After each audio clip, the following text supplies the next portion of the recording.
Newman presiding.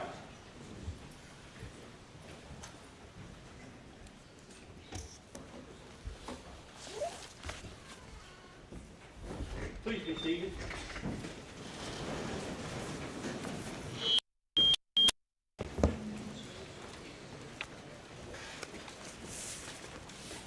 Good morning.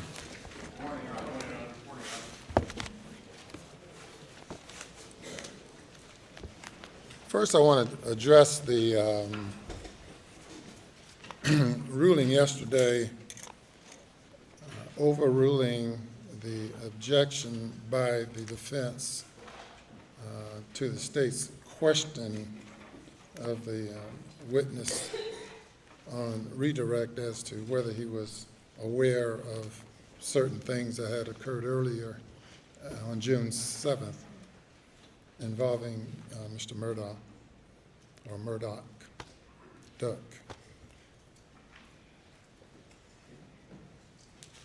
In the cross-examination of the witness by Mr.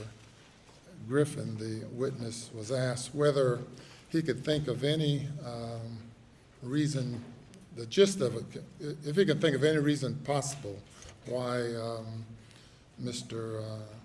Murdaugh would commit the crimes he's accused of committing.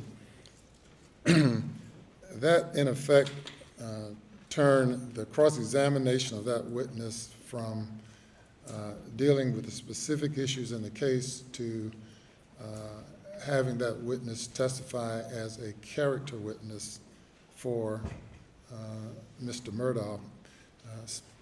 Among his other areas of inquiry was his being a loving father, great provider, financially secure, things of that nature, all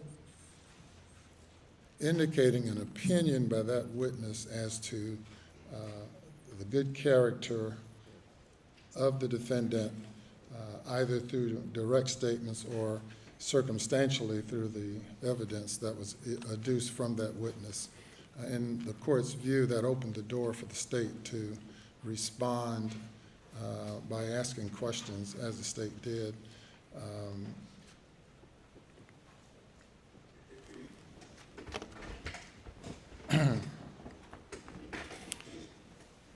Hence, the court overruled the objections.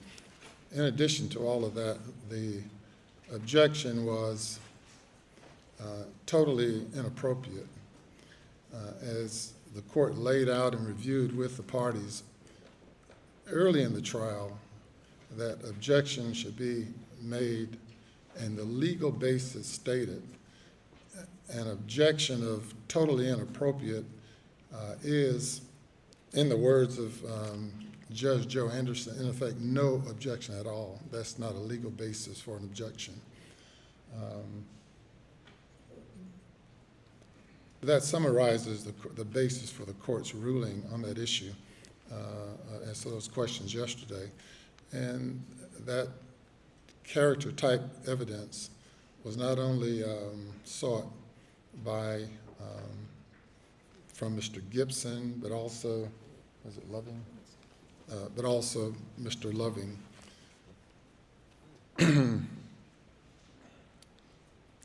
And none of that really implicated Rule 404, 404B.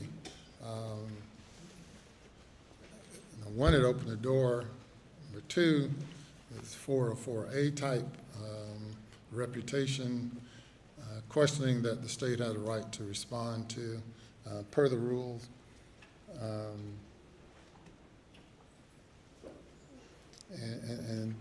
And thirdly, it addressed an issue raised in the case by the defense. The defense in the case has primarily been the defendant has such a great character that he could not possibly have committed these offenses. That's been a general thread from opening statement throughout. In addition, the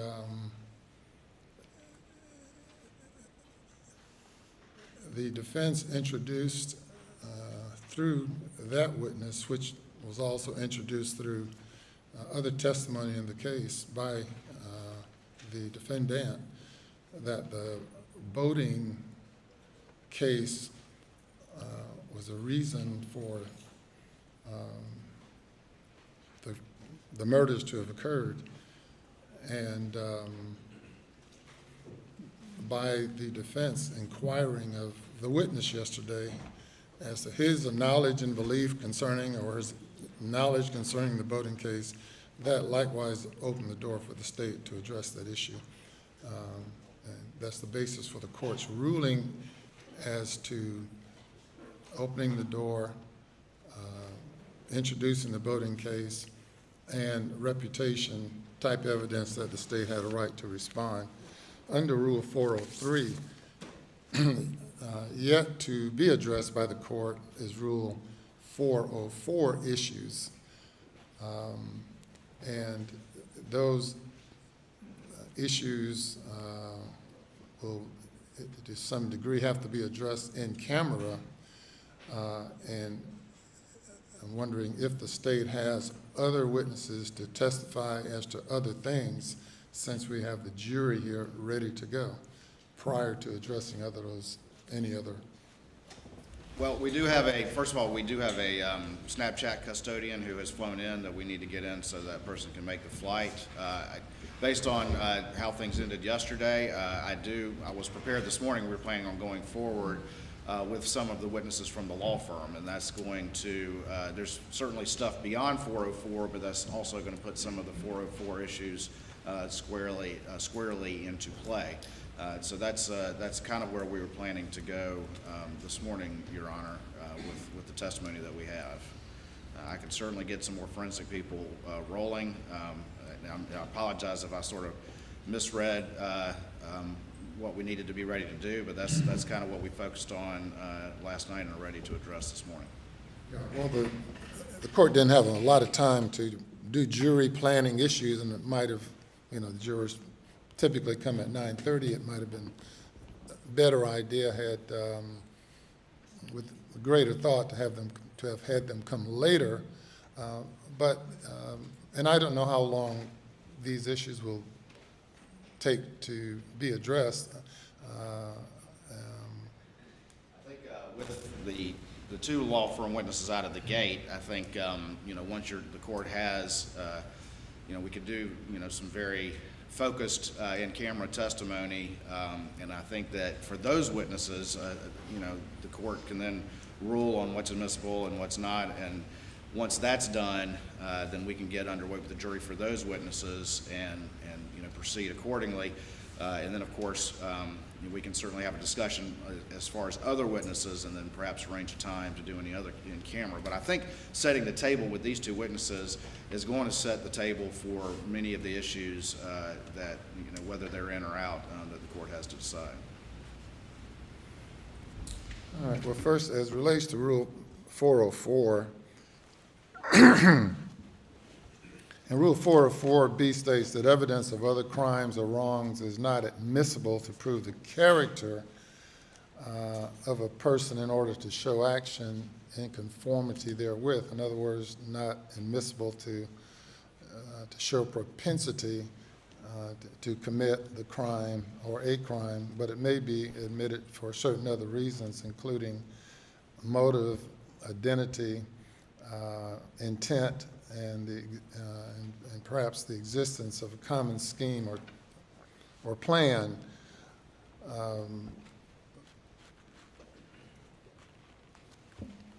Additionally, well, I'll address it later regarding res gestae, but my view of the evidence is that evidence of the other alleged crimes can be introduced in this case to show motive,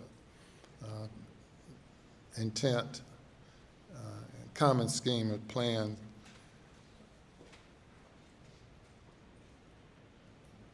Given the proper analysis as it relates to that evidence being offered. As I indicated earlier, that the court agrees with the view in as expressed by the court in U.S. v. Siegel, 536 Federal 3rd 306, wherein the court addressed the issue of previous crimes involving, previous alleged crimes involving multiple victims, and that the state should be able to pursue its theory of proving that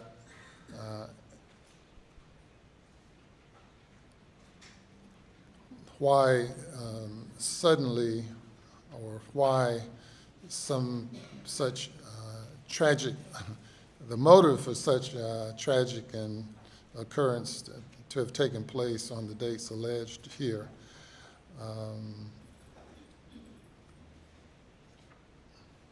And under the federal rule, it goes on to say that evidence of other crimes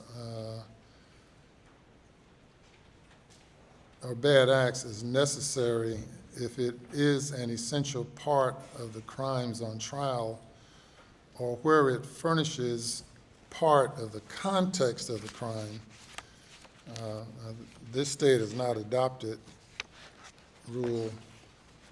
that portion of Rule 404B, but the courts have addressed that issue in some of the cases, particularly one that stands out to me as one of my cases, State v. Frankie Lee McGee from Richland County, in which the res gestae was used as a basis for the courts properly allowing certain evidence, including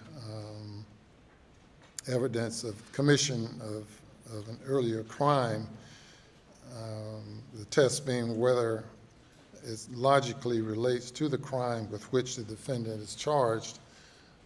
Court states in that opinion under res gestae that one of the accepted bases for the admissibility of the evidence of other crimes arises when such evidence furnishes part of the context of the crime or is necessary to a full presentation of the case, or is so intimately connected with and explanatory of the crime charged against the defendant and is so much a part of the setting of the case and its environment that its proof is appropriate in order to complete the story of the crime on trial by proving its immediate context or the res gestae or the uncharged offense is so linked together in point of time and circumstances with the crime charged that one cannot be fully shown without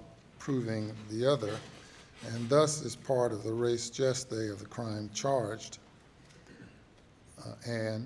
And where evidence is admissible to prove this full presentation of the offense, there is no reason to fragmentize the events under inquiry by suppressing parts of the res gestae.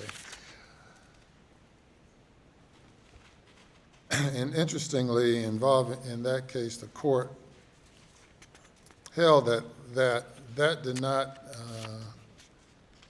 require a 403 analysis.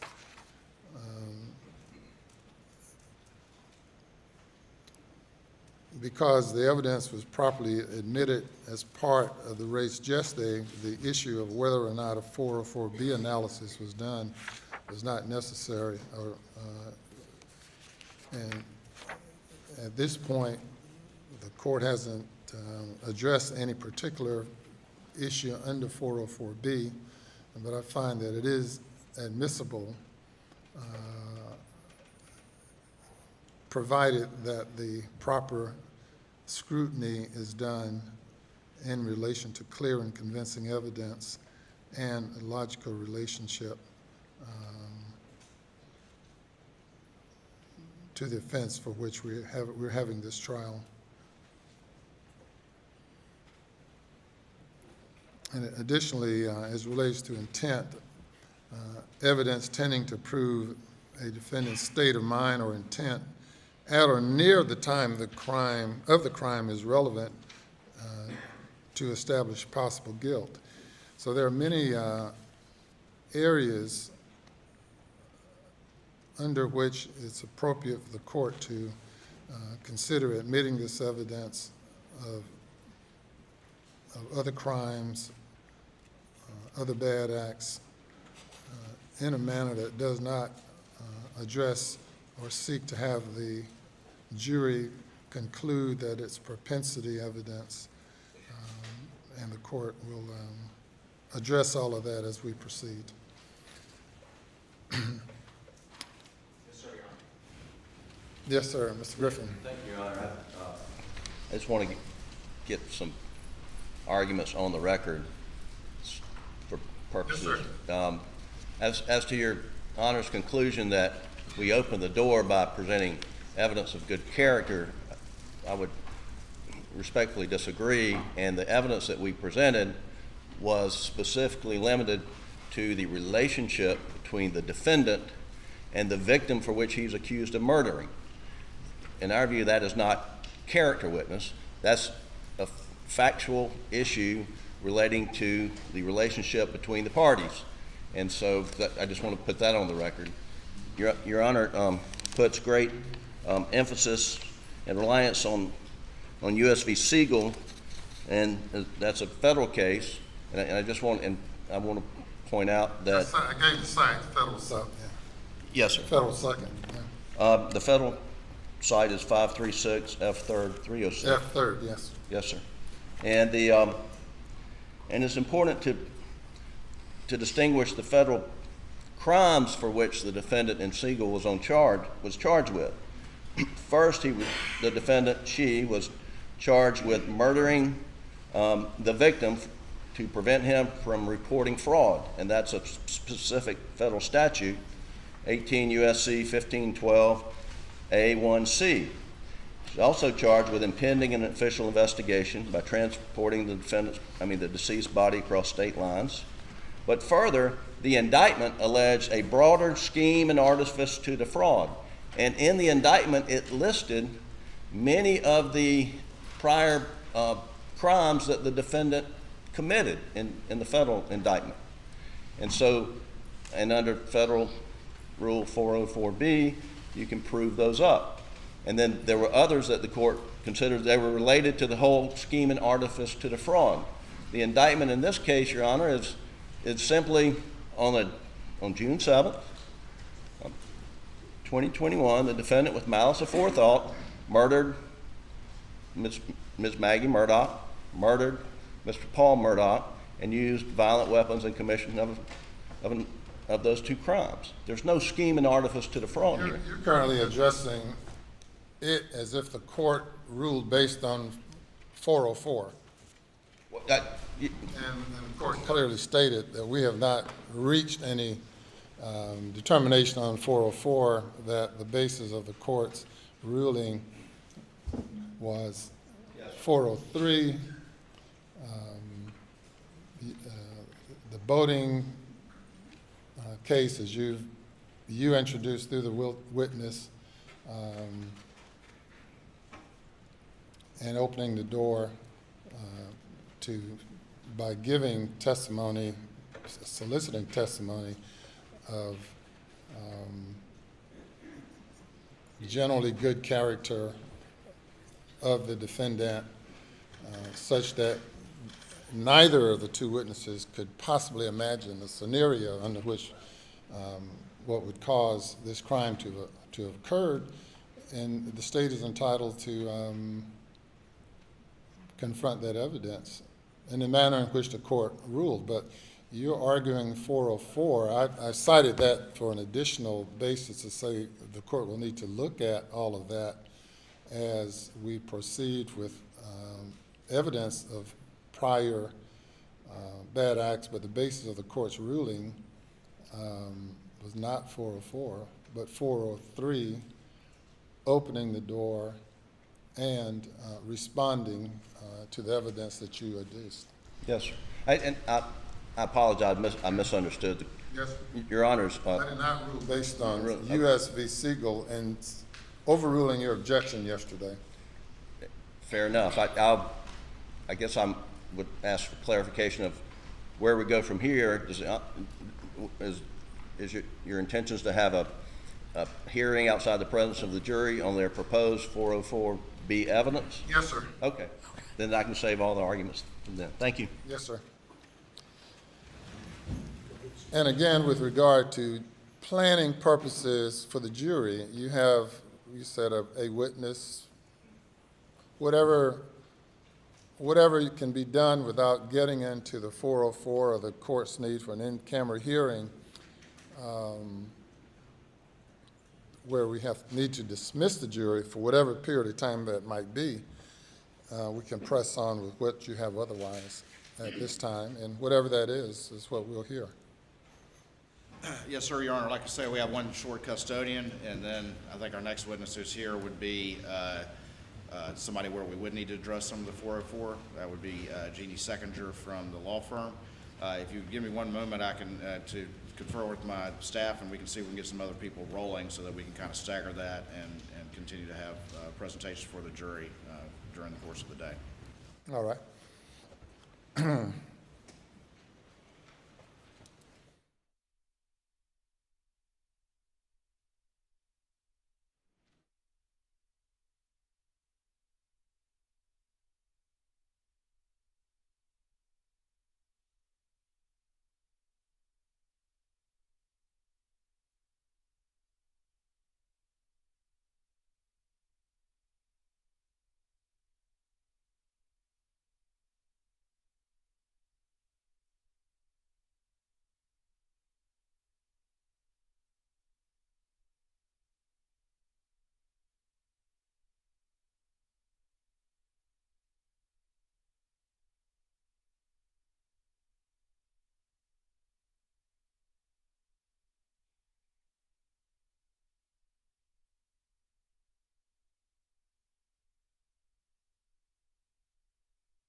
Minutes.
Rising, come to order.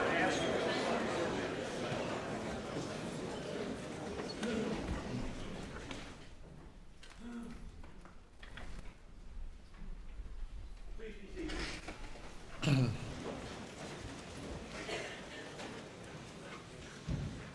Are you ready to proceed? Yes, sir. We do have, again, that custodian witness. Then I think we would have to, we are rolling some additional witnesses, but I think at that time we would have to break and do at least the first in-camera witness. Again, I think that may set the table for a lot of subsequent things. And then we can have some additional work outside of any 404 stuff in the afternoon, Your Honor. But certainly happy to do that, or if you want, we can put up some multiple witnesses on the in-camera here today. So I think as it relates to each alleged bad act, it must be, the court must be informed and proffer and addressed separately. Of course, some may be a series of things occurring almost simultaneously, so that may be a different scenario. But we'll see how it goes. We're ready to proceed with the jury. Yes, sir, Your Honor.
Jury is present, sir. All right, thank you. Good morning. Welcome back. Day number 9. State's case, you may call your next witness. Thank you. State call Heidi Galore.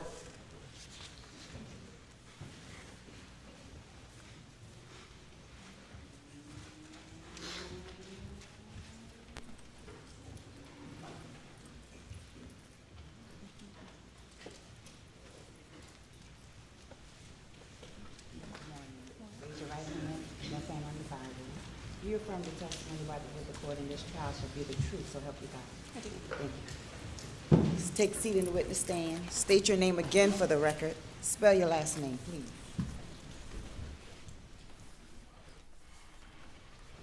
My name is Heidi Galore. Last name is spelled Galore. Please call. Good morning, Ms. Galore. Where do you work? Morning. I work for SNAP Incorporated. What are your duties there? I'm an law enforcement operations lead, so I assist with and help manage a team of folks who respond to law enforcement legal process. Come forward. I'm sorry. Sure. Our team responds to legal process submitted to our company, subpoenas, search warrants, that kind of thing. All right. So you're in charge of responding to search warrants or subpoenas from law enforcement or other legal entities? Correct. All right. And briefly, please, what is Snapchat? Snapchat, it's an application that was created by Snap Incorporated to help people express themselves. People can connect to their friends, people they know, and I guess you could consider it a social networking type of application. Is social media another word that could be used for Snapchat? Yes. Does it give the ability for individuals to send each other messages? Yes. Does it give the ability for individuals to send each other pictures or videos? Yes. And in the normal course of its business, does Snapchat keep records if the user so chooses? Yes. What kind of records does Snapchat keep?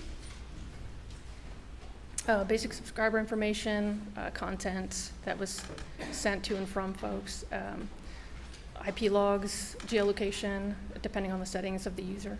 Okay. I'm going to show you what's been marked as States Exhibit 305 and 304. I'm going to ask if you recognize these two items.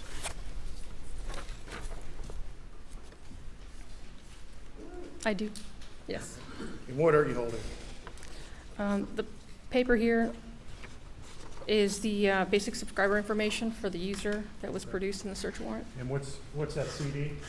The CD contains the full production of files that was sent to your agency, requested from the search warrant.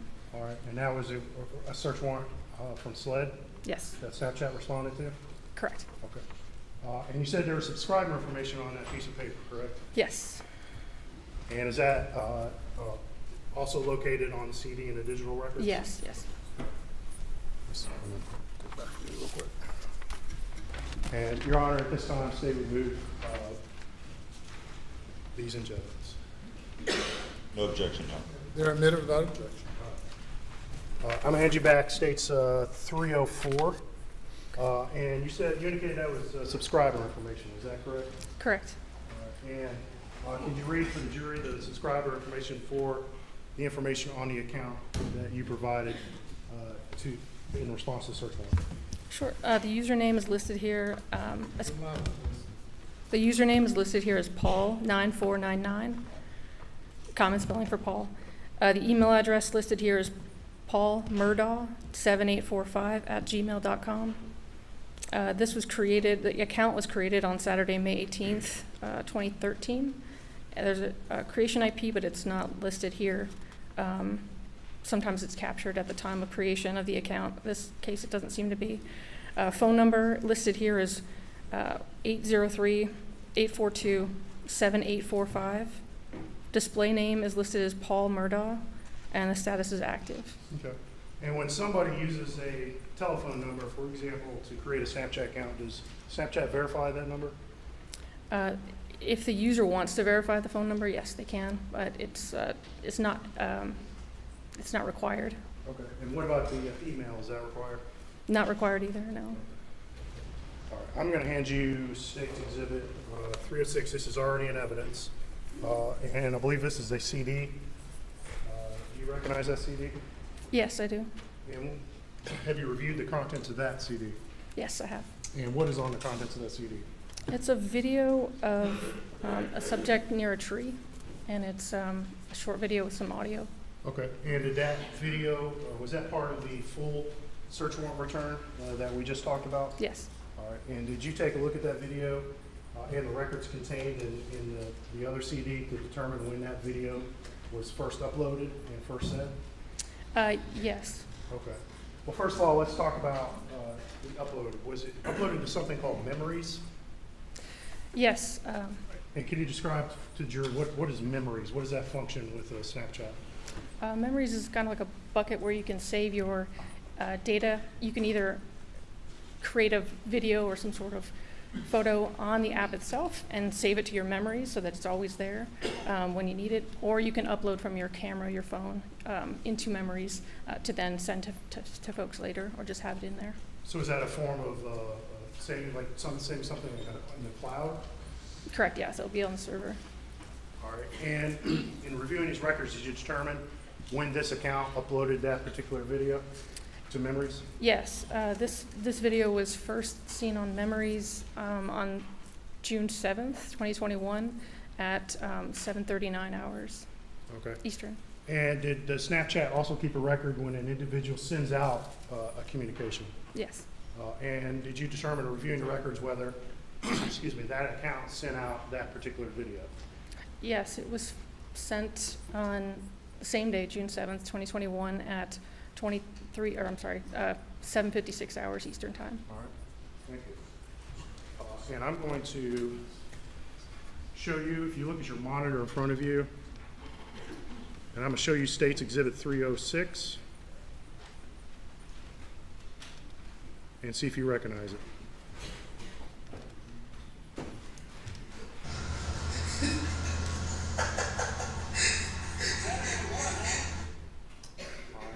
And did you recognize that video? It didn't show up on the, Oh, I'm sorry, can we get the, get on the screen? My apologies. Oops, okay.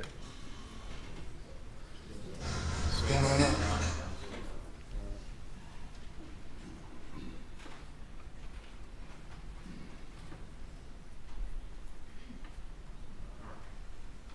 Try it again. Sorry about that.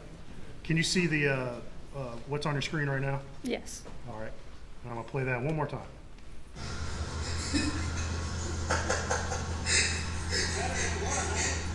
Okay, and do you recognize that video, ma'am?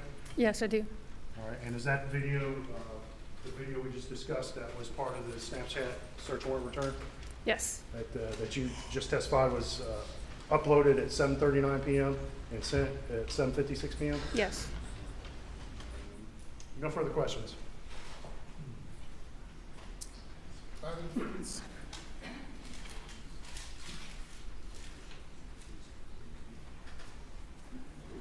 Good morning, ma'am. Morning. Can we pull up the Snapchat video, just have it frozen on a screenshot?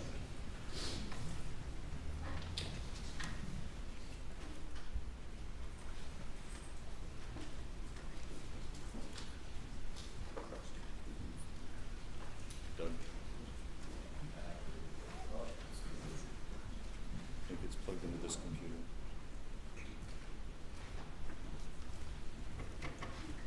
All right, that's good.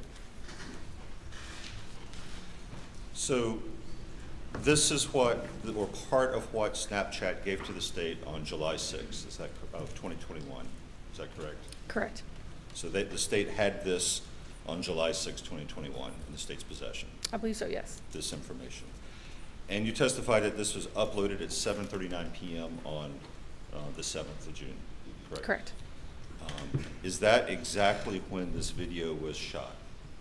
I can't tell that information from the production. Are you certain that's not something that could be told from the, perhaps the metadata for the video file? There was no metadata produced for this production. It wasn't requested, so it wasn't produced. So if someone were to right-click on this video file and you know, where it has various metadata that pops up on the screen, would we see a media created date? I don't know. Well, I wouldn't know. let's see if we would. Court's indulgence for a moment.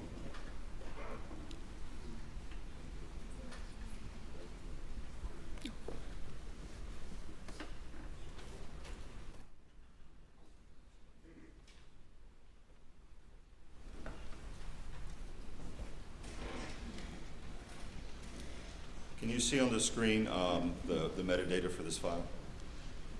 Yes. And does it say June the 7th, 2021 at 7:38 p.m.? Yes. And so this was shot basically a minute before it was uploaded, is that correct? It appears so, yeah. And I'm sorry if that seems picky, but in this case, you know, every minute and every second, you know, can matter. Does Snapchat keep a list of, and I might be getting the terminology wrong, friends or contacts that Paul would have had on Snapchat? Yes. Was that list produced? No. And why was that list not produced? It wasn't requested in this case. And you mentioned earlier geolocation data. Was that produced? No, not in this case. And why was that not produced? I don't believe it was requested.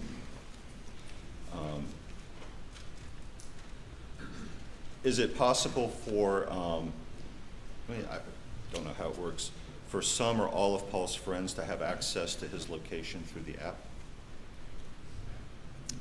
Yes, if his settings were, yeah, if he made his settings visible, his geolocation visible to his friends, yes. And would that information about whether that was, that setting was in place to allow that, is that something that Snapchat would have had available to produce? I'm not sure I'm not sure about that, if you can see that it's actually turned on or off.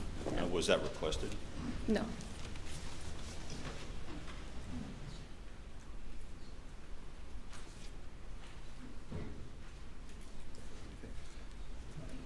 No further questions, Your Honor. By the state. No, that's supposed to. All right, thank you. Thank you. Step down.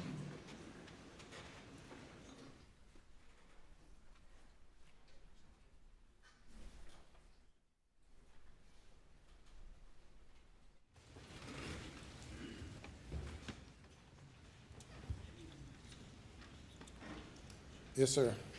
The state's next witness would be Jeannie Seconder. Ladies and gentlemen of the jury, there are matters that must be addressed outside of your presence. I do not know exactly how long it would take, but I do not like to have jurors sit in jury rooms just for long periods of time. So we're going to excuse you after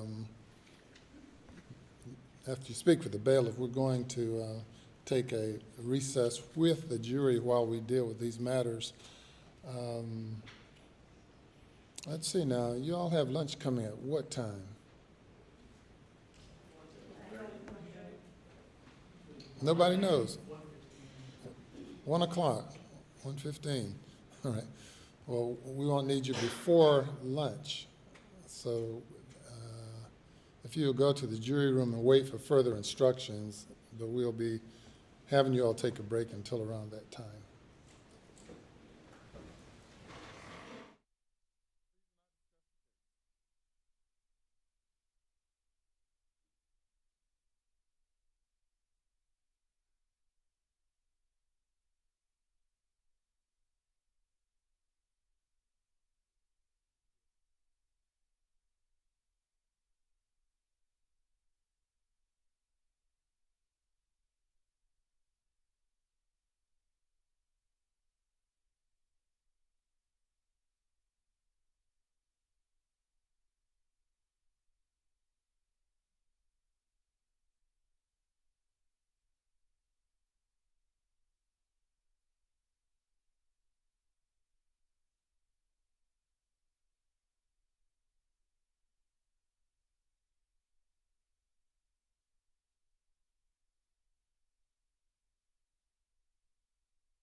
Proceed.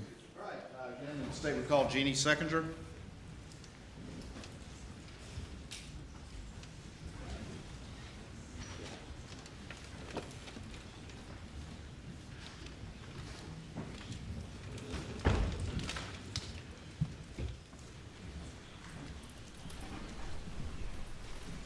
morning. Please your right hand. You affirm the testimony you have to give the court in this trial shall be the truth, so help you God. Thank you. Take a seat in the witness stand. State your name again for the record. Spell your last name.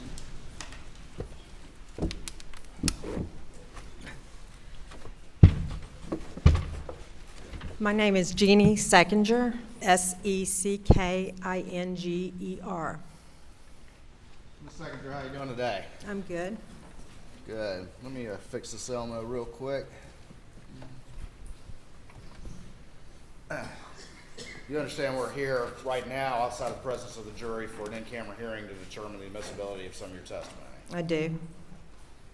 And just very quickly, if you would, give us a little bit. I'm not going to go through all the background that I went in front of the jury unless Your Honor would like, but give us a little bit about your background and where you currently work, how that led to where you currently work.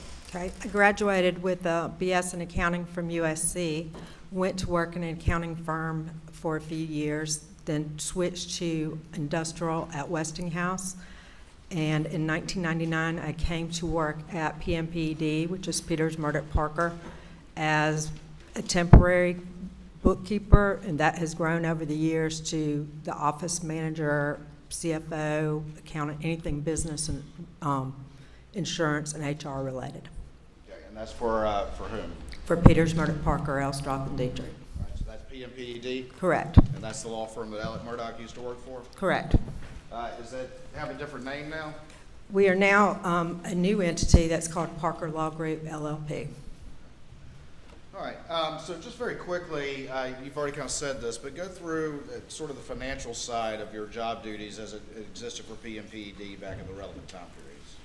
Okay, so my financial duties are, actually, I have people under me that do the day-to-day processing of checks, but my duties are to balance and reconcile accounts, provide financial statements, help with all tax documents, preparation of taxes, also prepared anything for any government census or surveys that we needed, and anything HR related.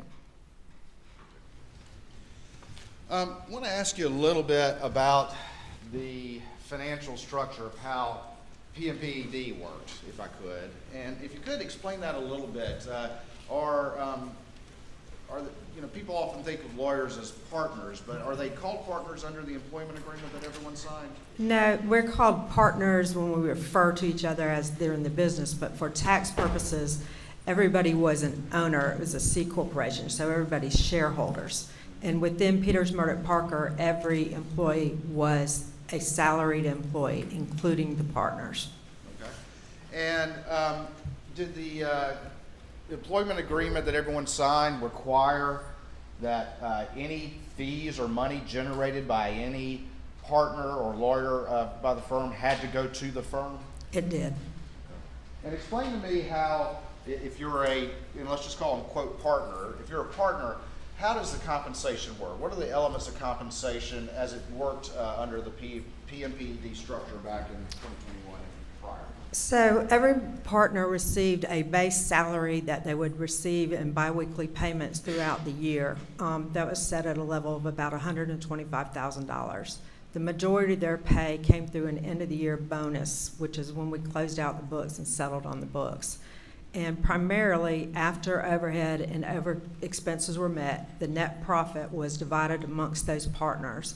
And in a simplified form, it was basically distributed based on a ratio of the fees that they brought in percentage to the total. Right. But that distribution would not take place until when? Usually the last week of December. Yes, sir. Waters, there's a strike. Can you repeat the previous question for me? Yes, sir. Going back, Ms. Seconder, we were talking a little bit about the compensation structure for PMPED as it existed in 2021. And if you could, again, explain to the court how that worked. How are partners, and we're going to call them loosely that term, how are they compensated? Okay. Partners are employed salaries who are paid a biweekly paycheck throughout the year with a base salary of $125,000. And at the end of the year, they received a bonus check, usually in the last week of the year, that divided up the remaining profits of the firm based upon the percentage of revenue each attorney brought into the total. All right, so when fees came in, they're going to be attributed to a particular lawyer, and ultimately that's going to be a percentage of the total revenues, and that's going to determine their percentage of the compensation at the end of the year after all overhead is paid. Correct. Is there also some sort of 7.5% fund or fee or something like, or not, or amount that's put aside? There is. You would take the gross bonuses or the gross fees everybody brought in, less than overhead, and once we get to that number, everybody would throw in a pot 7.5%, and that money was divided back equally among the employees. And then a new percentage was arrived at to determine how much everybody would receive of the net income. All right, so you have to take care of overhead, right? Yes. And what is an overhead, just generally? Overhead is just basically the expenses to run the business, what it costs us to advance client costs, what it costs to pay our employees, what it costs to rent the building, to provide equipment, office supplies, postage, et cetera. All right. And that's got to be accounted for, and then you got to account for this 7.5% as well, correct? That's right. All right, and then only after that does each partner get compensation based on their relative contribution during that year. Correct. All right. Is typically the vast majority of compensation received by a partner at PMPED received in that distribution at the end of the year? Yes. And when does that take place? The last week of the year, generally speaking. Okay.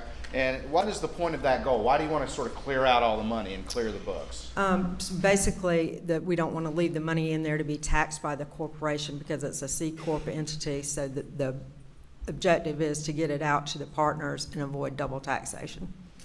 And so because of that, is it up to each individual partner to essentially manage the bulk of their compensation that's received in one lump sum during the course of the next year? Yes, they need a budget. All right, let me show you what's been marked for purposes of this hearing as States 310 and see if you recognize that document. Yes, this is the employment agreement each shareholder/partner would have signed. Okay. And I just want to direct your attention to number 2, and if you could tell the court what that provision that's signed by all the partners says. It says the employee accepts such employment and agrees that the employee will devote the employee's entire time and endeavor to the employer's business. All right. And then number 3, if you could read that to the court, please. Services for the benefit of the employer. All professional services rendered by the employer shall be rendered as an employee of the employer, and all proceeds and remuneration received therefore shall inure to the employer's benefit. Okay. Now tell me what that means. That means that all fees earned should come through payable to PMPD. All right. And so if a lawyer earns fees, is it appropriate at all for those fees to go directly to the lawyer as opposed to going through the law firm? No, Is that a hard rule to understand? no, Anybody ever have a problem with that rule or not understand it? no, Pretty easy and hard and fast rule in that firm, correct? that's right. If you get the money written straight to you, what is that? The money's taken straight to you? Yeah. That would be stealing it. Stealing.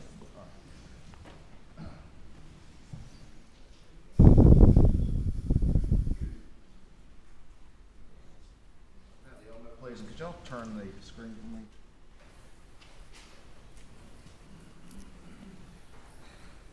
All right. So,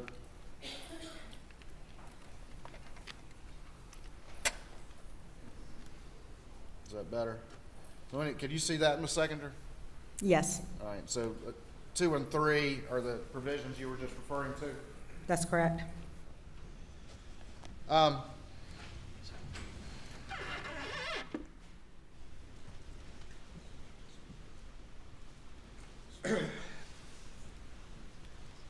Tell me just a little bit of your observation. How long have you known Alec Murdaugh? Let me ask you that. I've known Alec since I was in high school, so roughly 40 years.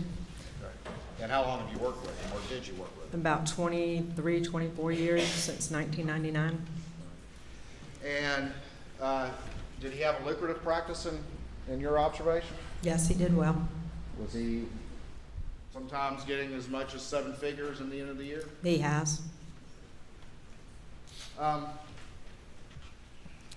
Are you familiar with what's been called the boat case? Yes. And tell me what your understanding of the boat case is, just generally. What was that? Generally speaking, it was an accident that several children got in one evening where it was in Paul's, or the Murdaugh's boat. Paul was accused as the driver, and there were a lot of civil suits and some criminal proceedings going on related to that crime.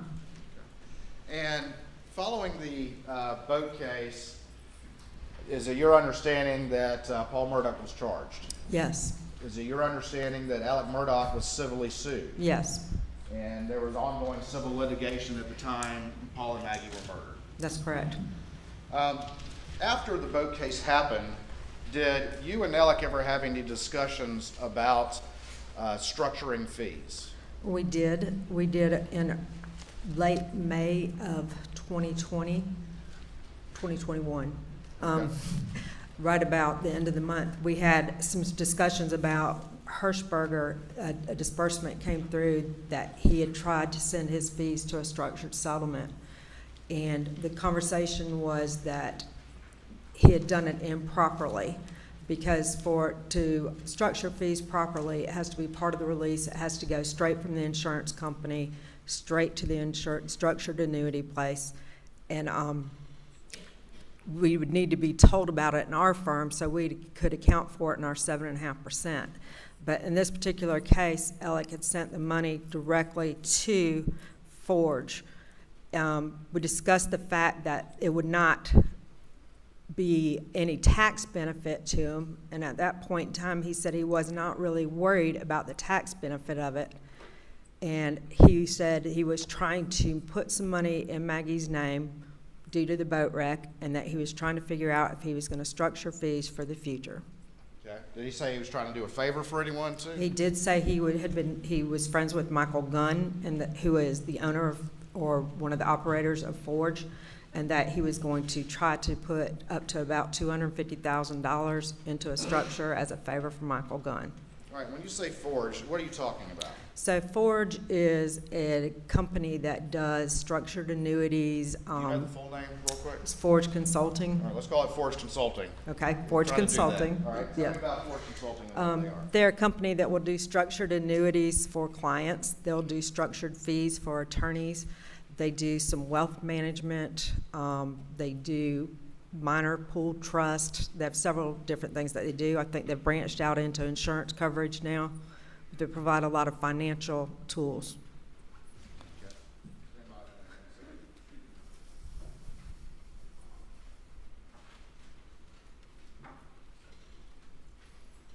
Now, when you say that you had a conversation with him about him supposedly structuring fees, how did this come to your attention? It came to my attention over the fact that a disbursement, one of my secretaries, or my assistant, brought to me, that had been brought to her attention by Alec's secretary or paralegal Annette Griswold, and came and asked me if this was proper, and then came to me after the fact, and that's when I went and had conversations with Alec about this. Okay. And so had the money already been paid? Yes, And you went to Alec and you asked, what's this about? yes. And he said, I'm doing what? I'm trying to defer and put money into Maggie's name and structure some fees. Did he tell you where that money had gone? What was your belief where that money had gone after you talked to Alec? My belief was it had gone to Forge Consulting. The real entity, Forge Yes. Consulting. Yes. All right. I'm going to show you just real quick what's been marked for purposes of this hearing as States 311 and see if you recognize that series. I think there's 4 documents in there. Yes, these are the Hirschberger settlement documents, which is the case that we're talking about, the fee that he sent as a structure. Okay. And are there 1 or 2 in there ultimately?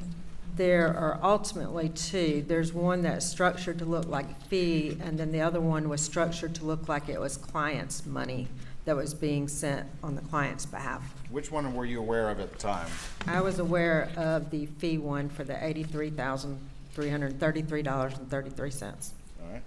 At the time, did you think that any money had been misappropriated or stolen, or did you just think Alec was trying to sort of divert some money because of the boat case, but not necessarily anything misappropriated at that Right. time? We were not thinking about him misappropriating funds or stealing any client funds. What we were concerned about was he was trying to either defer income by leaving it in somebody's trust, or either trying to put some money into Maggie's name to avoid things for the boat accident.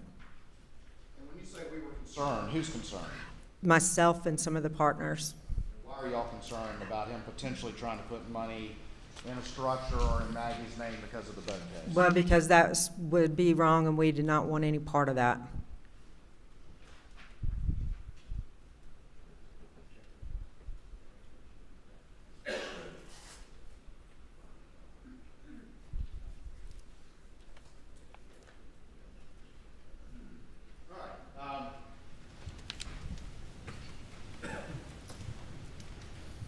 Let me put this up on the screen real quick.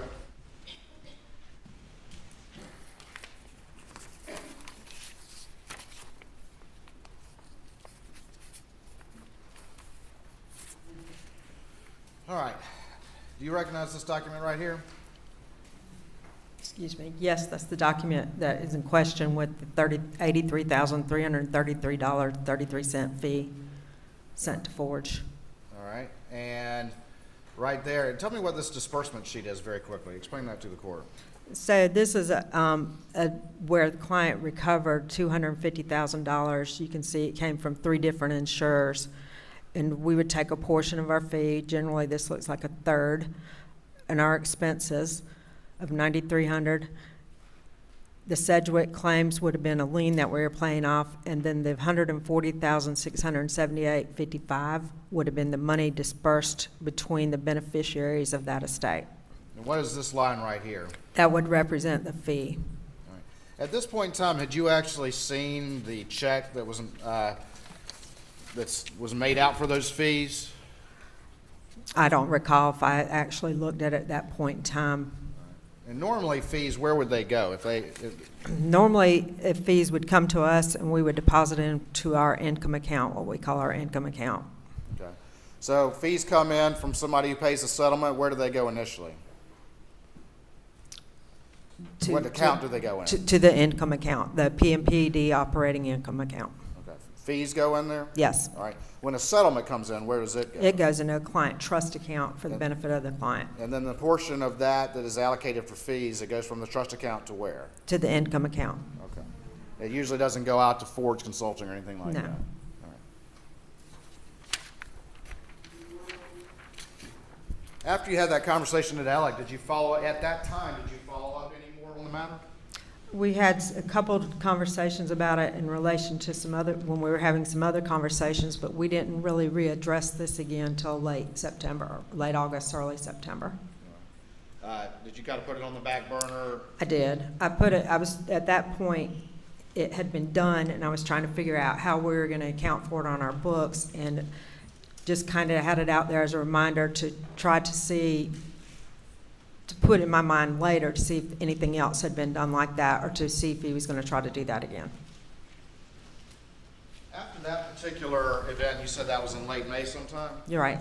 Did another matter come to your attention about disbursements as it related to Alec Murdaugh's practice in his business? It did. And tell me what that was, please. So this was a case called the Ferris versus Mack truck case.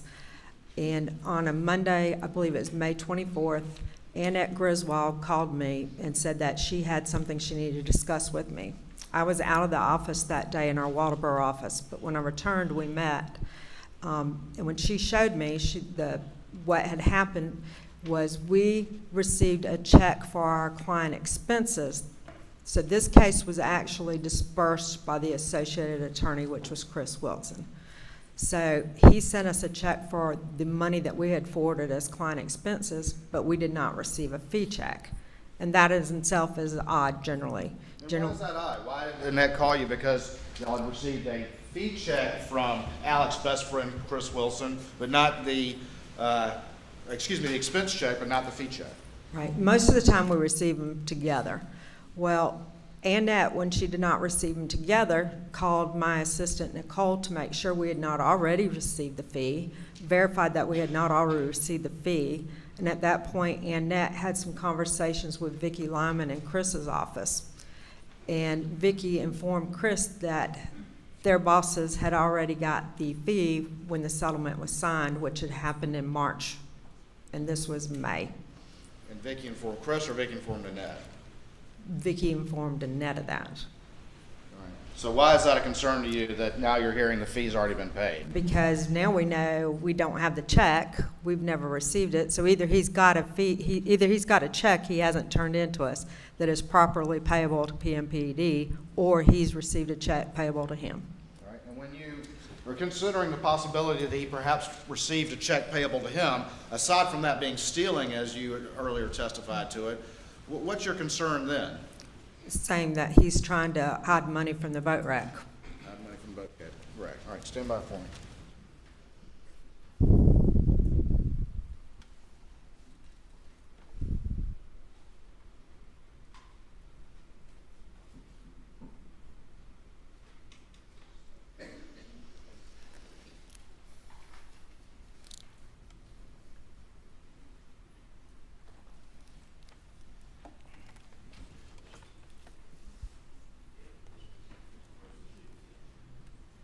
I'm going to show you what's been marked as, for the purposes of this hearing, as Exhibit 312, and see if you recognize this document.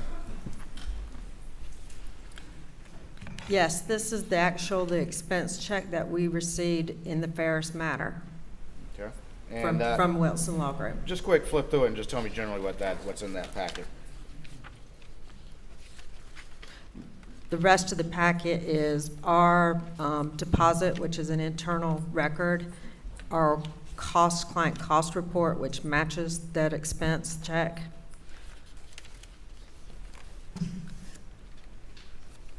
Then the rest of it, the second, what I'm looking at right now is a check made payable to Richard Alexander Murdaugh Esquire for $192,000, and it references Ferris fees. Okay, keep That's- going. Next page is the deposit, where it says Bank of America deposit only, and it looks like ACH. That looks like, it actually looks to me like Alex initials, and then it says Bank of America. Is there a series of emails after that? Series of emails starts with Vicki Lyman informing Annette Griswold about the fact that their bosses had received the fee back when the disbursement was signed. All right, let me put those emails up on the screen. I believe there's no objection versus this hearing. All right. So this is email, and Annette Griswold, explain to the judge who Annette Griswold is, please. Annette Griswold is one of Alex's primary paralegals. Okay. And right here, this is an email that was ultimately sent to you as part of bringing this to your attention? Yes. All right, and what is she asking right there? She said, why just expenses and no fee? All right, and what was the response there? Dear friend, it is only cost because your boss and mine and Liz's got their fees once they were signed. Okay. So, and that's informing you that Chris Wilson's office says they already got the fees. Correct. All right. All right. After that, did you have a conversation with Annette what to do? I did. I actually talked with Lee Cope. We went to Lee. Sometimes a lot of the partners are not in the office, and Lee Cope was the one who was in the office. So I went to talk to Lee about what we should do. And of course, Annette was worried about getting, ramifications if she was wrong and didn't want to be in trouble. So Lee and I decided to take it over from there. And the course of action that we decided upon was that I would send an email to Annette requesting the disbursement, the supporting documents, and the general ledger printout from Chris Wilson's office, which is what we keep in our office. All right. And if we go right here, is that the email you're speaking of right there? That is. All right. What's the date on that? May 27th. All right. And so then what happens to that email from there if we look over to the next page? So apparently Vicki in Chris Wilson's office was on vacation, so on June 2nd, Annette clarifies with Vicki what exactly we were looking for. And again, she asked for the full disbursement paperwork, including the disbursement sheets, expenses, supporting docs, and ledger. All right. And you're included on that email? I am CC'd, yes. Okay. All right. Did y'all ultimately get a response on that? Vicki responded that she would have to send that email to Chris because she did not have privy to that information. So that was on the 2nd. The next day, Alec came into my office early and asked me why I needed that information and assured me that the money was in Chris Wilson's account and that they could get it anytime. Okay. And did y'all discuss anything further when you had that conversation? Just that we needed to get it, or I needed proof that it was there, that it was necessary to get it. At that point, I didn't indicate to him that I thought it was missing. I was just asking for the documentation. And that was on what day? It was sometime in between June 2nd and June 7th. Okay. All right. On June 7th, did the issue come back to a head? The issue did come back to heads. Just clear, this is June 7th, 2021. Yes. And how much were these fees supposed to be, did you know? $792,000 in total. And to this point, the firm had not received those fees, is that correct? That's correct. And Chris Wilson's office is saying initially, we already dispersed them. Yes. And Chris Wilson's not saying anything to me. Was, to your knowledge, was an inquiry made to Chris Wilson at that time? Lee Cope, we had not inquired Chris Wilson other than requesting this information at this point in time. All right. So tell me about June 7th. How does that go? So on June 7th, I was going to make another run at finding out from Alec if we had their information. I went upstairs to his office is on the 2nd floor, and he was leaning on a file cabinet outside his office. And he turned and looked at me when I came up and said, "What do you need now?" And gave me a very dirty look, not a look that I'd ever received from Alec, from just kind of frustrated with me look, which made me go, oh, you want to know, let's go in your office. So we went in the office and closed the door, and at that point, I told him that I had reason to believe that he had received the funds himself and that I needed proof that he had not. Received those fees himself? Yes. And I needed proof that they were not? Yes. What did he tell you? He told me again that he assured me that the money was there and that he could get it. And at that point, I said, I'm just trying to do my job, and if I don't get this paperwork and verify that with these questions, I'm not doing my job. He actually acted like he respected that, and again said that that money was there, and that he, again, was trying to decide what he was gonna be doing with it. And did y'all get to conclude that conversation, or just something interrupted? We did not. He took a phone call in the middle of that conversation. That phone call was about his father who was in the hospital, that he was going to be terminal, and that there was nothing else they'd be able to do for his father.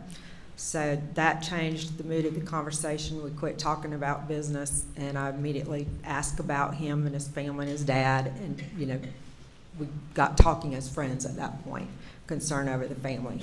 And after that, I shortly left, so it briefed and cut down the conversation. All right, you'd come in there asking for proof where that money was, because you had reason to believe he took it, and then the conversation ultimately got short by the call about his father. Yes. Did you have a conversation later in the day with Alec? I did. Around 4 o'clock, my phone rang, and I remember that because I had been under the impression Alec was going to leave and go to the hospital or leave to deal with his father. And around 4 o'clock, my office extension rang, and at that point, he was asking me for some information on his 401k balances because he stated he was working on some financials for the hearing on the boat accident that was later in the week. There was a hearing later in the week, and he was Yes. working on financials for the boat accident. Correct. Did that strike you as odd? That he called and asked me? Yeah. No, he had asked me before. So, and I would be the one to give him the 401k. So it didn't surprise me that he's calling to ask me about that. But I was surprised that he was in the building working on it. Now, why was that? I just thought he was leaving a deal with his father. Because that interrupted the prior conversation. That's right. Is that the last conversation you had with him? It is. When did you find out about the murders? I initially found out through the rumor mill around 10:30 or 11 o'clock the evening of them, but I did not get confirmation until I received a text from the partner roughly 2:30 or 3 o'clock in the morning. Were you shocked by that? Yes. Scared? Yes. Worried? Yes. Worried for Alec? Worried for everybody, yes, especially Ellie. In the wake of the murders, do you know if the hearing that was later that week got canceled? It did get canceled. That was a hearing in the boat case where he's personally a defendant? That's my understanding, yes. In the wake of the boat case, did you and the partners have a discussion about what to do about getting to the bottom of these Ferris fees? We did. We did not the week of the murders because pretty much our office shut down the week of the murders, and then his father also passing away. But when we got back around to it, Lee and Mark Ball and I were the ones doing the discussion. Lee decided that he would call Chris Wilson himself directly and try to get the information, and Lee took over from there. In the wake of the murders, did anyone want to bring that up to Alec again? No, nobody wanted. Alec was distraught and upset and not in the office much, and nobody wanted to harass him about nothing that we thought was really missing. We had several months till the end of the year to clear it up, so we were not going to harass him at that point in time.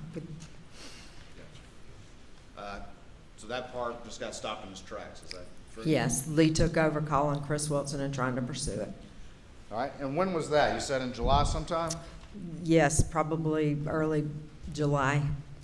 All right, and what was the result of that?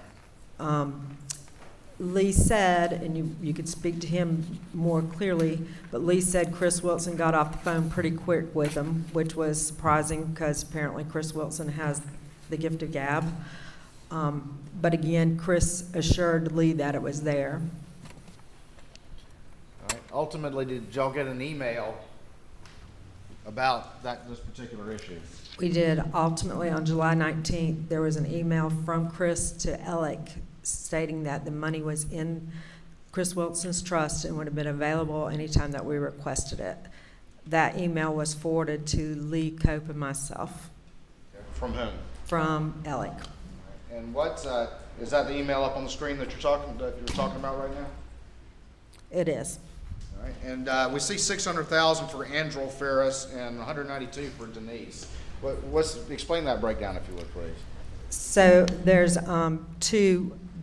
two parties in this case, and apparently there was two recoveries, and each of them would have had a fee dependent upon their recovery. So to me, this looks like Andrew's portion, the fee for his settlement was the 600,000, and Denise's was 192,000. At this point in time, had the firm received this $792,000? No. Did this email, though, sort of end the inquiry, at least for the present moment? Yes. All right, well, let's move the story forward again. Did this matter ever come to your attention again at a later time?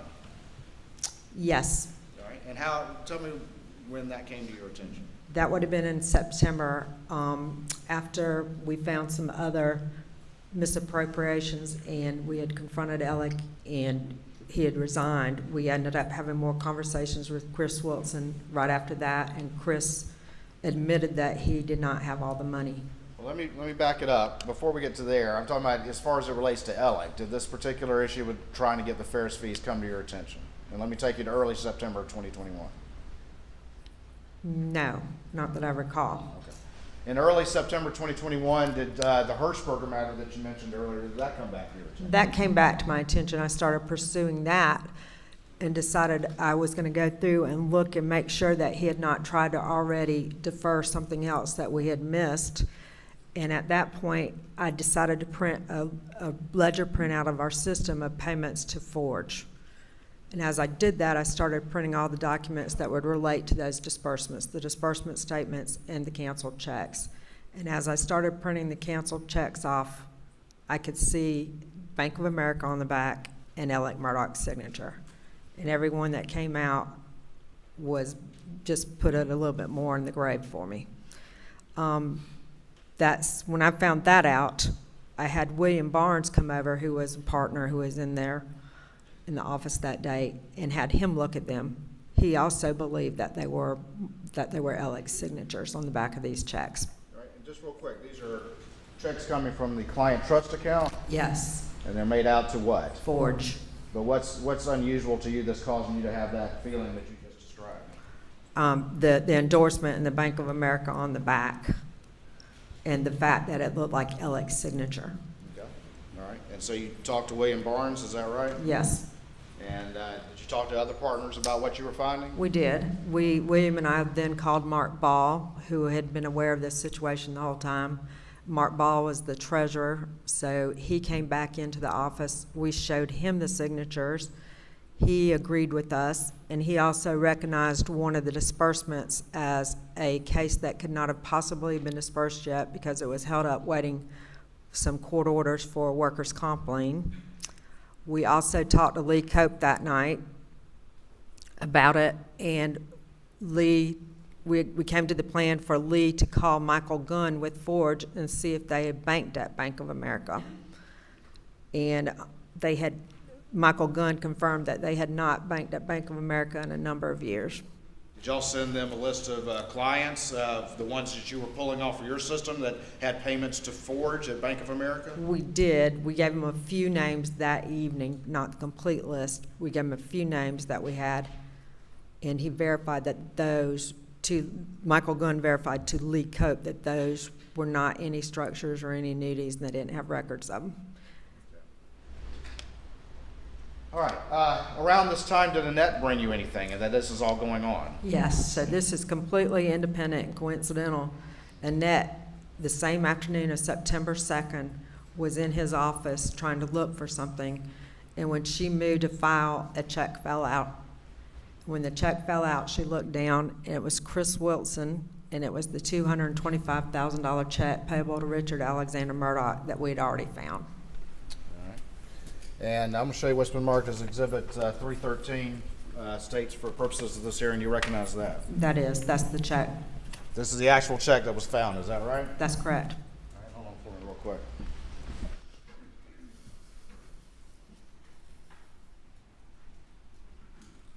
It's got an endorsement on the back. Let me ask you this, you've worked with Alec Murdaugh for how long? 23 years roughly. During that time, did you become familiar with his handwriting? Yes, Can you recognize it when you see it? yes, Looking at the handwriting, the endorsement on the back of that document, do you recognize it? that's his signature and This is handwriting. writing? What, you have copies of these various exhibits for the court? Yes, sir.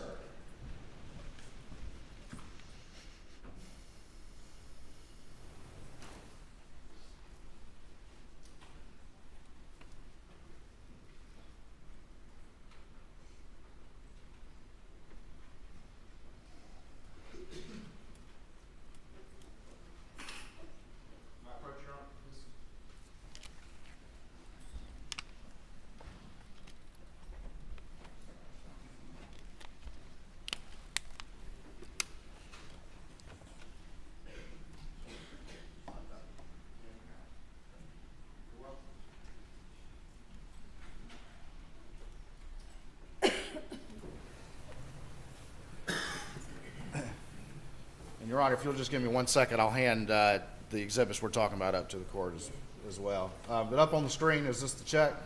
Yes. Yes, And then on the back, whose writing is that? Alex.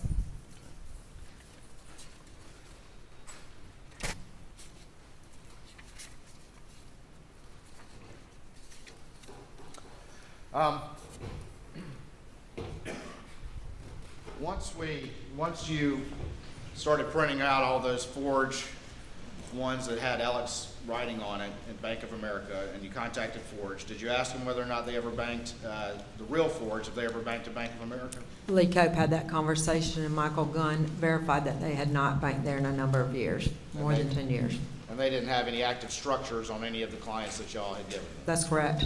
As a result of that, what did the leadership at the firm do next? We convened a meeting on the morning of Friday, September 3rd at Lee Cope's house with the majority of the partners and myself present.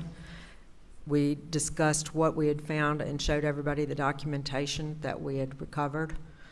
And then the choice was made, Randy was not present initially. The choice was made to bring Randy in and show him what we had found. And after Randy was brought in and showed what was found, what happened next? Randy immediately conceded that we needed to talk to Alec, that it looked like he had stolen. And Danny and Randy got together and met with Alec outside of the office. Okay. And did they confront him with this information? They did, and it is my understanding that Alec admitted it and that it was determined he would resign. Okay.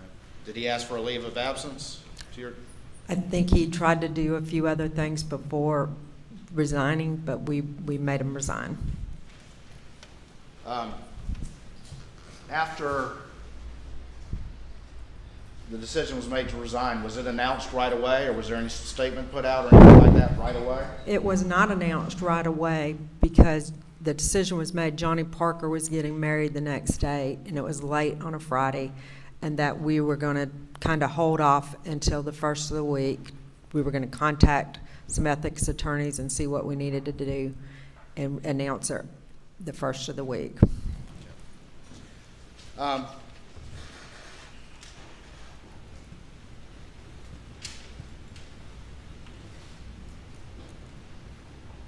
So we're in the weekend, September 3rd, September 4th, something like that? Yes, Is that Labor Day weekend? yes. What's the next thing you recall hearing about Alec? The next thing I heard about Alec was, I was actually with my family on the sandbar, and the next thing I heard was Suzanne Peoples with the EMS came down and told me that Alec had been shot in the head and was being flown out to Savannah. Was that on the side of the road at Old Salcahatchee? That's correct. What's the first thing you thought when you heard he had been shot? You know, nobody knew what to think. A lot of thoughts went through, but fear went through. Was this retaliation? Was he involved in something bigger that was going to get more of us in trouble and just fear. All right. As the months went on after that, did y'all continue to review your records looking for additional misappropriations? We did. We immediately decided, once we found this out on September 2nd and had the confrontation on the 3rd, we immediately started doing a dig into our books and proactively going to look for anything. And anything that we found, we turned over to law enforcement. We also had a forensic audit from an outside firm come in and provided information from them. So this took most of September, gathering all this information and going through all of our stuff to figure out what else we had missed or what else had occurred. You've already described the checks to the Forge account at Bank of America, which was a fake Forge account, is that correct? That's right. Was there another manner in which Alec Murdaugh misappropriated money that you uncovered in your review of the firm's records as CFO? Yes, we've also found out some payments made through Palmetto State Bank. Okay. And generally explain how those were working. So those were working on, some of those Russell Lafitte was the conservator on, and funds were directed to Palmetto State Bank as if they were going to be held for the beneficiary. And those checks were later converted into personal use for Alec. All right. And incidentally, the week after we, of the roadside shooting, when we were going through stuff in Alec's office, we actually found Forge, R. Alexander Murdaugh, doing business at Forge bank statements in his office.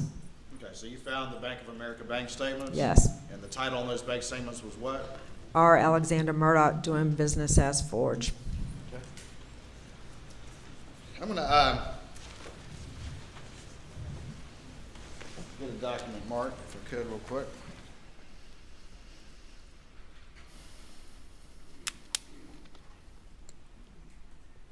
Do the client trust account checks, what color are they?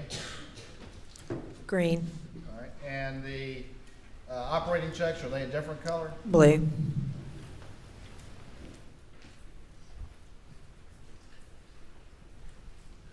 Honor, 314 for this hearing, this will be the spreadsheet that's in one of the folders in the packet I just gave you. It starts at the top, the check date 12/26/18. And I'm going to show you what's been marked as states 314 for this hearing and see if you recognize that document. Yes, this is a spreadsheet that we've developed of the money and the clients that had money stolen using the Forge payment method. All right, and by the Forge payment method, you mean what? Basically checks payable to Forge that looked like they were going to be for a structured annuity on the behalf of the client. All right, and again, for the purposes of this hearing, in preparing that chart, you've been keeping a chart and keeping these records, is that correct? That's right. Is this all the misappropriations, or is this focused just on some for purposes of a particular category? This is just for purposes of this particular category. And what category is that again? Forge. All right.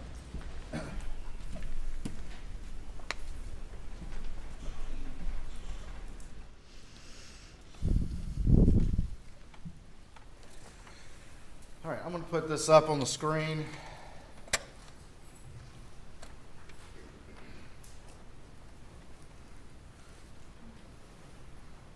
And just real quick, if you could just go across and tell me what the various categories represent, please. Excuse me. The categories, if you see the column of category, Forge payment, those would be where checks were actually written to Forge as if those were the beneficiary's proceeds that were being sent for a structured annuity. Okay. The next line where it says Barrett Boulware took insurance proceeds, this is actually a check that was payable to Barrett Boulware from Southern Fidelity Insurance. And Alec actually endorsed that check. He had power of attorney on that file. He actually endorsed that check, and later we were able to trace it into his personal accounts. All right. If you keep going down, the majority of these are Forge payment, If you get to Dion Martin, the first line says Just fake. real quick, I'm sorry to interrupt you. Just going across though, we've got the client, we've got the civil action number, we've got the category that you were just describing, we got the date the trust was funded, and then we have the amount. Is that correct? That's right. And the date the trust was funded, what does that category refer to?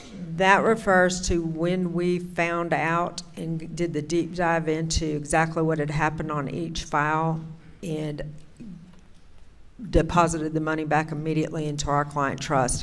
So that's the firm actually, as we found these, put money in client trust.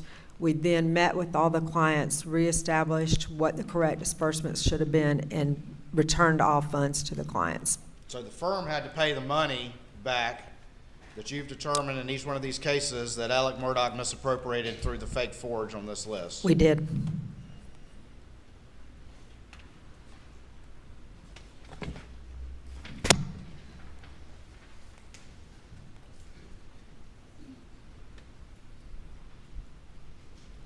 What's the total amount on this sheet? $2,841,512.55. Right. And again, does this represent everything or just a particular category? Just a particular category. Just real quick, I see that says 129.11 for Thomas Moore. Is that supposed to be 21? Yes. Okay. And that would be the date and the check number of the check that was taken. I'm going to hand Exhibit 314 up to you. And if you could correct that with my pen here, and then just put your initials next to it, please.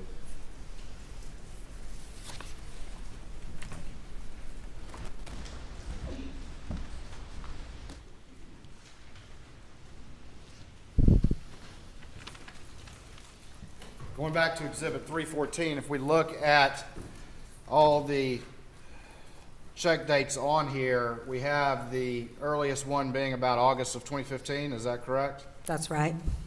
And then it continues all the way up to early 2021, is that correct? That's correct.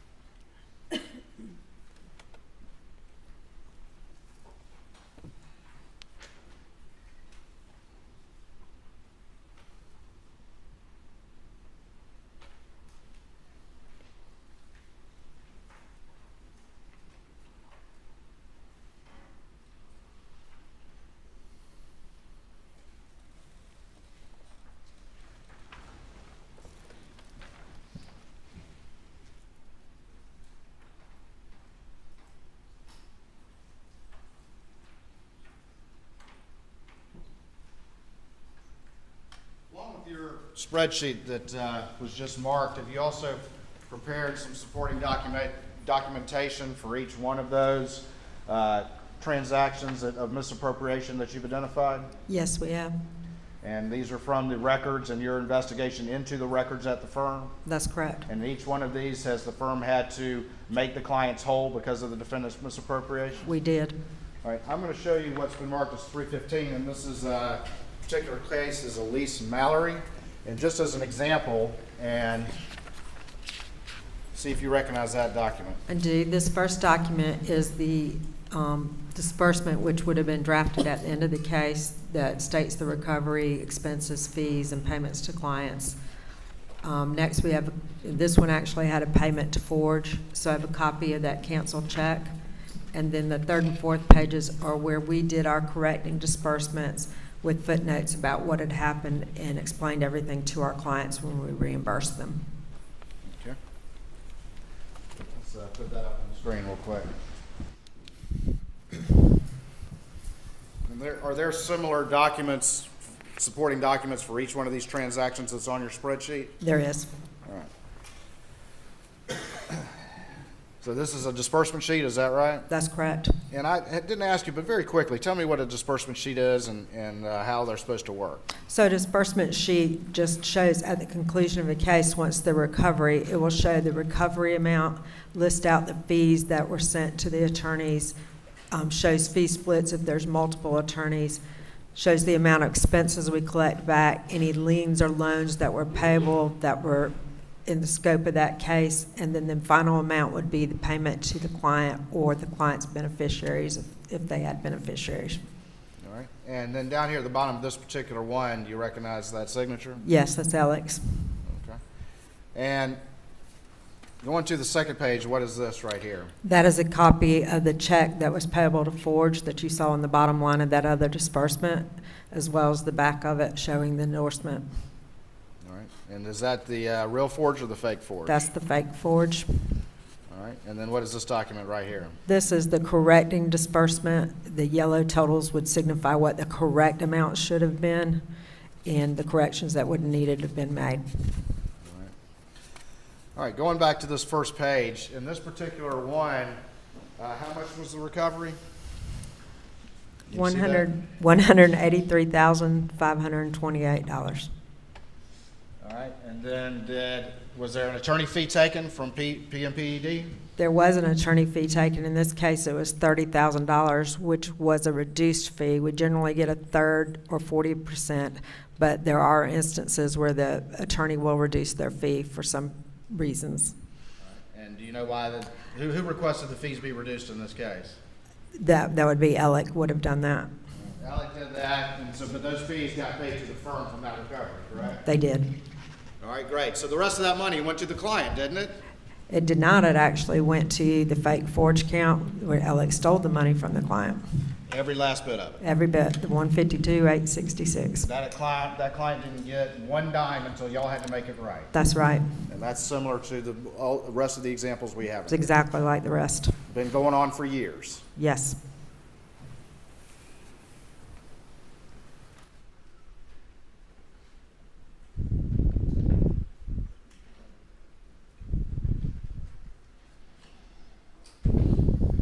There is a supporting documentation like that for each one of these, and they're in the packet up there. I'm happy to go through all of those with the witness.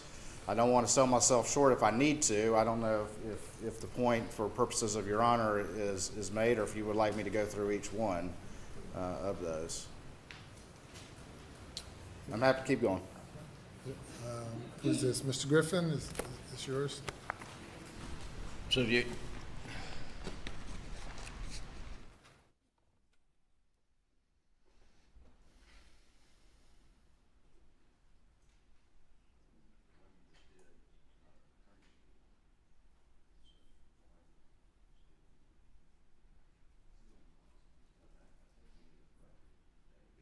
Okay.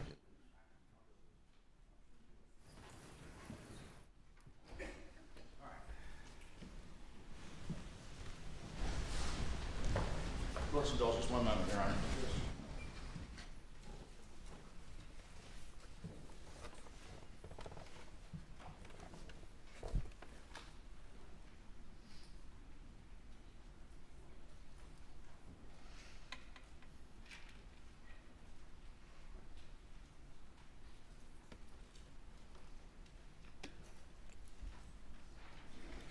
Porter, do you have a summary of everything Ms. Seckinger? Ms. Seckinger, yes. Seckinger is, I can do that from the spreadsheet, Your Honor. And then we're marking the supporting documentation, which I'll go ahead and mark, but I think with Ms. Seckinger, we can kind of walk through each one and describe each one while we do that. But each packet has, we've got this spreadsheet that has each one on there, and then for each one of them, we tried to minimize it down to the bare minimum. And again, this isn't even all of the misappropriation. But we've just have a few supporting documents for each one, which is the disbursement sheet, the fake forged check typically, and then the corrected disbursement sheet that the firm had to do. That's generally what each packet has, for example, like the one we last did. Is that correct, Ms. Seckinger? That's correct.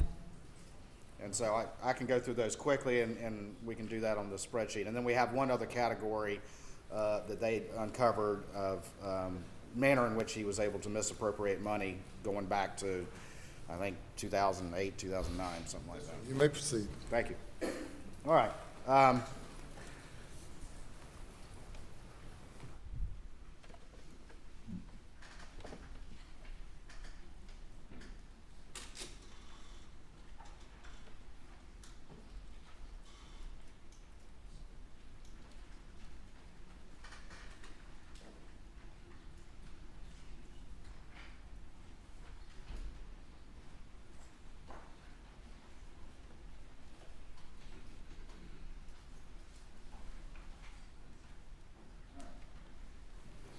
So, Your Honor, we're going through that packet that was provided up there with you, and we're going to go in order except for Hirschberger, which we already talked about.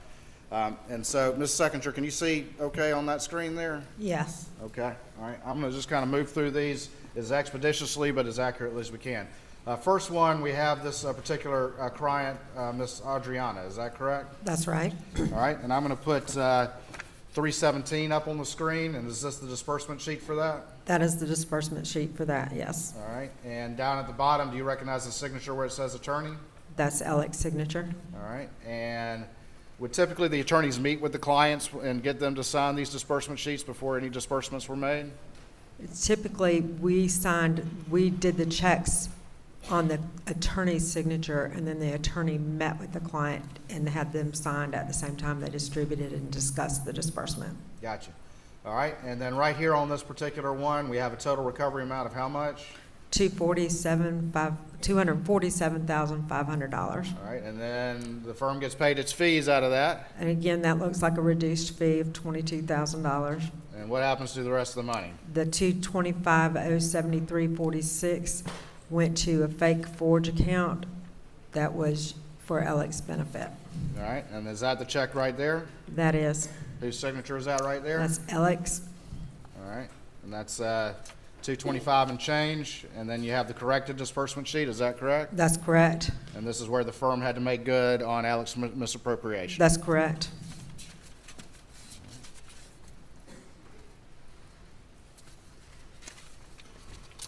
All right, let's move to the next one. This would be for Mr. Barrett, using the first name, is that correct?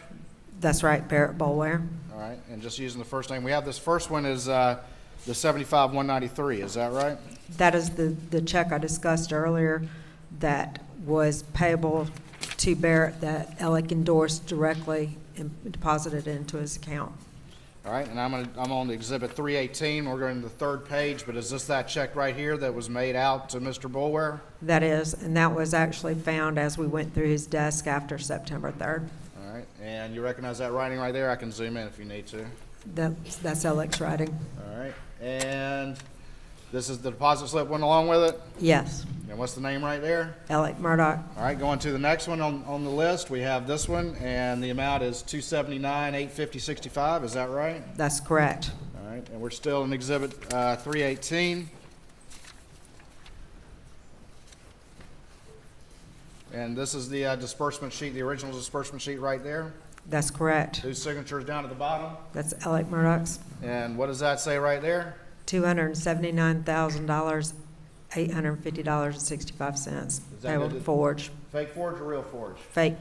All right, and then what is that right there? That's the check payable to Forge showing Alec signing it and endorsement on the back. Okay. All right, let's move on to the next one. We have, this is Hirschberger. We already did that one, correct? That's correct. Well, yeah, we already did that one. All right, let's go on, and we did the next two. Those were those two fees that Alec told you he was structuring? That's right. All right, or at least this one was, correct? That's right. All right, let's go on to Ms. Gary. This is States 319. This is the disbursement sheet right here, That is the initial disbursement sheet. okay? And what is that right there? Excuse me, that is not the initial, that's the second one. So there's a Forge structure right there of 112.5, a payment of the personal rep and the amount divvied between the beneficiaries. That Forge structure should have been paid to the beneficiaries, and again, it was paid to the fake Forge account. All right. You and see look- the check signed by Alec and endorsed by Alec. All right, so that's 112.5 right there, correct? That's right. And then you have the corrected disbursement where y'all had to make right to the clients. That's correct. All right. Moving on to the next one, we have Mr., and I'm going to use their first names. Use that for me if you can, please. Okay. All right, Mr. Christopher. Mhm. All right, and we have this, you have this disbursement right here, is that correct? That's right. And whose signature is that right there? Alec Murdaugh's, And we got how much? $750,000. Going to what? Fake Forge, The fake forge, is that correct? that's right, And then we have the check, that we do. and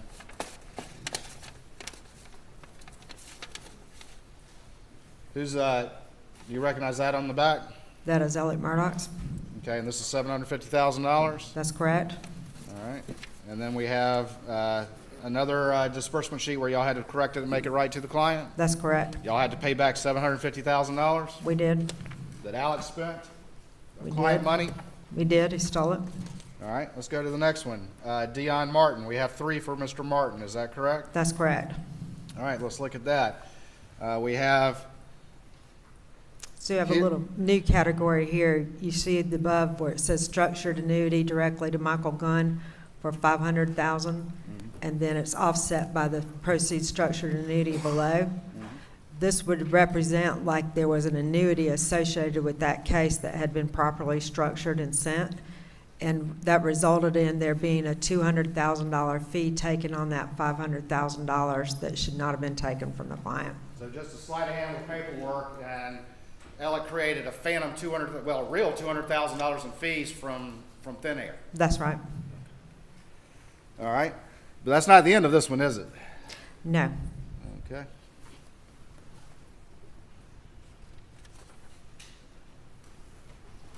All right, right here on the second page, we have a disbursement to Forge, is that correct? That's right. And is that real Forge or fake Forge? That's the fake Forge. How much is that one? $338,000, $56.14. Okay. Now, we already talked about on this list, we talked about the fake fee of $200,000 that you just mentioned. That's right. And we did the 338,056. That's right. 14. Okay, let's keep going. And what's that? That's the check for the $338,000 that's payable to the fake Forge and endorsed by Alec. All right, and then what is this disbursement sheet? This one is showing a structured payment of $45,000, and this one incidentally had a quote attached to it and is signed by the client. And that also went to the fake Forge account and his personal account. This is a copy of the quote from Forge. All right. But no Forge structure was ever No, materialized? none was done. We verified none was ever done. All right, and what is that $45,000 check there? This is the $45,000 check to the fake Forge deposited by Alec. And is this the disbursement sheet where y'all had to correct it and make it right to the client? Yes. All right, moving on to the next one. We have Elise Mallory, and that's the one I showed you at the beginning. It is an example. Is that That's correct? right. All right, so we've done that one, and that was 183,528, where he took every last dime of it. Is that That's correct? right. Yep.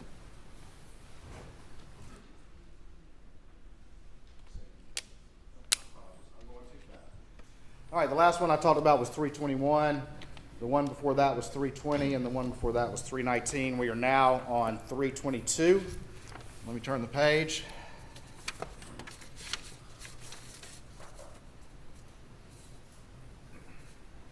And we have Mr. Jamian, is that correct? That's correct. All right, and right here, we've got a disbursement sheet, is that correct? That's correct. All right, and we have a Forge of $90,000, all That's correct. right, and is that real Forge or fake Forge? Fake Forge. Okay, and what is this right here, sideways? That is the check payable to Forge, the fake Forge, and the endorsement on the back of the check. All right.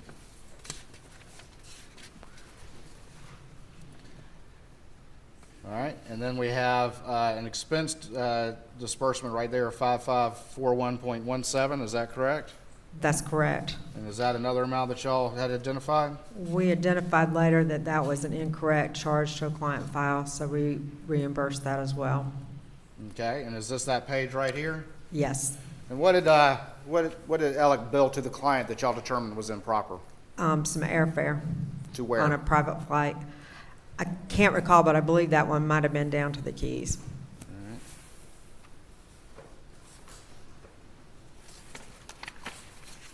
Did y'all have to pay that money back too in this corrected disbursement? We did. That was exhibit 322. We got 333. Mr. Johnny, $95,000, is that right? That's correct. All right, on the first page, we have the disbursement sheet, and we have a Forge line right here for $95,000. That's correct. Did that go to the real Forge or the fake Forge? Fake Forge. Okay, we have a copy of the check right there, is that That's correct? the copy of the check and the endorsement, and a copy of the correcting disbursement. Y'all had to make that right to the client. We did. Moving on to 324, Mr. Jordan. We got a disbursement to Forge, is that right? That's right, for $85,000, along with the fake check and the endorsement on the check. Okay. And then the corrected disbursement, correct? You missed the one for $65,000. There was two in that one. Yep, there it is right there. That's right, and then the correcting. All right. So we had an 85 and a 65,000 for that one, correct? Correct. Exhibit 325, this is now Mr. Manuel, and we have a $70,000 forge, is that correct? That's correct. Fake forge? Fake forge. All right. And what's that right there? The check payable to forge, the fake forge, and the endorsement. And this is the correcting disbursement where we paid the client back that $70,000. Go on to the next one. We got Miss Mary, and we got a settlement proceeds to forge of 19.5 right there. Is that correct? That's correct. And this is Exhibit 326. And did that go to real forge or fake forge? The fake forge. All right. And what is that right there? Copies of the check to fake forge and the endorsement on the back by Alec. All right. And then the corrected disbursement having to pay the money back Correct. by the firm. All right. Going on to Mr. Randy. Right here, we've got a disbursement of $9,569.30 on Exhibit 327. Correct. All right. Next page, we have what? The copy of the check payable to the fake forge and the endorsement by Alec on the back of it. All right. And then the correction disbursement. Correct. All right, and last one for this set is Exhibit 328, and we have Thomas Moore, is that correct? That's correct. And whose signature is that right there? That is Alec's. And the amount to forge of $125,000, is that Yes. right? Incidentally, that's a forged signature for the client. The client confirmed that when we met with them. Do you recognize that handwriting It appears to me to be Alec's printing. on the disbursement sheet? Yes, sir. All right, and then we have the fake check right there, That's correct. or the fake forward check, and then that's all on that one for right now, is that correct? Well, it's partial correction. Yeah. Okay. All right.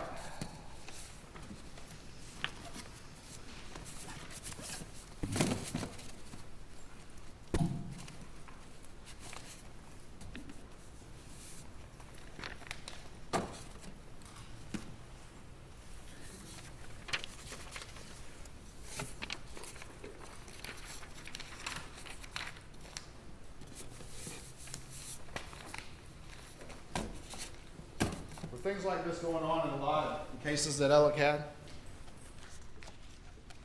Fair amount? Well, we found them in these several cases, and in the scope of all cases, not so much. I mean, we have a ton of volume, so this doesn't represent a large proportion of those, but this was common with them. And that's my point, is Yes. that there's a large volume, Yes. and these are sprinkled throughout over years and years and years. Break it out over a decade or better. Whenever there was an opportunity, it happened. Yes. All right. I'm gonna show you, let me get a couple more documents, Mark.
show you what's been marked as Exhibit 329 here to this proceeding, and see if you recognize that. I do. This is a spreadsheet of the payments that were made to Palmetto State Bank and misappropriated through that method. All right, you testified earlier that the fake Forge account, the Richard Alexander Murdaugh DBA Forge, started around 2015. Is that right? That's correct.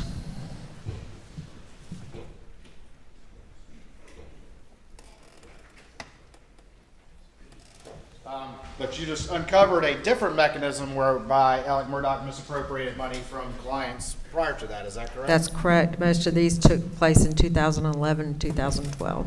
Okay. And did Alec have some particularly big cases in those years? He did. And what were those cases? So he had Arthur Badger, which was against a UPS truck in Allendale where his wife was killed, and I believe a couple of children hurt. There were several beneficiaries in that case. In that same wreck, well, then they had another one with Hakeem Pickney, who in that same wreck had a cousin in the car named Natasha Thomas. Okay. Let's talk about the Badger case. What was the total settlement in that particular case? In the Badger case, the total that was apportioned to Arthur Badger was $3.1 million. There was also a companion case, Donna Badger, with a good bit apportioned to it as well. I can't recall the number right here, right off the top of my head. All right. But just for Arthur Badger, who was just one of the clients that Alec had, correct? Right. Just for Arthur Badger, what was the attorney fee that he received in that settlement? He received $1,240,000. The firm did. The firm But did. that would be ultimately on his books at the end of the year. It would be credited to him. $1,260,000, is that right? $1,240,000. Is that all the money that Alec received from that particular case once y'all did your review? That is not. What else did Alec take? $1,325,000. Another $1.325 million, is that right? That's right. And how did he go about doing that? Checks were payable to Palmetto State Bank that were then converted into personal items, payments for bank loans, payments for loans from a conservator account, payments to Johnny Parker, I believe it was, one to his father for paying back personal loans that they had given him. Okay.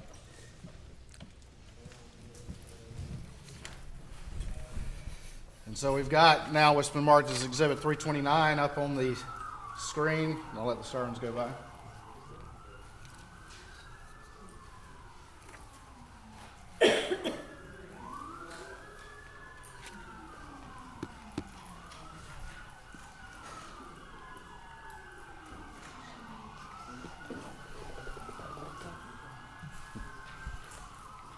Guess I'll just talk over them.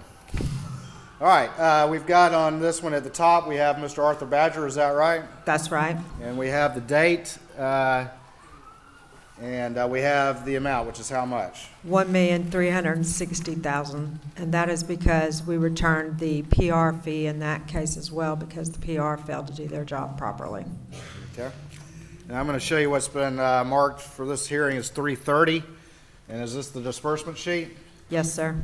And down here, we have Palmetto State Bank payment to fund structure per client request, is that right? That's right. And that's the 1.325 million? That's correct. And did that go to the client? No.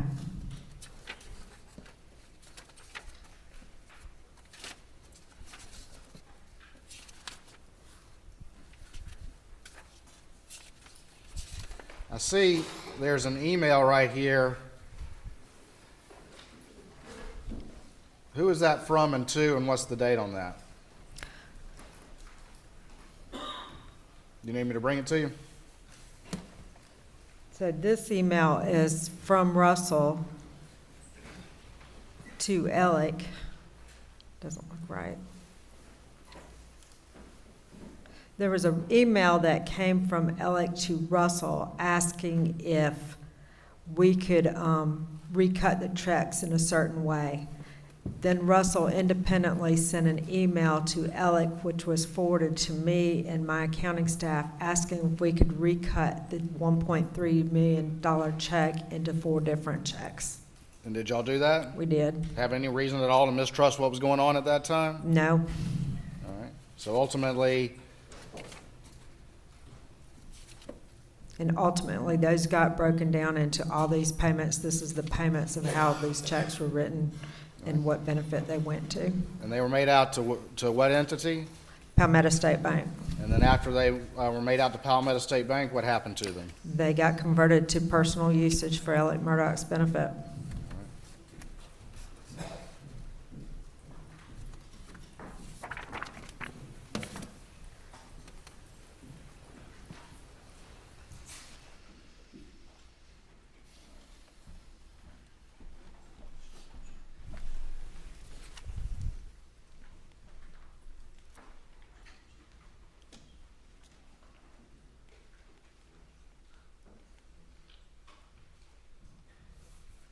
Real quick, I see the spreadsheet says July 2005. I'm going to point you to this disbursement, though. What's the date on that disbursement?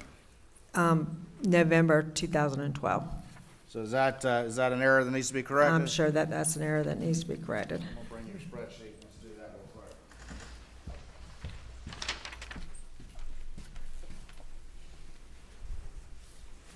I'm giving you a pen and November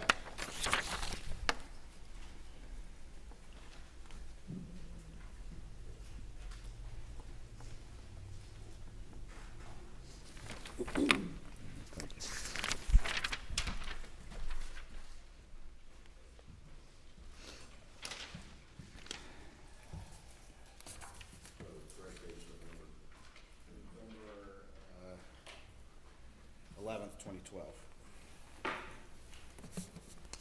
All right, let's talk about another case. I'm looking now at Exhibit 332, and we go back to your spreadsheet, and we have Natasha Thomas. Do you recognize that? I do. All right, and what was the amount on that particular one?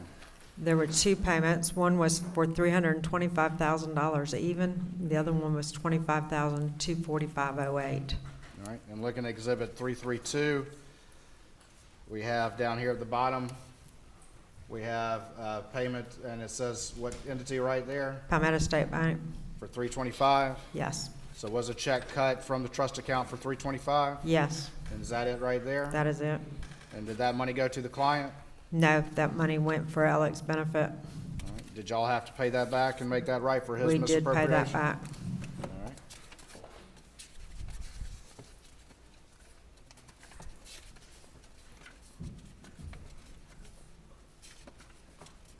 What you're seeing now is just all the different payments that were made from that money.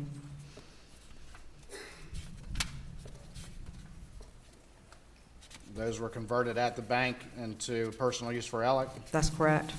All right, we're looking at the second check for, how much is that? $25,245.08. All right, and that's made out to what entity? Palmetto State Bank, From the client trust account? correct? Did that go to the client or did that go somewhere else? That went to Alec's personal use again. All right. And did y'all ultimately have to make that right? We did.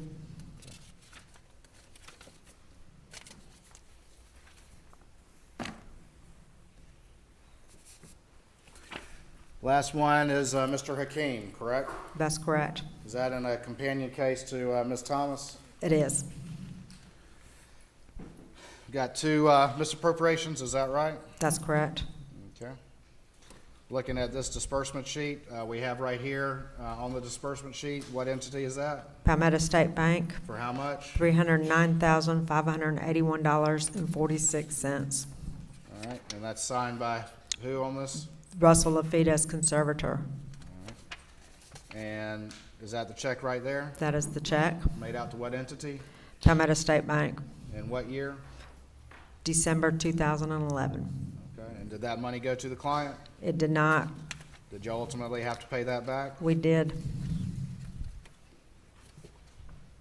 And then finally, $60,000 for The opinions. PR fee again. We decided to pay the PR fee back. And that's the PR fee right there for Mr. Lafitte, is that correct? That's right. The one who signed that disbursement sheet. That's correct.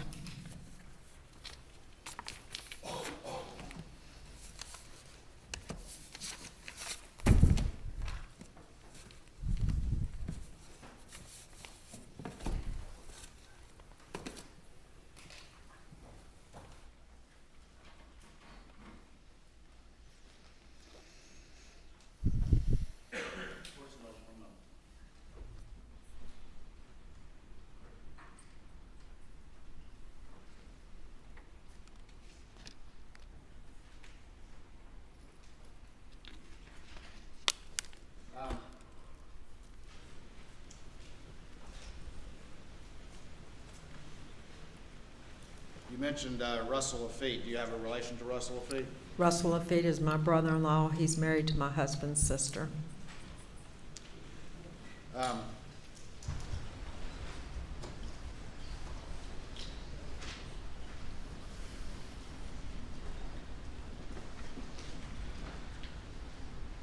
June 7th, 2021, you came in demanding answers about those Ferris fees, correct? That's correct.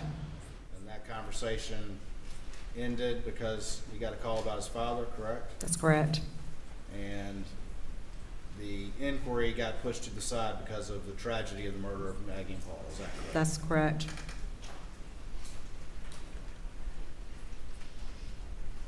And additionally, Alec called you about having to get finances together for a hearing in the boat case later that week, is that correct? That's correct. And that hearing got canceled as a result of the tragedy of the murder of Maggie and Paul. That's correct. And ultimately, in July, y'all received an email from Chris Wilson saying the money was in the account, is that correct? That's correct.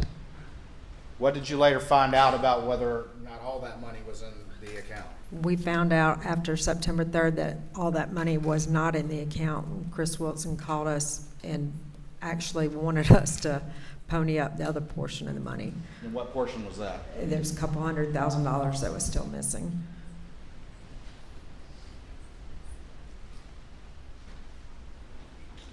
And once, a few months later, your attention got turned back to these matters and you ran that inquiry, then the whole thing started to unravel, is that correct? That's correct.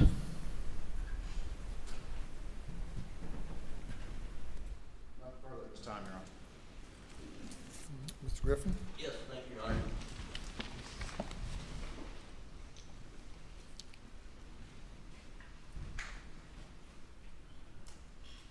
Do you have an idea about how long you plan to be? So we'll take a break now for about 10 minutes.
seated.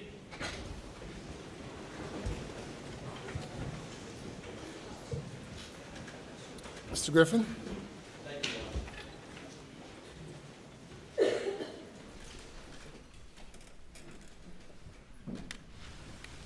Good morning, Mr. Secretary.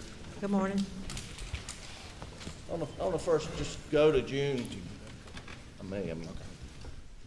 want to go to June the 7th, when you were up in Alec Murdaugh's office, and you were talking to him about the Ferris attorney fee money, correct? Correct.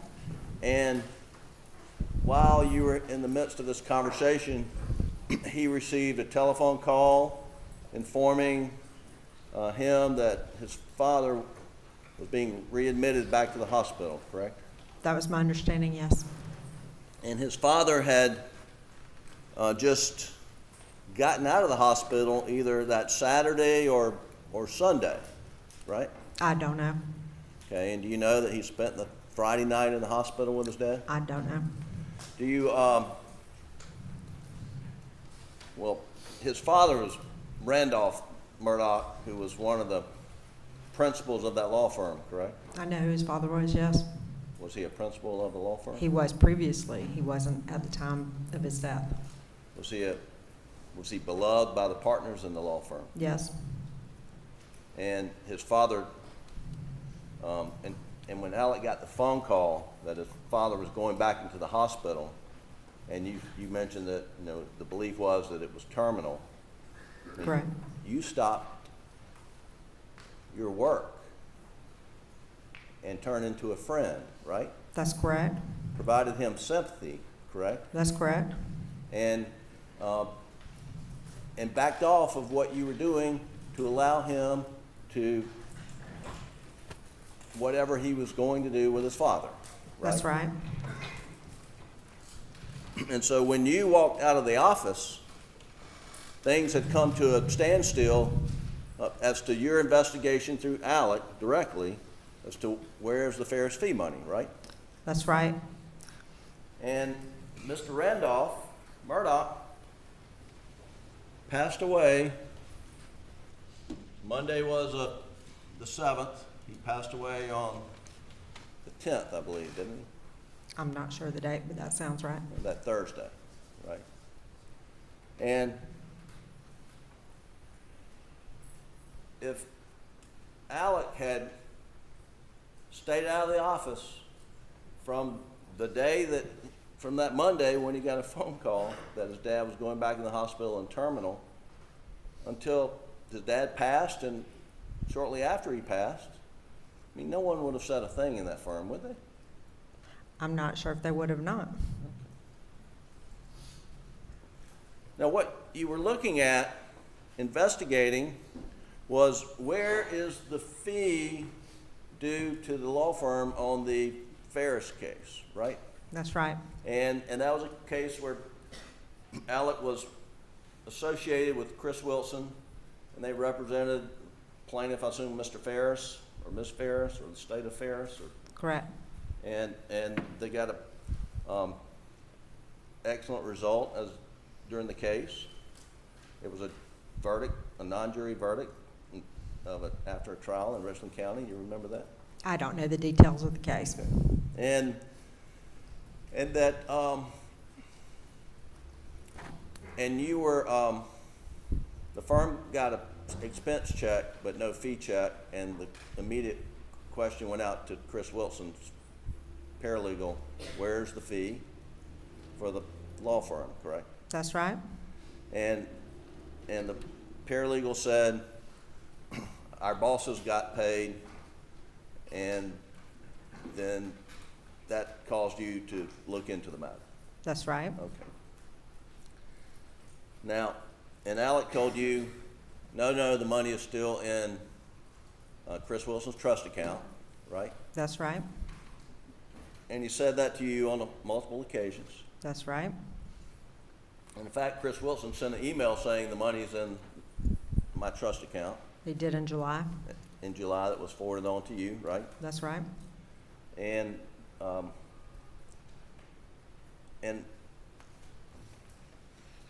noticed, well, let me back up. Did Alec explain, did he come up with a story to explain, well, the reason the money is in the trust account is because I'm considering whether to structure the fee? We did discuss that, yes. And in that law firm, your law firm that you're an employee of, partners have structured attorney's fees in the past, correct? They have. And so the fact that, and just so the record is clear, when we're talking about structuring attorney's fees, it is delaying the payment of the fees through some financial product. Isn't that correct? That's right. And by delaying the payment of the fees through a financial product, if successful, it allows to delay the payment of taxes on that money. That's correct. Now, in the times that the fees have been structured in the past, when the payment of the fees have been delayed, who is the beneficiary of the financial product? Is it the partner that brought the fee to the firm, or is it the law firm?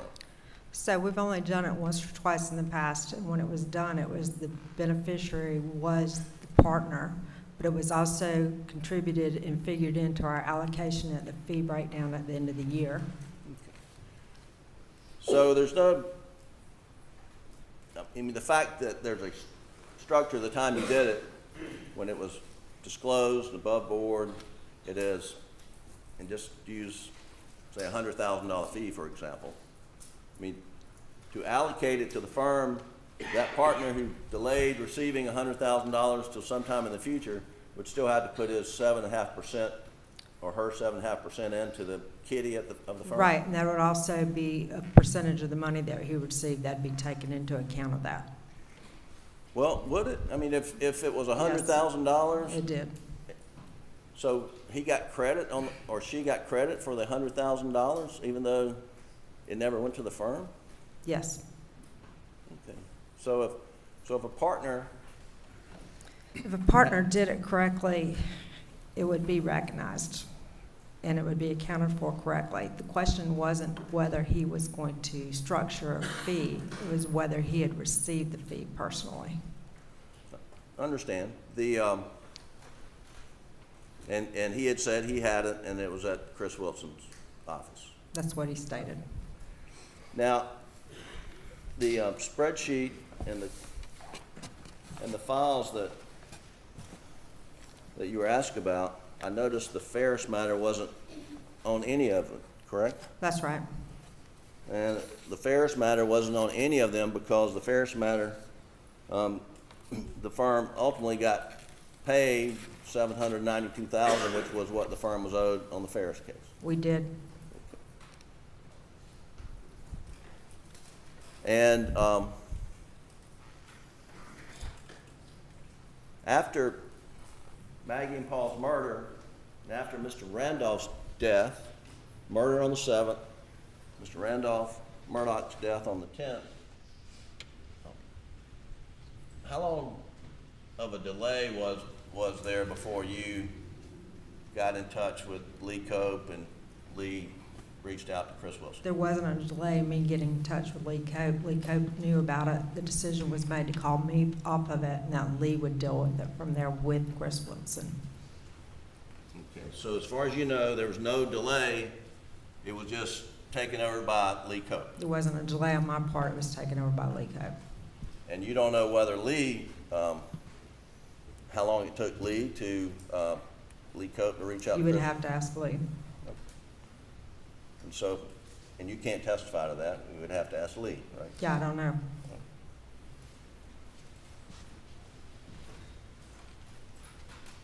And then you had talked about a Hirschberger case where there was actually what appeared on paper to be a structured fee, correct? That's right.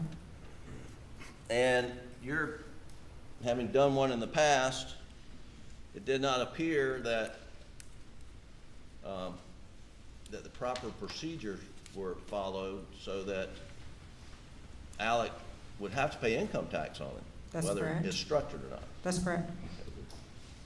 And his explanation, I think you said that was back in, Late May, early June. yeah, that check is May 12th, 2021, the Hershberger. I can't be sure when the exact conversations were. They were all going on around the same time, but it had been after that check. Okay. And that, and so the thought there was, and Alec told you that, well, I'm just trying to sort of shelter money from me, put in Maggie's name because I'm being a defendant in the voting case. That's correct.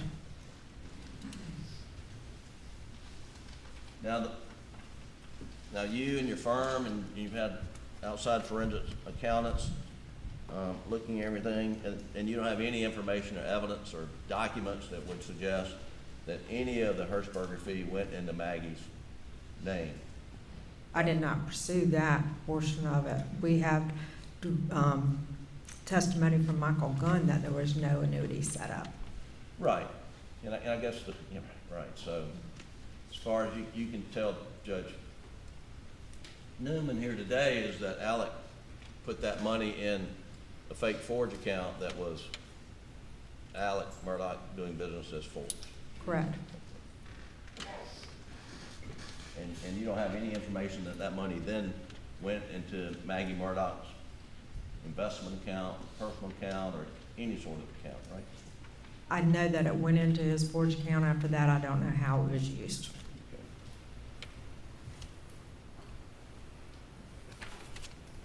And I think you said that that you didn't start back up and looking into the Hershberger matter until sometime in, I think you said, it did not readdress it until late September. That's correct. Okay.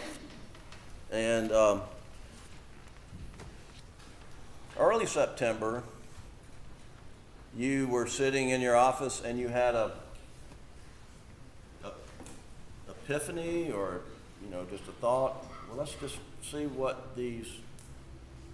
how many times his cases have checks going to Forge. Well, when you're speaking of epiphany, I had started digging through his client list for every fee that he had brought in. And rather than going one by one, my epiphany was, let me just run a payment ledger on Forge and see what that turns out, rather than digging one by one. Okay. And what prompted you to do that? Because I was trying to look to see if there had been any more settlements that had been written to Forge, like this other one with Hershberger, so that we could account for them and discuss how we were going to handle them at the year end with the bonus distribution. I see. And at what time of the year do you have to prepare final reports for the December. partners? For December? And when do you start working on that? It depends every year, but usually December. But in September, you were, I guess, doing your job, trying to see if there were other Hershberger type structures out there. That's right. Okay. And so you ran a report of financial records that were maintained at the law firm, correct? Correct. These were electronic records? Yes. And you didn't have to order bank statements for anyone, you had them right there on your computer system? I have mine, yes. And there's nothing that happened well, let me back up. We've seen checks to Forge, I think you said, going back to 2015. Correct. Have those checks been on the firm financial system and maintained them since 2015? They were. They didn't catch our attention before that. Okay. And there's nothing about the murder of Maggie and Paul that prevented you from accessing that information at any point in time, is there? No, what prevented me was work and personal obligations to get to that point in time to have the opportunity to look. And but the information had been at your fingertips. Anything that was done in 2015, it was there. 16, it was there. 17, it was there. That's 18. right. And that's why you were able to go back and do the work, and law firm stood up and made these clients whole. Is that right? That's right. Now, do you have the summary exhibit 314 up there? I do not. I may have it right here.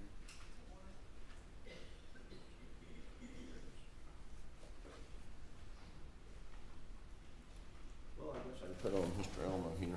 It's not my favorite animal, but, well, let me just have you look at this right quick.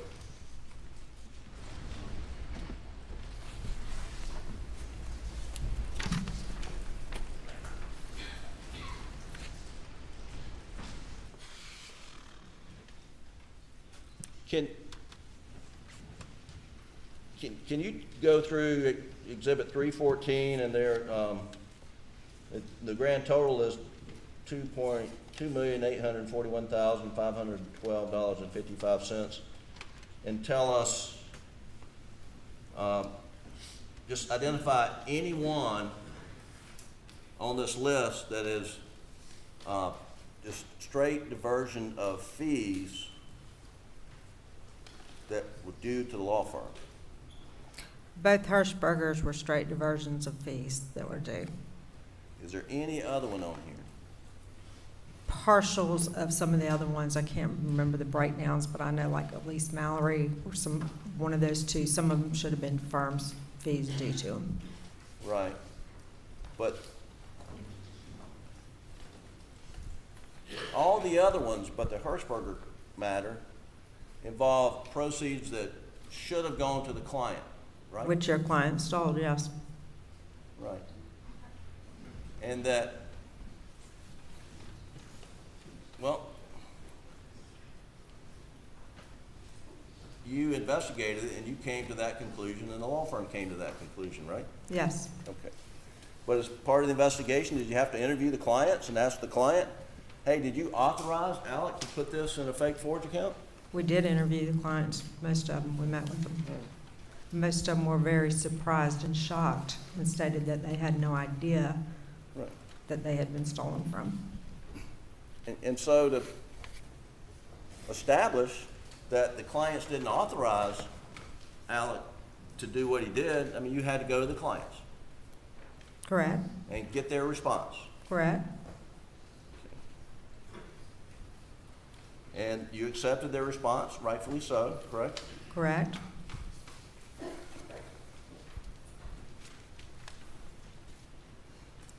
On this list of 314, is there anyone where you didn't go to the client or the client representative, except perhaps Hirschberger, and say, did you authorize Alec to do this?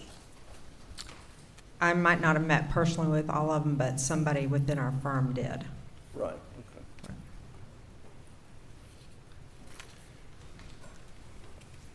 Now, Barrett, the second one, Barrett Boulware, said took insurance proceeds, and that's Exhibit 314. And I think you said Alec had power of attorney, He did.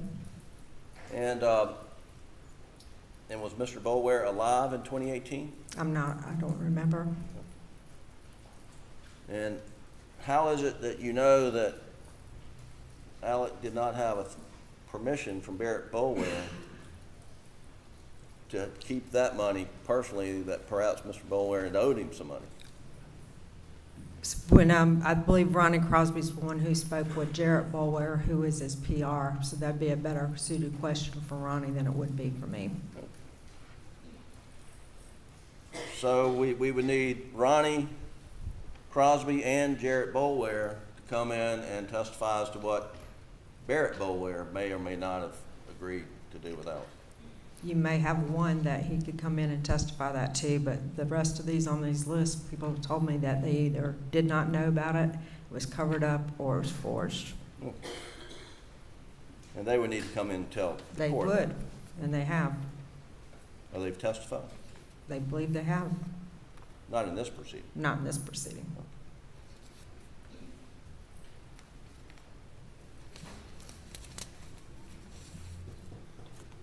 Now, there was another group of cases that involved Palmetto State Bank, is that correct? That's right, And your brother-in-law? that's right. And again, there's Arthur Badger, Natasha Thomas, Hakeem Pinckney. Do you know if Mr. Lafitte or anyone at the bank was personal representative or conservator for any of these folks? He was conservator for Natasha Thomas. I believe he was conservator for Hakeem Pinckney. I can't remember the exact circumstance. And he was the conservator for Arthur Badger's wife. Okay. And Mr. Lafitte, I mean, all of these checks went to Palmetto State Bank, correct? Correct.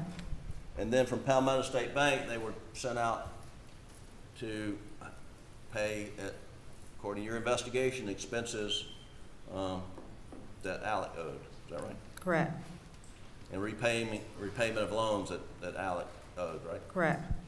And that Mr. Lafitte was knowledgeable about that, as far as you know, right? Appeared to be.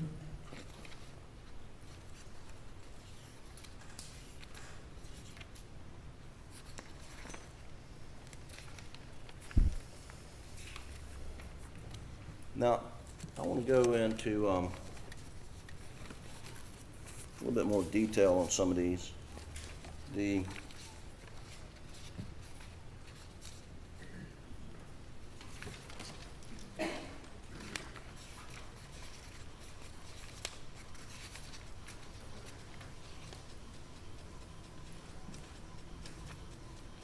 Let's just go to, I'm going to put it up with Ms. Elmo, and it is the Ben Allen Kendall. Well, that's Hirschberg, but let's don't do that.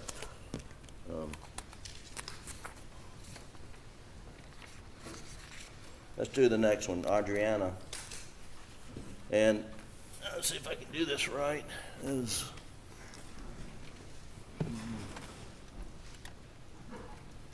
Do you see that one? That's the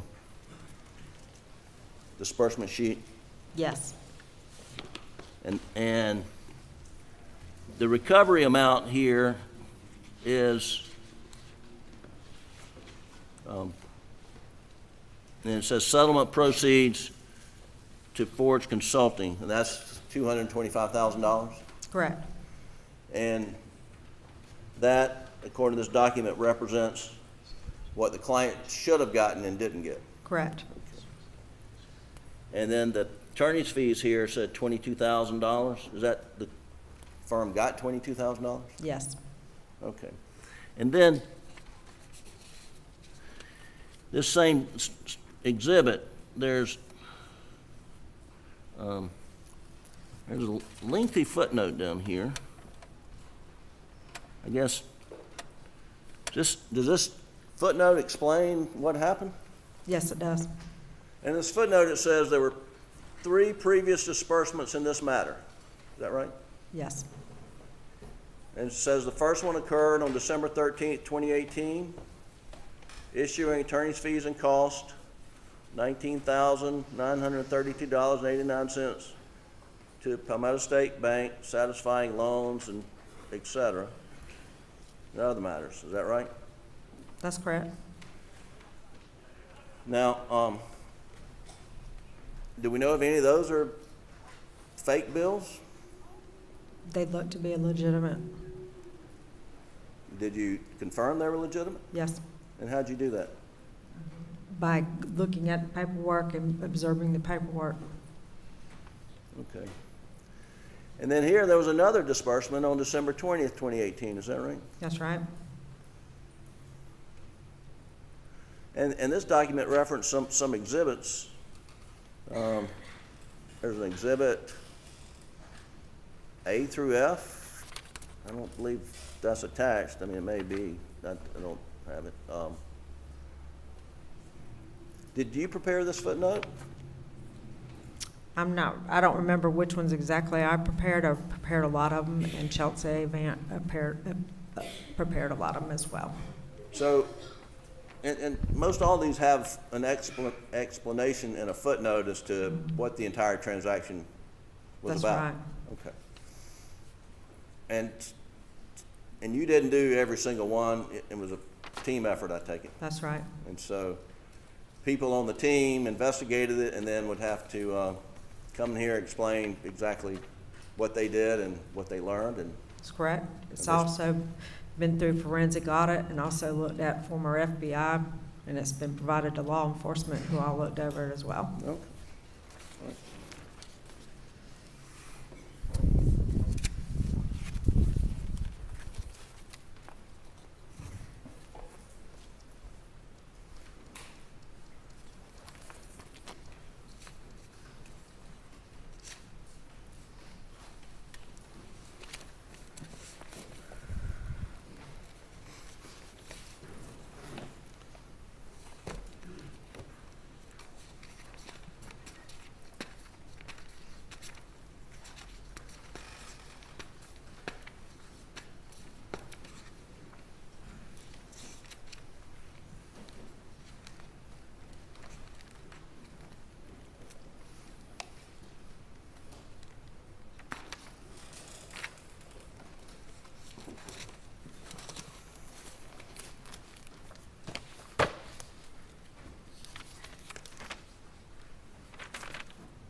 Now, I think you also said that back to June the 7th, that you said that Alec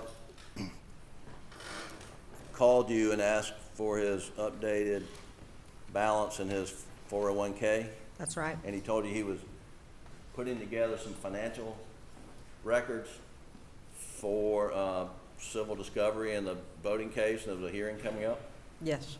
and that he had asked you, he'd questioned you previously about the balance in the 401k. That's right. It's not been the first time. And the times that he questioned you, was it in the context of putting together information for the voting case, or just he was curious? Putting together information for financials. Okay. Financials in general, or financials in the voting case, or you just don't know? I didn't really ask particulars. Okay. The So, perception was that it's for the voting case. Talk in the office, we knew hearings were coming up, we knew they were looking for his financials. okay. Well, when you said on the 7th, he called you about financials, did he reference the voting case during I that? believe he did. Okay.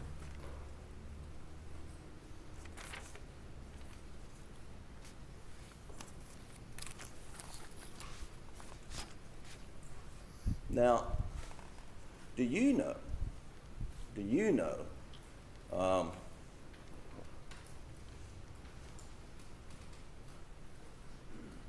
what impact or what consequences Alec would have suffered from his partners if he had just, or if you had found that he had diverted the Ferris fee to himself personally, as opposed to putting it in a structure or putting it in the firm? Do you know? I think that he probably would have had some bad repercussions for him, because they were adamant that we were not going to be part of having any portion of hiding or diverting any fees. And the concern was hiding fees from the civil discovery in the voting case. Yes, at that point in time it was. And that wasn't, And at that point in time, no one was saying that they thought he was stealing from the firm, but that he was sheltering money from being disclosed. That was the opinion, yes.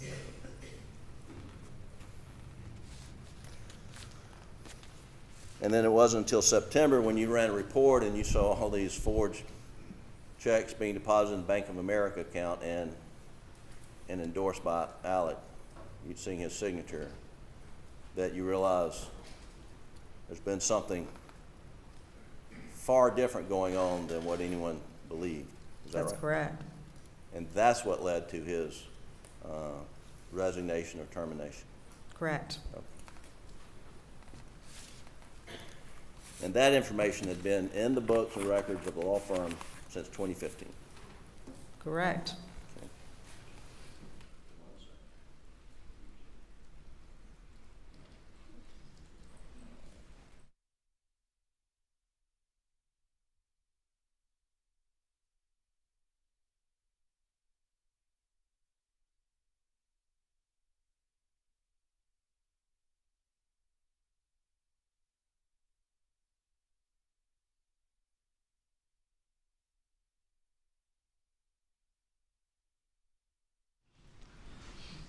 One last question. That the information that in part of the investigation where you and members of your staff and the forensic accountants determined that the clients did not authorize any of these transactions? I mean, you have no personal knowledge other than what's been told to you by people working for you or by the clients, right? I also saw some of the deposits going into his personal Bank of America account statements. No, I understand that, but whether the clients, If they had some back deal, I don't know about any of it, no. right. Any information you have about what the clients told the firm is hearsay, as far as you know. It's not hearsay if they said it to me. Okay. And some said it to you. Yes. Okay. Thank you. Very briefly, Your Honor.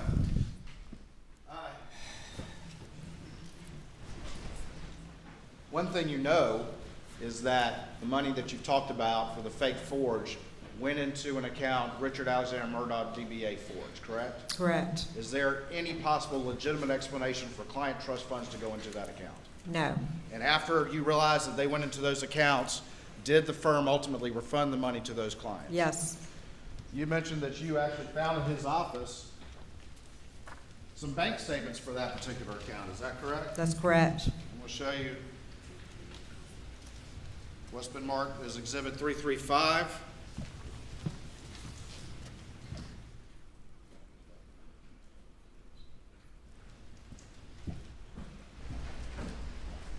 Have you take a look at it?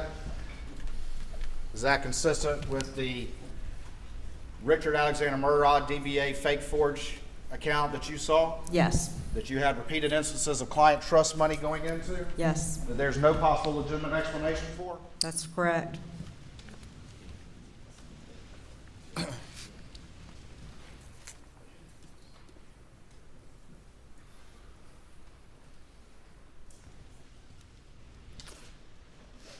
You were asked some questions about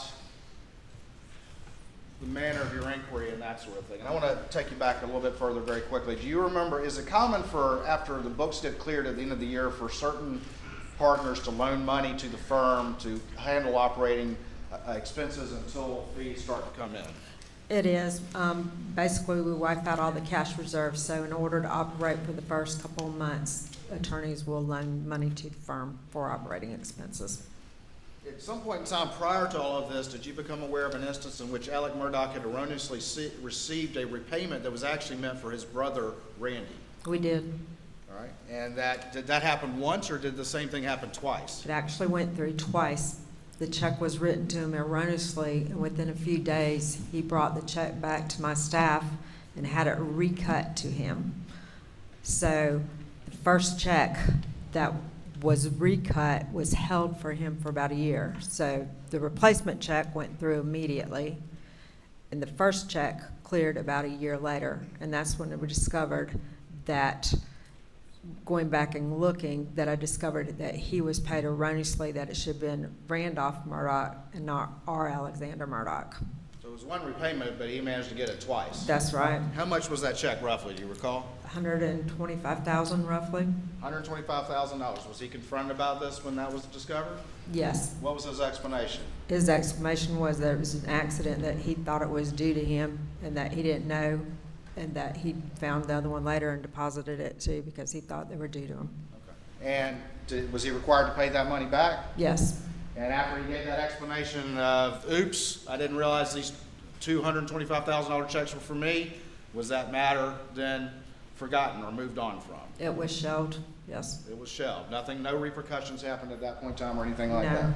Okay. So the money gets paid back and people moved on, is that right? That's right. Okay. You testified before that when the murders happened, that the inquiry, nobody was going to bring that up now in the wake of the murders, the Ferris fees that you had talked to Alec about the morning that Maggie and Paul were killed, correct? That's right. It's a family-like place. Everybody was concerned for him, his family. We knew we had time to discuss this before the end of the year, and at that point, like we said, we didn't think he was stealing any money from us. They had no reason at that time to think he was stealing, correct? That's right. And so it did get shelved, correct? That's correct. All right. And then in July, you got an email, is that correct? That's right. And you testified to this before. What did the email say from Chris Wilson's office? It said that the money was in the account and available to us at any time that we would ask. And then, so at that point, the money seemed like it was there. The money is not missing, and so the matter was shelved. Is that correct? That's correct. All right. However, you've testified that things have been going on for a while, and it was months later that triggered you to do that inquiry. Is that correct? That's right. Okay. Because there had been multiple instances over the years. Is that right? That's right. But that has nothing to do, the fact that that might have occurred regardless of at any point in time because of all the things that have been going on. That has nothing to do with the fact that when things were happening in June, they got shelved, and then you found out the money was there, and you thought that matter was closed. Is that correct? That's right. We never knew about the prior. We had no reason to look. We had no complaints from clients. We had nobody saying they were missing money. And this just turned up when we started searching because of the Hirschberger and the other relevant things. Has there been instances in which Alec used the firm credit card for personal expenses and was required to pay that back? Yes. And if the money got paid back, well, then everybody moved on. Is that right? That's right. So there was a history of that. That's right. You get the money back in, and everybody moves on. Is that That's correct? right. It's a history of trust and brotherhood. And that's what happened in July with the Ferris fees. Is that correct? That's right. You were asked about whether or not you were told in July that the money was in Chris Wilson's trust account. That's what you were told. Is that correct? Correct. Have you come to find out, however, that it actually had not been there? We did. And you found this check proving it, correct? That's correct.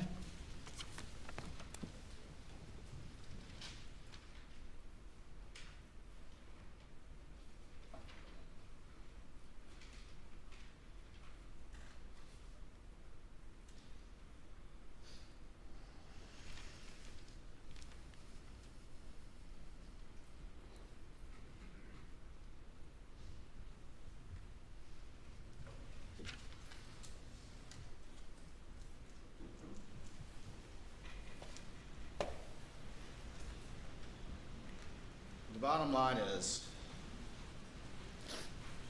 that there had been a long history of if the money got paid back, people would move on, correct? That's right. Things were continuing to percolate. They got delayed in June because of everything that happened, correct? Correct. But you were now curious, and eventually, months later, you look back at that. Is that correct? That's correct. And that also was highlighted and sparked by the discovery of the check, proving that he had not been telling the truth the entire time. Correct. Thank you. Nothing further. Anything further? All right, thank you. You may step down.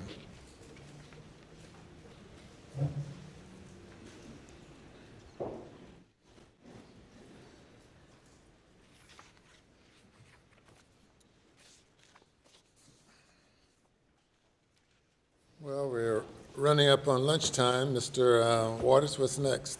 Well, we can certainly continue with this. We have Annette Griswold, who is Alec's former paralegal, who in large measure will testify to the similar events with Thomas Moore Hirschberger and the Ferris fees.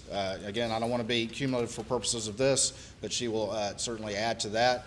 We also have available on this particular issue Michael Gunn, who is the principal in Forge, who of course will testify that he had never had any discussion with Alec about structuring fees, or at least nothing had ever been set up, and that this account is not his, and that all the money in these various transactions never went to him, and that they were diverted.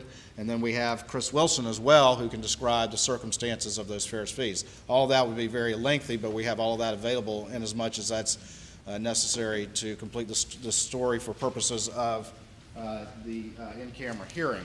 We do have, though we have arranged to get additional SLED and other witnesses here related outside of this for the afternoon, if you wish to make use of the jury for that. And also, as it relates to this, and we're also prepared to offer testimony about these particular instances, but we do have a confession of judgment that I would offer to the court at this point in time in the Satterfield case. And again, before the jury, we would have testimony about that, but for purposes of clear and convincing evidence, we have this confession of judgment that we would offer for purposes of this hearing as well. In addition, we have his disbarment from the Supreme Court, which also refers to his admissions of financial misconduct, which we believe also are relevant to the court's decision at this point as to whether or not there is clear and convincing evidence established of these various other crimes. And so we would offer those as well to the court for its consideration now. However, we can certainly offer testimony about those aspects as well. I think, Your Honor, if we can get to a decision point on the law firm witnesses, then we can move forward. And again, we have some witnesses related to Satterfield that we could address and try to work that in over the next few days of court time. And then finally with the boat case as well. And so that would be some of the financial witnesses that we would offer. And then finally, Your Honor, we do have some witnesses from Palmetto State Bank who will talk about the extent of Alec Murdaugh's financial condition at the time the murders happened and the reason why, explaining the reason why all these things were occurring and why they were all coming to a head in June of 2021.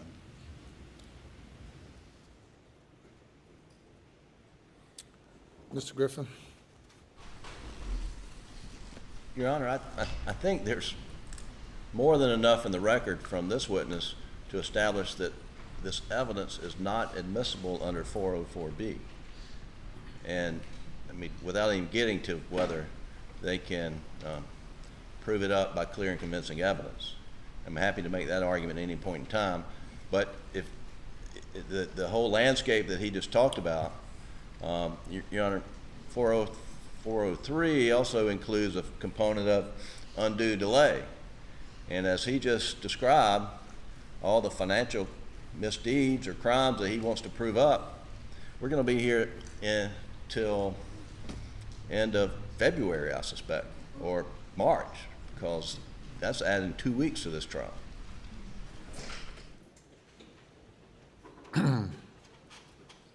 Yes, sir. Yes, sir. And obviously, as I even pointed out with this witness, we're trying to streamline the presentation. Frankly, the extent of misappropriation is very, very broad, and we're trying to focus on just a few areas. And the ones that we're focusing on are the ones that really came out of his mouth within seconds of law enforcement being on the scene, within seconds of the 911 call happening, and that is, of course, the boat case. And what does that mean? But there's two things that are very temporally connected with this particular crime, and that is the confrontation with Ms. Seckinger that morning over the Ferris fees that have been percolating for a while, and then number two is that pending hearing that very week in the boat case, which again, the purpose of that hearing is in a specific request for production and interrogatory to identify all accounts. And again, once you do that, once those accounts are identified, just like Ms. Seconder was able to do, just like law enforcement was able to do, the state grand jury was able to do, it doesn't take long to figure all that out and then lead to not only what's happened here, his disbarment, but also, you know, I don't have to get into this specifically, but 99 counts for which he's facing a possible sentence of life without parole on that alone. And so that kind of consequence that's hanging out there is very much relevant and very timely to what was going on June the 7th in his life. The defense asked the question, can you think of any reason? And all of this going on in his life, which is a stellar series of events like nothing ever seen, is certainly relevant for the jury to consider when they consider a perfect storm that was arriving for this man on June the 7th. Griffin, the witnesses that are here, Ms. Griswold, Chris Wilson, and Mr. Gunn, confession of judgment, and the disbarment, do you contest the matters which they are here to testify concerning? It depends on how far they go with their testimony, but I'd certainly, you know, that's predicate for Mr. Gunn to testify. They didn't have an account at Bank of America, and those checks were not deposited with us, and I didn't know anything about this. I mean, that we're acceptable to that, and just, you know, without knowing the full scope of what they intend to offer, it's hard to say yes, but that's all. I mean, just like this witness, I mean, she has a lot of information that is that she learned through investigation. But if we had to try this case, you know, 90% of it she couldn't testify to. Your Honor, I point out that those witnesses that I mentioned, as well as every single one of those victims, all testified. You know, there is transcripts on that, which the defense has had, which, you know, Your Honor has access to as well. So I don't know that necessarily it needs to all be repeated for Your Honor's determination now, because again, as he just said, you know, those facts have been testified to. It's just a question of the parameters for this particular trial, which again, the state's intent is not to try 100 white-collar cases in the context of this murder case. It's only to explain to the jury enough of what was going on in an unfathomable set of events for a lawyer, what was going on in his life that were all coming to a head on June 7th. I think that's extremely relevant, and we plan to do so in a very expedited and focused fashion. Your Honor, I would say for purposes of the trial, going forward with the jury, I mean, we're not stipulating to any facts. Yes, sir. Well, But for the purposes of hearing, I'm very candid with the court. yes, sir. As far as the court's view of things and what the court needs to determine to be convinced that clear and convincing evidence exists, you know, clear and convincing evidence is not proof beyond a reasonable doubt and all that. It says that degree of proof which will give me a firm belief as to the facts sought to be proven. And if those specific facts are not being contested, what the communications with Ms. Griswold that's in the record, with Chris Wilson, there may be, Attorney Wilson, may be some dispute, I don't know. Mr. Gunn, you know, Forge is a well-known consulting firm, and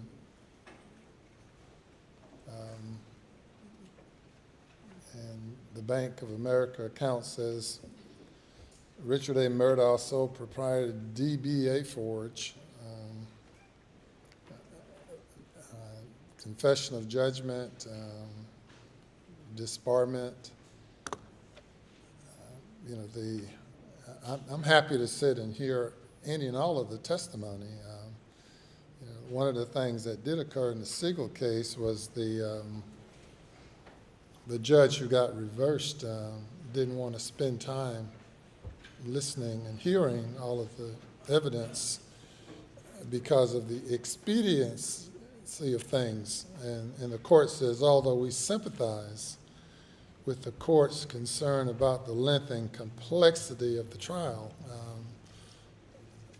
we nevertheless conclude that the importance of the evidence, due to the importance of the evidence, it must be presented and the court must receive it. So I am happy to do that without needless presentation of evidence twice, more than once. And now,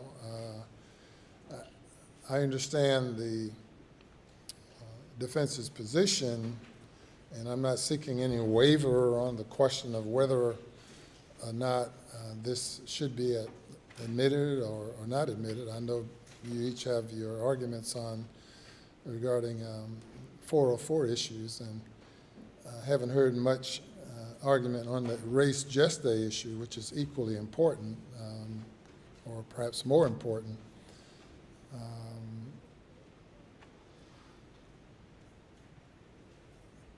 But if you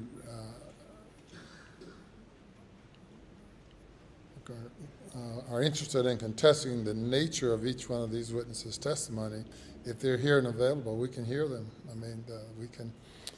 You indicate that there are some other witnesses on other matters that can occupy the jury for a bit of time this afternoon? Yes, sir. After our discussion this morning, we got some folks rolling, and after lunch hour, I think we can take us through the end of the day with witnesses that don't relate to this specific issue. We can go in that direction and then resume with more witnesses later this afternoon, tomorrow morning, tomorrow afternoon. I just don't want the jury to sit and to be in an idle format. And to the extent that you all can be in agreement with a path forward, that's best.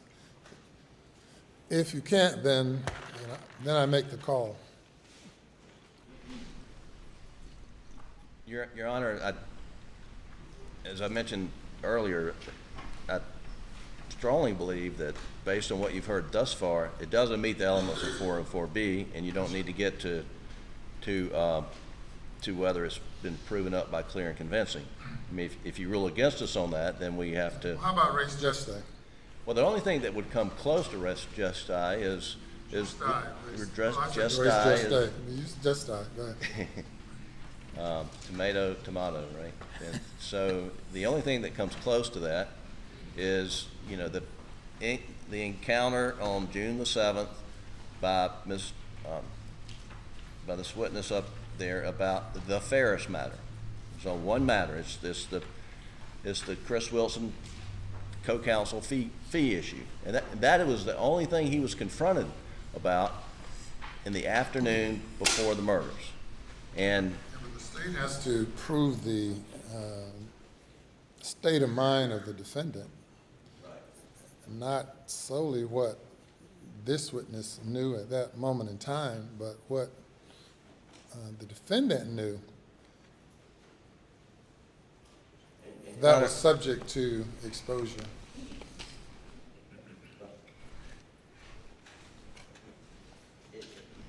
So, Your Honor, in the with regard to the res gestae issue, we had briefed State v. King 334 SC 504, and that is somewhat similar in that it involved thefts for someone stealing money, and there were remote thefts, and there was a theft the night before or close in time to the murders.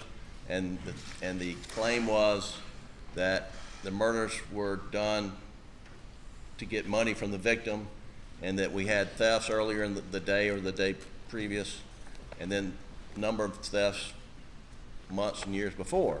Did the judge do the 403 analysis, 403, 404 analysis in King?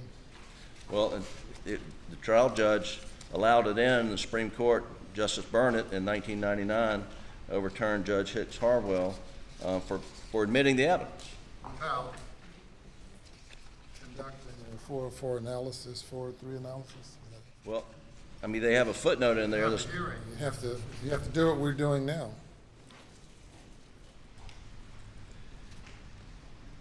yes, sir, but in the case, they said, while the remote thefts may have been minimally relevant to show motive under law, the prejudicial effect of this evidence far outweighed the slight probative value. So the Supreme Court did a 403 analysis, and that's in footnote 5, Your Honor.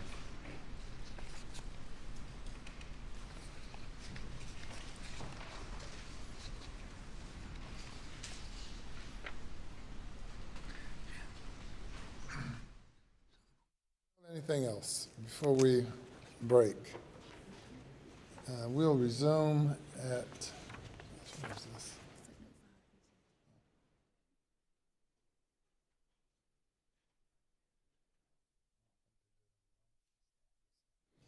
We'll resume at 2 o'clock with, at 2:15 with witnesses, and we will resume with witnesses and the jury witnesses. And we'll resume with this in-camera hearing involving witnesses later. Yes, sir, Your Honor. So we'll be in recess at 2:15.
Lay down, be seated.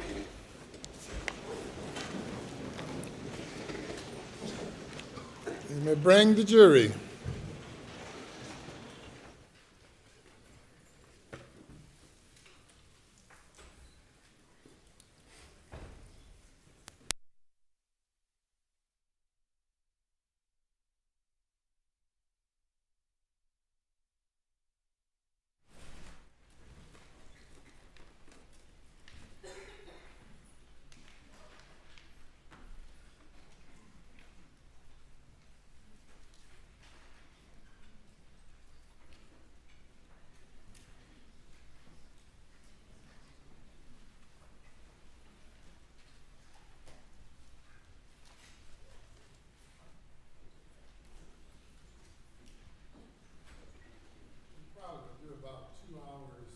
With the jury and then resume with in camera.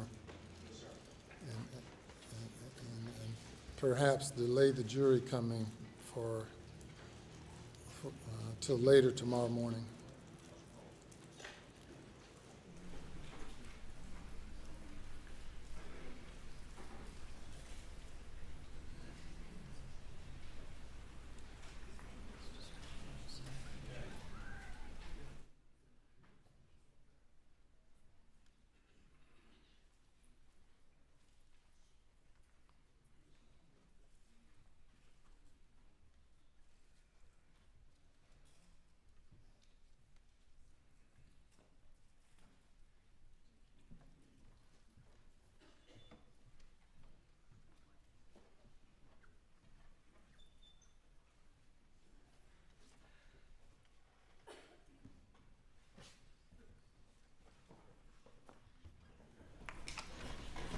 The jury is present, sir.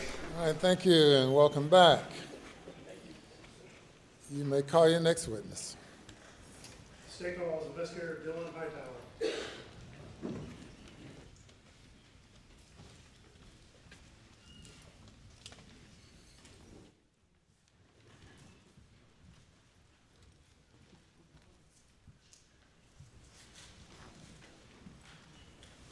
your right hand and left hand. Do you affirm the testimony about to give the court in this trial shall be the truth, so help you God? I do. Take a seat on the witness stand. State your name again for the record. Spell your last name.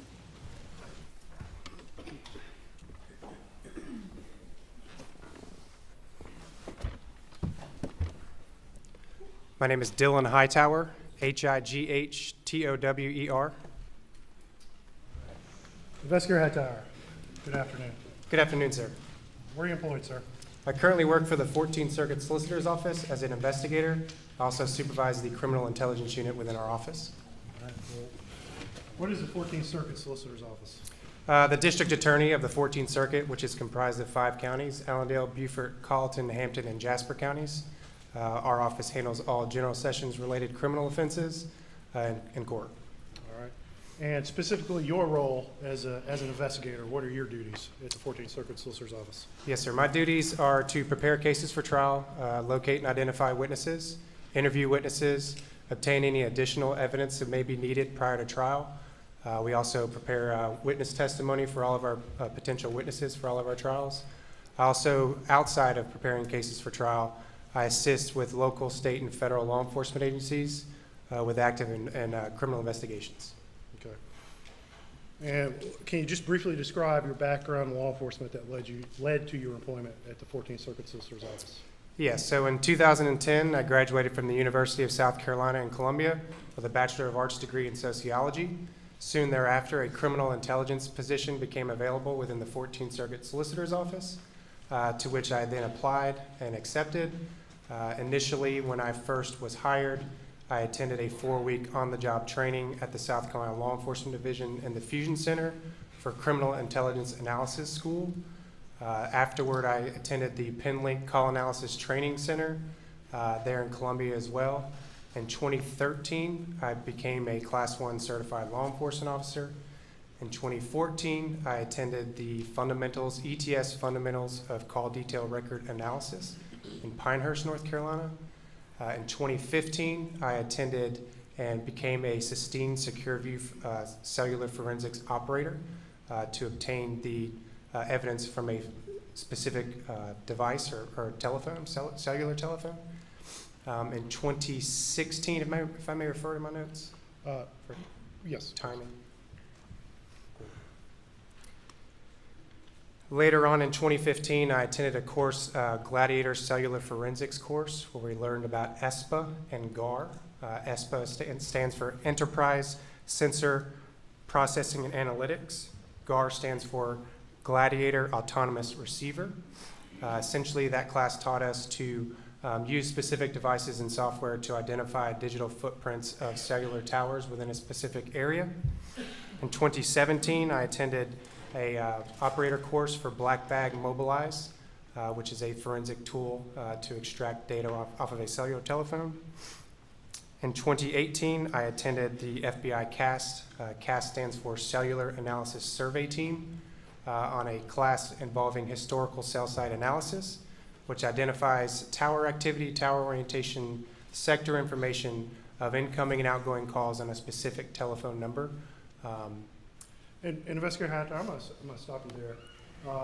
So as part of your job as investigator, 14th Circuit, your role is to help with cell records and cell tower information, correct? Yes, sir, among other things. And you've also had training on downloading and doing extracts from phones as well, correct? I do, yes, sir. Okay. All right. Is it unusual for you to respond to murder scenes in the 14th Circuit?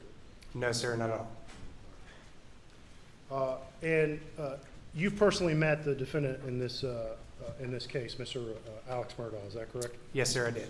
All right. And does Mr. Alex Murdaugh, or at least at one point, have an association with the 14th Circuit Solicitor's Office? Yes, sir, he did. What was that association? He was identified as a volunteer solicitor within our office. All right. And when you say assistant solicitor, what does an assistant solicitor do? They prosecute cases in General Sessions Court. And you've, in your role, you've participated in a number of trials before, correct? I have. I've been doing this for approximately coming up on 12 and a half years. Okay. Have you had an opportunity to participate in any trials with the defendant, Richard or Alexander Murdaugh? Yes, sir, there was one. All right. And approximately when was that?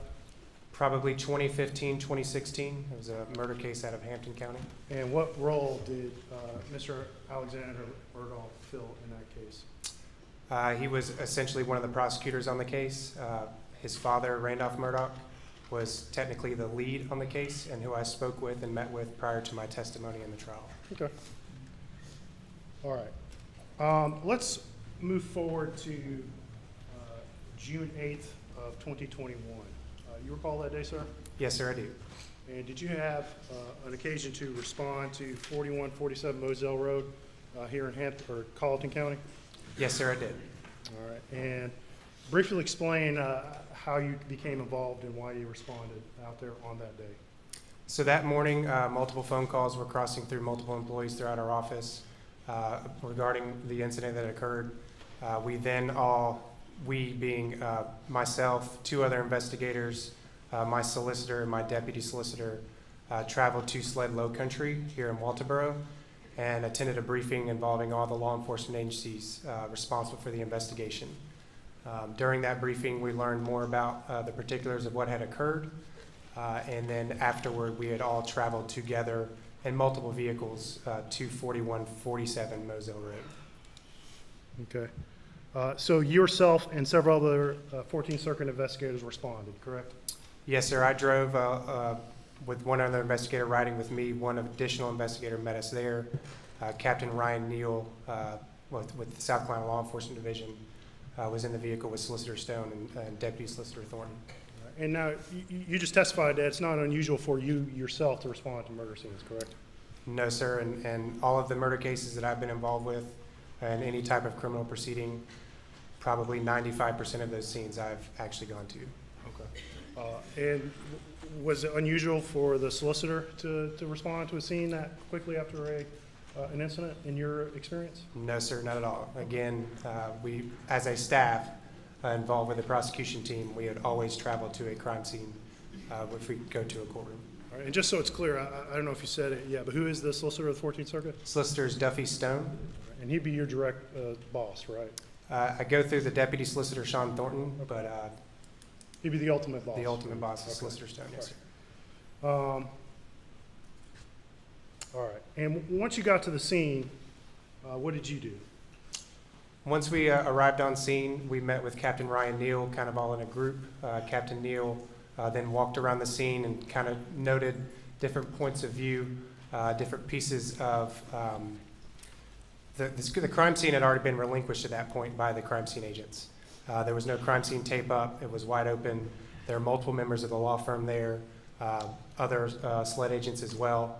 We had all kind of walked around the scene, around the barn, around the kennels, identified the points of interest of where each of the bodies were with Paul and Maggie, and then kind of circulated around the property and got a better visual of what all actually occurred.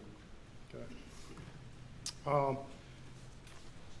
And while you're there, did you bring any equipment with you to help aid in the investigation?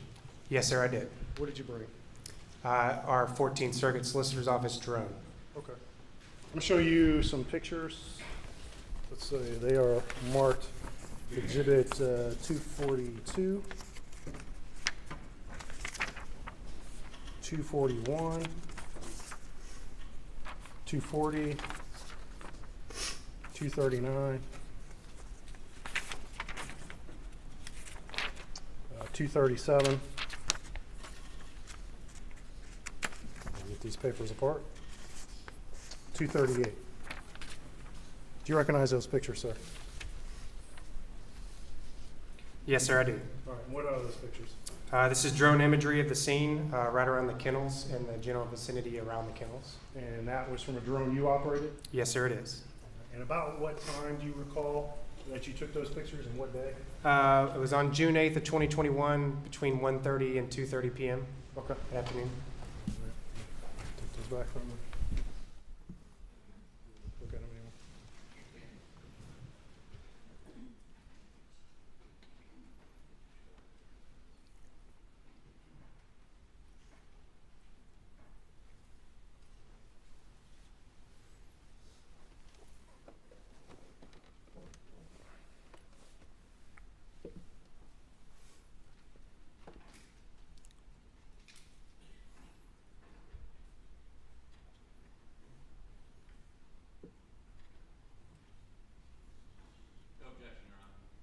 This time State of Murdaugh operated exhibits 242, 241, 240, 237, 238, and 239. They're admitted without objection.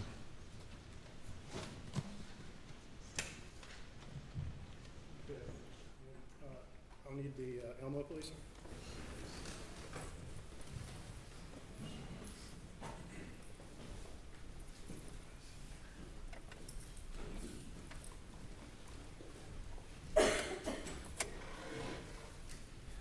Okay, can you see this picture on your screen, Investigator Hightower? Yes, sir, I can. All right, and what is this image of? So this is closest, kind of in the direction of the house, looking back towards the hangar area, as well as the dog kennels off to your right. My vehicle is right dead center in the picture, and then other SLED agents' vehicles were over on the left. Okay. And I'm going to ask you to step down real quick to point out a couple things, if you don't mind.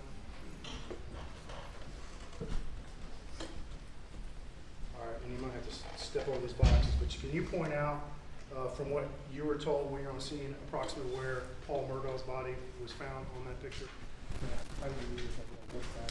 However you need to. Paul's body was right here near the dog kennels. Okay, and where was Maggie's body? She would have been right under this area over here, just on the corner around the edge. And you testified by the time you got to the scene, the SLED crime scene, you cleared it, and it departed, correct? Yes, sir. And when you say, you can take a seat again. When you say that the crime scene had cleared, what does that mean to you? It was no longer an active crime scene. Once the crime scene tape is removed, it's no longer active. So other individuals could walk and view the crime scene at that point? Yes, sir, that is correct. All right, and that was Exhibit 240. And I'm going to show you Exhibit 241. And that's the same general area, a little bit closer on where Maggie and Paul's body were, correct? Yes, sir, that is correct. Okay. All right, and now I'm going to show 242. All right, and that's a little bit lower angle, looking at the same area where Maggie and Paul's body were, correct? Yes, sir, that is correct. Okay, all right.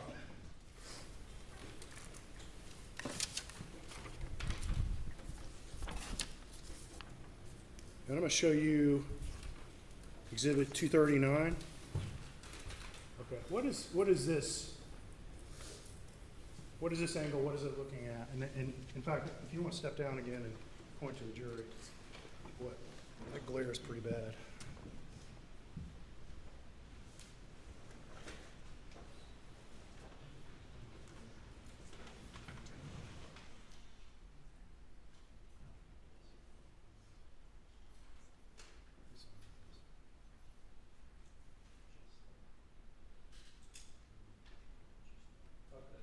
Yeah, that's better. Okay, so at the top of this picture, in kind of the center, what is that? So this here is the residence of 4147 Moselle Road. That's the actual residence. This is the field between the residence and the kennels. Again, the kennels, the edge of the kennels is right there.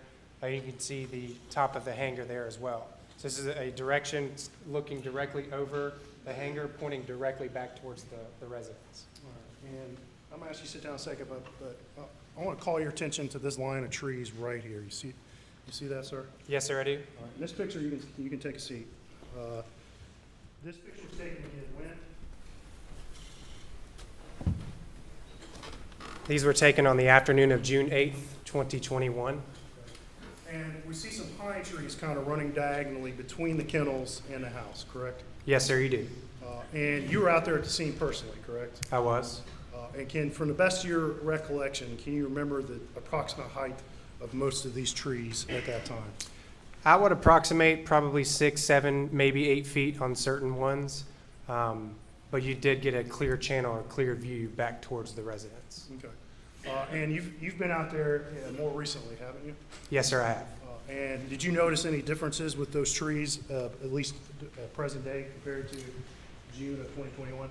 Yes, sir. It's much more overgrown than what it looks like in that picture. Have those trees grown higher? Much higher, yes, sir. All right, I'm going to show you, this is going to be Exhibit 238. And this is approximately the same angle, correct? The same angle, just the drone shifted backwards a little bit so you could actually see the full hangar, the full kennels, as well as the residence. All right. And finally, I'm going to show you Exhibit 237. All right. And what angle is this in relation to the others? So the idea behind this was to identify both driveways accessing the residence as well as accessing the barn area. So this is further back, kind of closest to the field area, looking back towards the hangar, the dog kennels, and the 2 driveways that you could travel or arrive onto the property. And this gives a good angle of those trees we were just discussing to show how closely they're spaced, correct? Yes, sir, that is correct. Okay.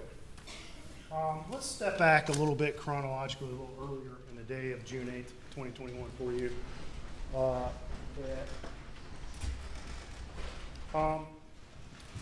While you're at the scene, did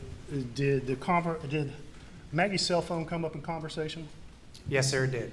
All right. Describe the context of that. How did it come up, and who was there when it came up? It was during the general overview of the scene. We started asking questions about pieces of physical evidence that might have been identified. I learned at that time that Paul's phone was found on him, and Maggie's phone was not located anywhere near the scene during scene processing. So therefore, I explored other options to try and identify where her phone may be. And you testified a while ago. You've got pretty extensive training and experience dealing with cell phones, correct? Yes, sir. Every case, I would say 95% of all of our cases we put to a courtroom involve all forms of digital forensics, cell phone extractions, cell phone records, things of that nature. It's a part of our everyday life. So with that background, when you learned Maggie's phone was missing, what, did you have any ideas? I did, yes, sir. What idea did you have? Knowing that they were the Murdaughs were a close-knit family, I figured one of the family members might have had her direct location on Find My iPhone, knowing that they all utilized iPhones. And did you communicate that idea to anybody? Yes, sir, I did. I spoke with John Marvin Murdaugh on scene. All right. And what did he do in reaction to your suggestion? He believed that one of the family members did have access to Maggie Murdaugh's phone location via Find My iPhone. He left for a few minutes, short minutes, and came back to me with a cell phone believed to be Buster Murdaugh's phone. Okay. You're not 100% positive whose phone Not it was? 100% positive. All right. And what did you do once this phone was handed to you by John Marvin? I took possession of the phone, obviously looked at the virtual map, walked in the direction of where I believed it to be to see if it might be in the general vicinity of where we were around the dog kennels. As I walked probably 30, 40 yards, I realized I was much further away than I originally anticipated. So I then went back to my vehicle. I got in with John Marvin. I had possession of the phone the entire time. Two of our other investigators, Solicitor JoJo Woodward and Investigator Donnie Hutto, rode with me back towards the general area of where the device was showing. Okay. And so you had this family phone the entire time, correct? Yes, sir, I did. And you were tracking to where Maggie's phone exactly was? I was driving and looking down at the phone, making sure I was going in the proper direction. Approximately how far did you drive? About a half a mile from the entrance to the barns, the Okay. driveway to the barns. I'm going to show you what's been marked as Exhibit 227. Do you recognize that? Yes, sir, I do. All right. And what is that? That's an overview from Google Maps that shows both the residence as well as the general location of where I ultimately located Maggie Murdaugh's phone along the edge of Moselle Road. And you prepared that? I to show did. the location? Yes, sir. Just-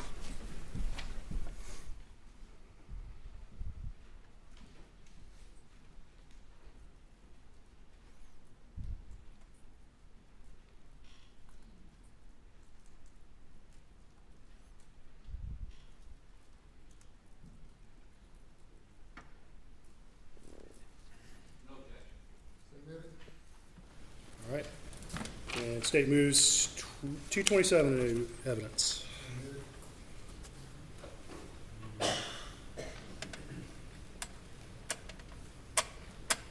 Okay, can you see that on your screen, Investigator Hightower? Yes, sir, I can. All right, we're going to ask you to step down one more time.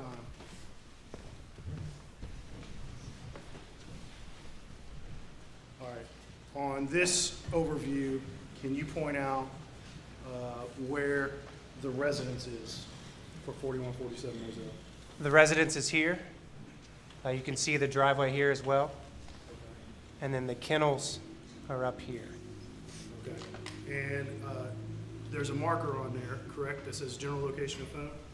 Yes, sir, that'd be right here. All right, and that's where you found Maggie Murdaugh's phone, correct? Yeah, so I was walking, when I was trying to get a better idea of where the phone actually was, I was walking up and down the driveway here to the kennels, obviously looking down at the phone, trying to identify the general location.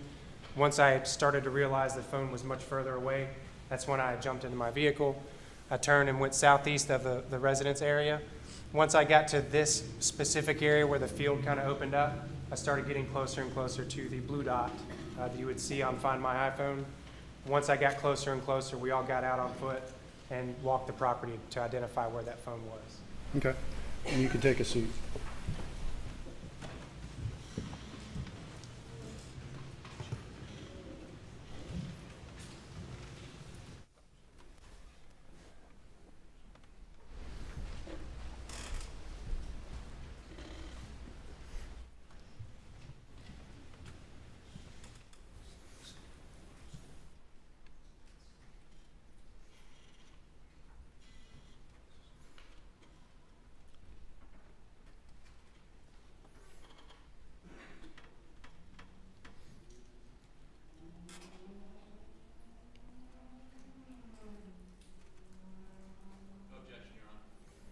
And I'm going to hand you Exhibit 236, 235,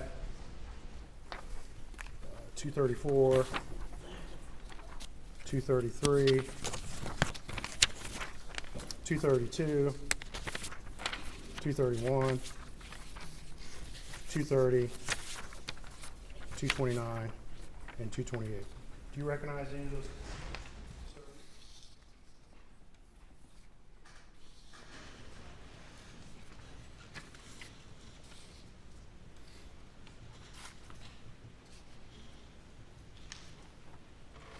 Yes, sir, I do. All right, and what are those? These are photographs that I took of Maggie Murdaugh's phone as it was laying in the brushed area or leaved area closer to Moselle Road, about 15, 20 feet away from Moselle Road.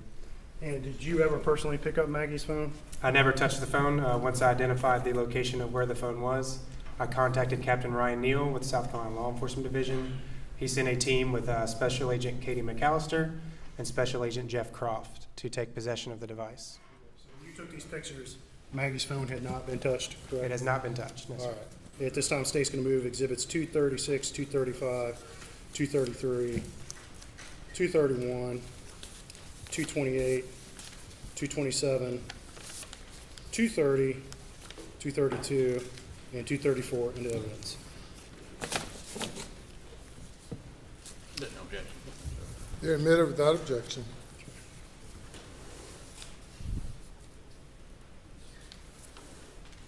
Okay, I'm going to show you first exhibit 230. All right, and in the center of this, I see two orange flags. Do you see those?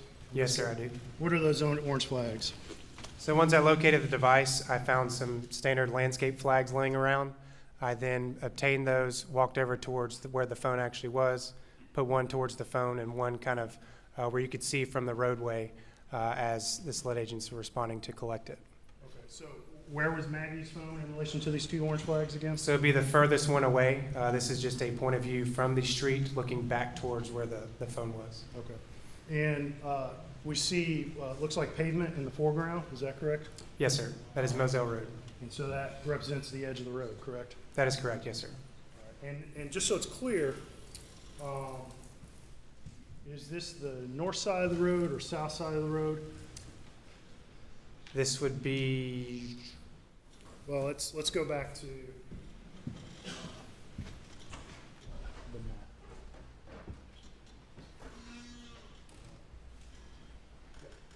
Let's go back to exhibit 227. So this, is this represent north-south is up and down on this map you prepared? yes, sir, it does. Okay, all right. So is the phone found on the right side of Moselle Road on this picture or the left side? It would be on the right side Okay. from this angle.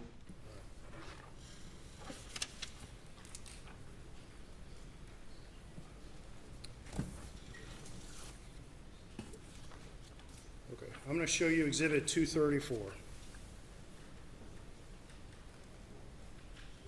And do you recognize what's in that picture? Yes, sir, I do. All right, and right in the center of that picture, what is that? That is the Apple iPhone that actually had a camouflage case with an orange tint to it, and there was standing water on top of the screen. Okay.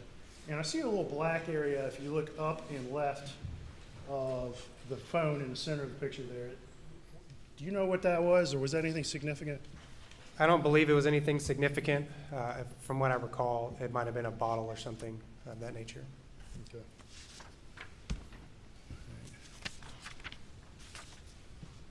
I'm going to show now exhibit 231. Okay, and I believe in the center of this picture, towards the bottom, what is that? That is the cell phone identified as Maggie Murdaugh's phone. And we see a orange flag just a little bit in front of it, is that correct? Yes, sir, that is correct. Okay. And is that the orange flag you placed? It is. All right. And then in the distance, I see a line, a white line. It doesn't show very clear on the Elmo. But what is that? And I can bring the picture to you if you need.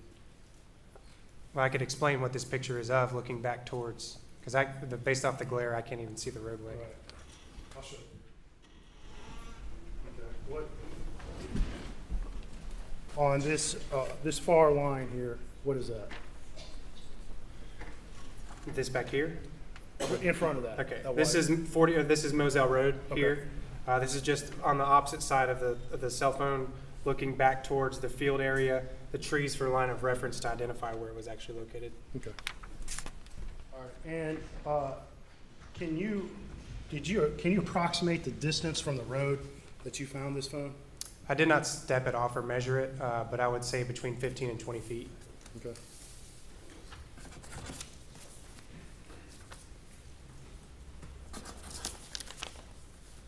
Okay. I'm gonna show you exhibit. Excuse me. Some water.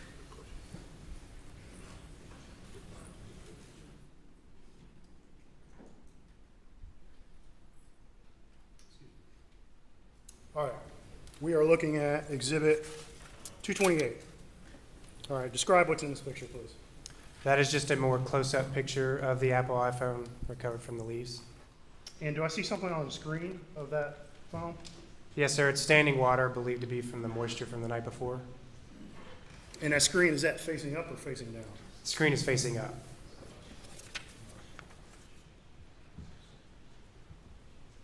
All right, I'll show you exhibit 235. All right. And what's in this picture? It's just the opposite angle on the other side of the phone, more of a close-up of the iPhone. And you can see those water droplets on the phone? Yes, sir. All right. And I see some sort of line on top of the phone. Can you tell what that is? Appears to be some sort of plant or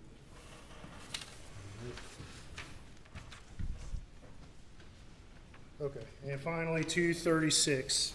What is in this picture? again, more of a close-up from the top of the phone looking down. Okay.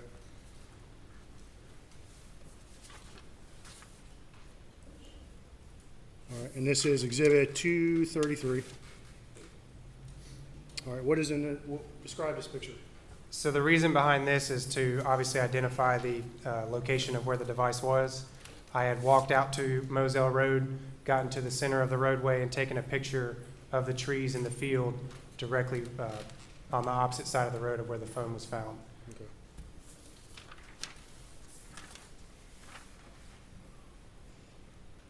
All right, and this is exhibit 232. Describe this picture, please. This is me standing in the same location as the previous picture. This is me just turning right towards the residence to show the pitch in the road as well as the start or the break of the field off to the left. So you're standing basically across the road from where Maggie's phone was found, correct? That is correct. It would be directly to my right in this picture. And facing down that road, what's that way? That's back towards the residence and the kennels. And whose vehicle? Do you recall whose vehicle is in that picture? That was Captain Ryan Niels. Okay, finally, exhibit 229. And what's this picture? That is a close-up of the back of the picture, or back of the iPhone. That's Special Agent Katie McAllister that has possession of it. At that point in time, we had put it in airplane mode and sealed it into an evidence bag. Now, you did not physically pick the phone up, correct? I never once touched the phone, no, sir. You observed it being picked up, correct? I did, yes, sir. And, all right, and did you have any further to do with Maggie's phone after it was collected? I was provided the extraction once that was completed, Okay. but yes, nothing further with the actual device. Okay. And that was from Lieutenant Dove? That is correct, yes, sir. Okay. Let's go forward to the day of June 10th, which was 2 days after you found Maggie's phone. Is that correct? Yes, sir, that is correct. All right. And did you have reason to respond back out to Moselle on that day? It was not Moselle, but I believe it was John Marvin's hunting property. Okay. All right. You responded to John Marvin's hunting property. And why did you go there on that day, June 10th? I was requested to extract cellular phones from Alec Murdaugh, Randy Murdaugh, John Marvin Murdaugh, and Buster Murdaugh, while they're all being questioned by SLED agents. All right. To your knowledge, did all those individuals provide consent for that Yes, sir, they search? did, as well as their passcodes. Okay. All right. So how many phones did you download again? I'm sorry. During that time frame, I had extracted 3 total phones. There towards the end, once the interviews were being concluded, a phone call was made to multiple family members explaining Randolph's condition, and they all had to leave and go back into Alameda. Okay. I was only able to extract 3 phones at that time. And whose phones were that? It would have Those been 3? Alex, Randy's, and Buster Murdaugh's phone. All right. And just generally speaking, why did you download, why were you needed to download his phones on that day? What was the purpose? I was tasked by multiple SLED agents to assist them while they were conducting all their interviews to extract the contents of their phone to see if there might be any evidence of the murders in any of their phones. And was it unusual for SLED in this area to request your assistance with some cell phone evidence? No, sir, not at all. Okay. All right, so you downloaded those 3 phones. This jury has heard testimony about different types of extractions. What type of extraction did you do on June 10th with, let's focus on Alex's phone. What type of extraction did you do? The initial extraction was an advanced logical that I had done there on scene at the hunting property. How long do you recall approximately that logical extraction took? Advanced logical was basically just a surface area of the phone, identifying the call logs, incoming and outgoing phone calls, text messages, any emails. General location information, you won't always get a whole lot of location information, but ideally to get a pretty good idea as to what's happening on that phone during that time frame. And just time-wise, I know every phone's different, but do you recall approximately how long it took to download Alex's phone? I would say between 30 minutes and an hour. None of the phones took any longer than an hour to conduct an advanced logical. Full file system takes much longer. So between the 3 phones you successfully downloaded today, it took you between, in total, an hour and a half to 3 hours approximately, you would say? Yes, sir. Okay. This jury's heard about full file system and physical extractions before. You have that capability, correct? Yes, sir, I do. All right. But you did not perform that on those 3 phones on June 10th, correct? That is correct. And just again, generally speaking, knowing every phone's different, how much longer does a physical extraction take than a logical extraction? It depends on the size of the phone. Obviously, phones these days are getting much larger. Depending on the size of those phones, depending on how long a full file system extraction would actually take. It could be hours, it could be days. It just kind of depends. Okay. And did you feel like you had hours and hours and days to download those phones? No, sir, I did not. Because what did you do after you were done extracting them? I supplied each of their phones back to them, obviously because of the issues dealing with Mr. Randolph at that time. And you felt some pressure because of the health issues of Mr. Randolph to return their phones to him so they could take care of family business? Yes, sir, that is correct. Okay. All right. And so you said a minute ago, so all you removed from these phones was that surface layer of information, correct? Is that what you? Yes, sir. All right. And that surface information includes text and call logs, pictures and videos and that sort of thing, correct? Yes, sir, it does. And you said sometimes you get some location data, but not always, correct? That is correct, yes, sir. All right. Now, in relation to Alex's phone, was there a concern about his status as an attorney on that? Yes, sir, there was. All right. And that phone could potentially contain privileged information, correct? Yes, sir, that is correct. All right. So you did the raw download, logical download, and did you initially look at anything on Alex's phone on June 10th? I did not. I was, once the extraction was completed, I obtained the UFDX file, which is the raw file for a Celebrite file. I then transferred that electronically over to Sergeant Paul McManigal with the Charleston County Sheriff's Office, who also serves in the United States Secret Service Task Force, the Cyber Crime Task Force. I also did that with Randy Murdaugh's phone as well. So I sent him 2 of the UFDX raw files from Celebrite for him to dump into what's called Physical Analyzer to extract the data. At that time, a Tain attorney was assigned from the 9th Circuit Solicitor's Office. She had met with Sergeant McManigal and gone over all of the attorney-client privilege information, and I was provided a working copy of Alec Murdaugh's phone from Paul McManigal a few days after that. Okay. But just so it's clear, you said she was from the 9th Circuit? That is correct, yes, sir. And that's a totally separate office from your circuit, correct? Yes, sir, it is. All right. Once you received this redacted logical phone extraction from Sergeant McManigal, what did you do next? I opened it in what's called Celebrite Reader, which is an executable file that allows you to go in and view the contents of the phone. It's essentially a dashboard that allows you to maneuver around the device itself in a more readable format and identify incoming, outgoing calls, read text messages, any type of emails, photographs, videos, or anything that might be in that person's camera roll.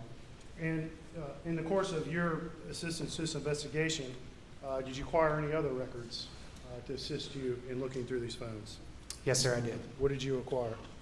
I was supplied with all of the call detail records from Verizon for all of the parties that we had obtained information on or obtained a search warrant on to identify ideally location information. What I like to do in my cases, if we have a phone extraction as well as phone records, I like to compare the two and identify any discrepancies or any issues that might occur. But the call detail records allow you to obtain location information if you don't get it from the Celebrite extraction. Okay. And so you obtained via search warrant or assisted obtaining via search warrant cell records for Mr. Alex Murdaugh and some other individuals, correct? Yes, sir, I did. And those records have been entered into evidence as 268, correct? I believe so, yes, sir. All right. And you just testified that you took those cell phone records, which, to remind a jury, that's information that's stored by who? By Verizon, in this case Verizon, but All right. yes. By the cell company, correct? Yes, sir. All right. And you compared it to the information you found on these phones, correct? I did, yes, sir. And specifically, with Alex's phone, what did you discover when you're comparing these phone records to the phone itself, the call log? Once I started, I essentially built a digital timeline of all forms of digital evidence that we had during that time frame, and it was kind of a working copy. During that time frame, I compared the call logs from the extraction or from the actual device to the phone logs that I saw in the call detail records provided from Verizon. On the date in question, on June 7th, I only saw 2 FaceTime calls on the phone extraction, and I saw a series of around 73 phone calls on the Verizon call detail record. Good. And what did that tell you when you saw that missing information? It could be a multitude of things. They were either removed by the user or the one responsible for using the device. It could have overlapped from the call log history. It could have been a series of things, but I just wanted to make sure that I identified the phone numbers that were in communication during that time frame and the lack of that information on the actual phone. And you just said it could have overlapped in that. What does that mean? Over time, your call log obviously gets historically just kind of removes itself from the call log history on your actual device. It's nearly impossible, or actually I know of no way to delete any phone calls that you might have made that had processed through the network, or in this case, Verizon. So there's no way for a user to delete records from Verizon, correct? That is correct, yes, sir. But you know, in your investigation of his phone, of Alex's phone, I mean, is that what happened? Did his call log just simply overlap? Were you able to determine that?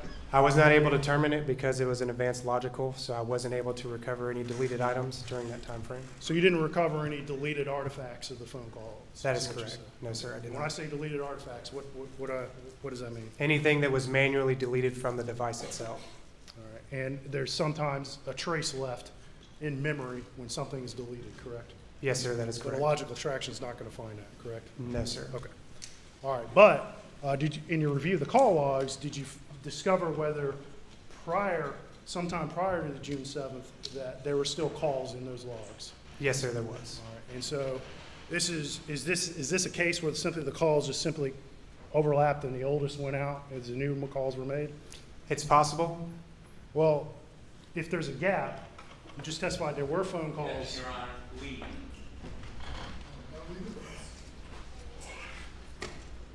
Did you just testify that there were phone calls from prior to June 7th still remaining on that phone? FaceTime calls, yes, sir. Okay. On the call log on the phone extraction. The report that I was provided, because it was a working copy, was from June 1st to June 10th. Okay. All right. But there were FaceTime calls prior to that, correct? Yes, sir, that is correct. And when a user accesses just the phone itself, and they look at a call log, will that display both calls made over Verizon? It will display calls made over the Verizon network, the call log? Yes, sir. It will- Anything that connected to the network. All right, and will it display FaceTime calls as well? It would, yes, sir.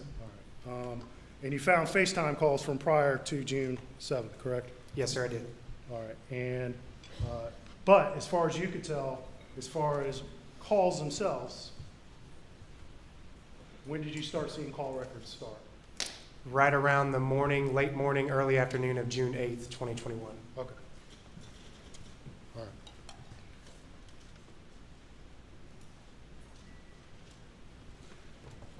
And is there, other than this overlapping situation, is there any other way that you're aware of that could have removed that gap in phone call logs? If the user went in and manually removed it Okay. themselves? But there's no other automatic process other than what we've already discussed? No, sir.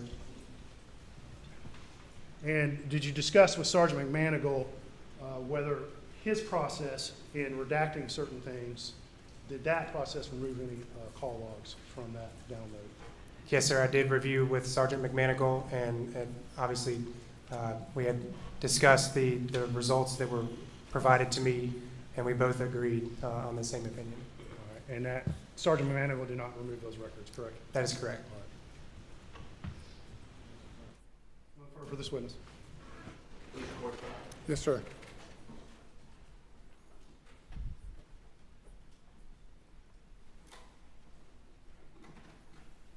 Understand you, and sort of an alien concept to me, Swister's office going to murder scenes. You go to a bunch of murder scenes? Yes, sir. Among my other duties, I am involved with the ATF. I'm a task force officer with the ATF, the Bureau of Alcohol, Tobacco, and Firearms out of Charleston. So I do some proactive roles there, as well as reactive roles in investigating crimes that will ultimately be my case anyways and come into a courtroom. If they arrest somebody? If they arrest somebody, in some cases when no arrests are made, yes, sir. When they're what? In some cases, when no arrests are made, I would still arrive or respond to the crime scene. And you took Solicitor Duffy Stone with you, the chief prosecutor for the circuit, right? We rode in separate vehicles, but yes, he was along with me, yes. And I think I saw somewhere in evidence, he actually took photographs that morning, did he not? Yes, sir, he did. Is that usual? That the solicitor go around doing evidentiary photos? Not at all. With the way his mind works, he goes in and he thinks of every idea possible of what could possibly be an issue later on down the road if he prosecutes a case, and he wants to make sure that's all documented in his own phone. And so if he takes a picture and wants to use it in the prosecution, does he introduce it, authenticate it, and take the stand, authenticate it, and then come back down, or he ask himself questions? How does No, that sir, work? he does not. Okay. Let me move on to something a little more productive. You went to a briefing that morning, you said, when you got there. Yes, sir, I did at And Sled Country. Who was the briefing by? There were probably 30, 40 plus investigators, officers, but multiple, essentially SLED, Colleton County Sheriff's Office, a few Walterboro Police Department, I believe, and a few from my office. I guess when I think of a briefing, I think of someone standing in front of the room and saying, here's what we got. Was there one person speaking? There were multiple people speaking, but that was the whole idea, was to get a better grasp as to what had occurred the night before. But I guess, so who spoke? Multiple agents, multiple responding officers from the sheriff's office. I don't recall exactly who spoke. How long did the briefing take? Approximately 45 minutes, if I had to guess. And you have no specific memory of any specific person saying any specific thing? There were multiple people speaking, going over the, So the answer is no. I do not recall exact people's names and exactly what they said, no, sir. Do you recall any one person that spoke? I know Captain Ryan Neal spoke, Okay. Special Agent David Owen spoke. I believe Captain Jason Chapman with the Colleton County Sheriff's Office spoke. There was a multitude of people talking about different things that they had seen the night before or the morning of. Had they indicated to you, any one of those people, that they had a suspect, that they were focused on any particular person? No, sir. Did they have an explanation for anything? I mean, at that point, was there some theory about what happened? At that point in time, we were trying to identify all the physical pieces of evidence as well as obtain and preserve all digital pieces of evidence to make sure we had a strong enough case moving Were forward. you aware that the Colleton County Sheriff's Department had issued a statement to the public saying, there's nothing to be afraid of, people, this is not something that you should view as a threat? No, sir, I'm not aware of that media release. You did not hear anything like that morning? Well, let me ask you this. If you had an active shooter at large, would police take any proactive steps? Would they put up roadblocks, or would they put out a statement, look, we've got 2 people brutally murdered, and we don't know who did it, so keep your doors locked. Be careful about if you see somebody in the woods or walking along the road. I mean, you see these, unfortunately, much too often these days, but did you? Your Honor, I object. Mr. Harpilli seems to be testifying. Are we getting to a question? Yeah, the question is, did y'all do any, you see any, not you, did you see any evidence of that or hear any evidence of that morning? Not that I recall, no, sir. Okay. Not that I recall means, I don't remember. I wasn't focused on what was on the media. okay, at that time. but did you see any roadblocks? No, sir, I did not. Did you see anybody searching fields or the woods around the place? There were multiple tasks that were provided to each investigator during the briefing, and multiple people went out and did their own thing of whatever they were tasked with. Do you remember what those tasks were? Following up with potential witnesses. Right, but I'm talking about, did you see anybody going through the woods armed looking for a person or persons? No, sir, I did not. Okay, you didn't see any roadblocks, you didn't see any active search for a suspect, in the sense of somebody was armed, well, they knew at that point there were spent shotgun shells and spent blackout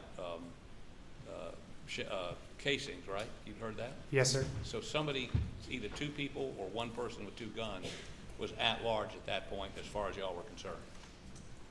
Yes, sir. I mean, ideally. Okay. Did any of those agents indicate during your briefing that they felt that there was somebody at large that posed a danger to the community? Did you hear any of that? I don't believe so. Okay. So, let me find the critical element here. So,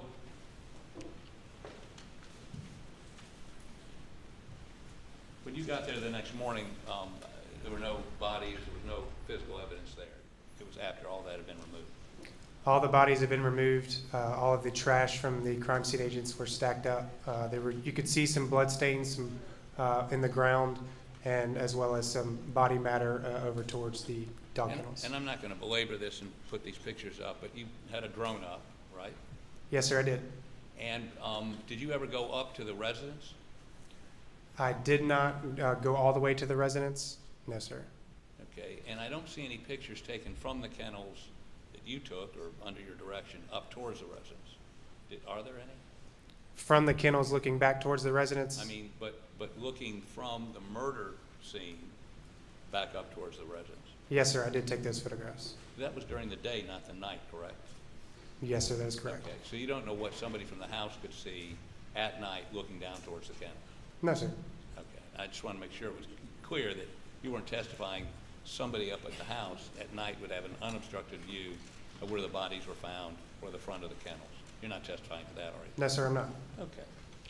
So, let's talk a little bit about the phone. I thought I had the exhibit number of the phone down.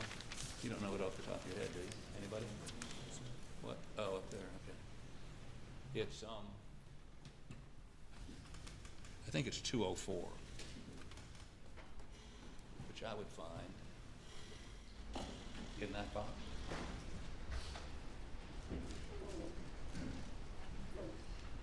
While he's looking for that, if you continue to look for that, I'd appreciate it. Let me ask you some questions.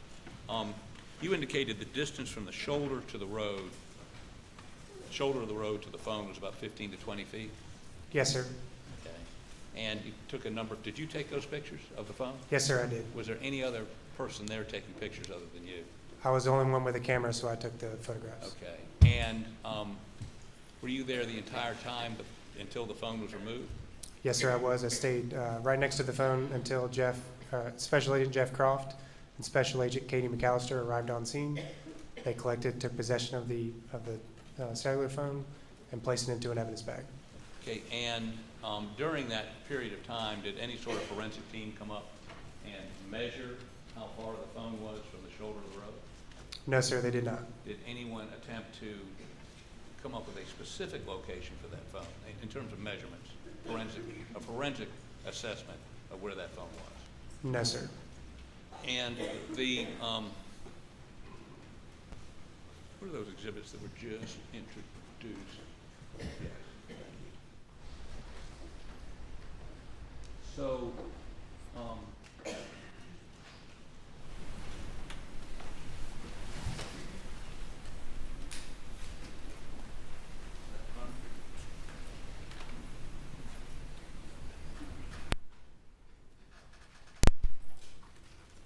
the record, it states exhibit number 204.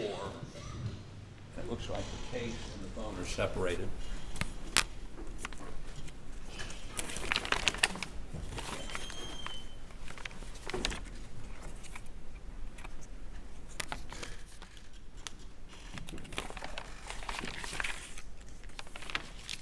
I thought there was a... Okay. So this is the actual phone, is that correct? Based off of this case, I remember seeing a camo and an orange label case. If somebody's written on this, that's not you? No, sir, it's Because not. you never touched the phone? I did not, no, sir. All right. And this is a SIM card. What is a SIM card? It's stored within the device. It's a secondary form of storage for a cellular device. And so if you, anything you do on the device is stored on the SIM code? Not necessarily, no, sir. What's stored on here? It depends on the network, depending on the provider that you utilize. Different providers offer different resources through your SIM card.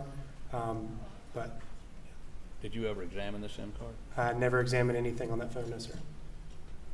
You did a download, but you didn't examine. Not on Maggie's. Oh, you didn't do Maggie's phone? That's stand correct, yes, sir. corrected. Okay, but somebody could look at the SIM card and get perhaps information that's not on the phone? Yeah, in some scenarios, yes, sir. Okay. Now, what I'm going to try to figure out by looking at these pictures while I'll bring this phone back in just a minute. Is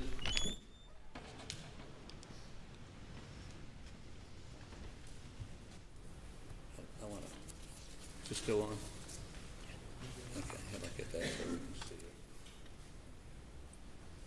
I have it also on. Well, let me, it's just easier for me to put this down there. So that is exhibit number, sorry.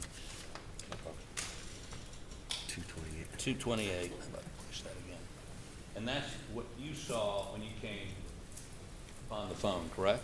Yes, sir, that is. And I think we see, and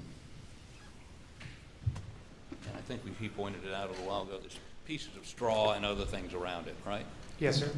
So you would agree with me, if someone had carefully walked over and placed this phone, there wouldn't be anything above it, because everything that straw would be under it, correct? It's possible, yes, sir. Okay.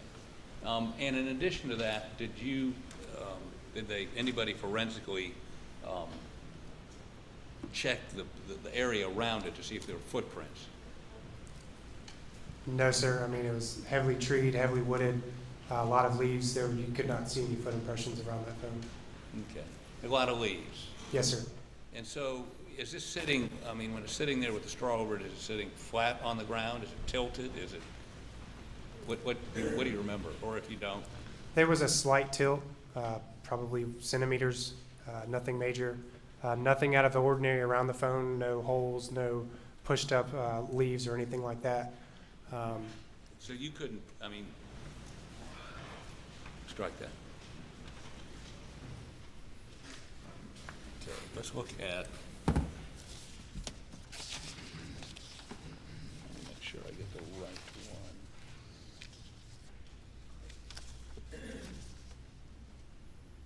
Let's put this one on there.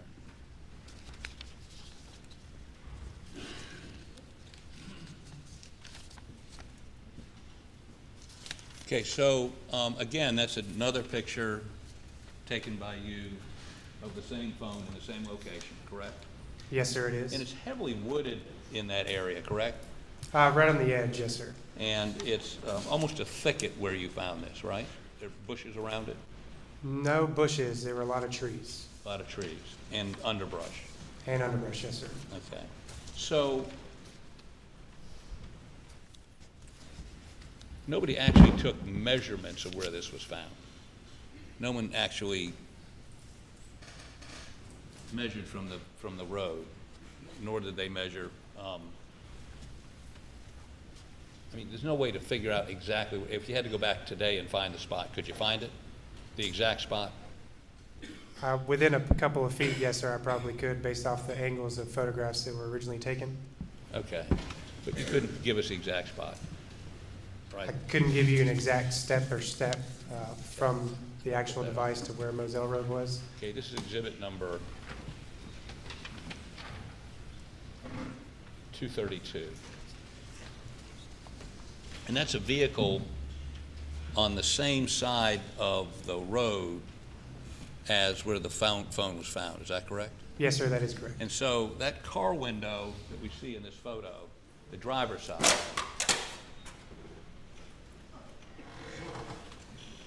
you wanna finish that?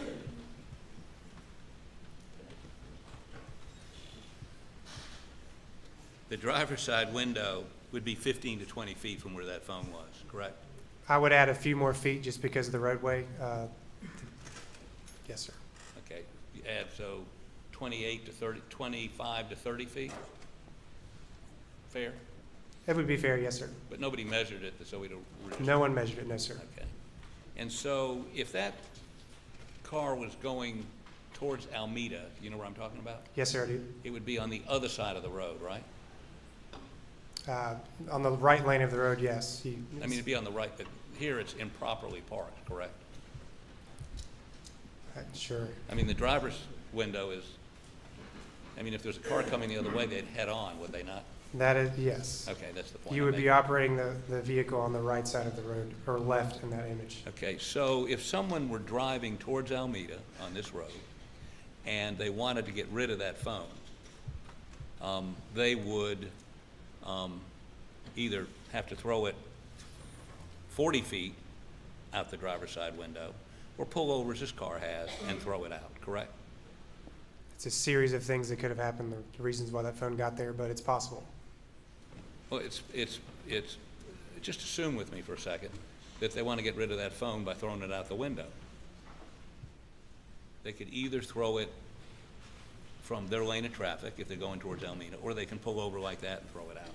It'd be easier, when I say easier, it'd be a much tougher toss that far in from if they never left their lane of traffic, correct?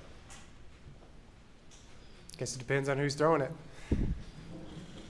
There's a multitude of things. Me, it'd be me, and I don't throw very well. No. Well, I do, so I could 100% make that throw. You could throw it from, okay, so you wouldn't even have to change lanes, you just throw it out the window. Yes, sir, 100%. And you would throw it overhanded or underhanded? I'd throw it sideways, flick it. Sideways, okay. Okay. So, there's no way to tell, we don't know, if somebody threw it out. I mean, out of the driver's side window.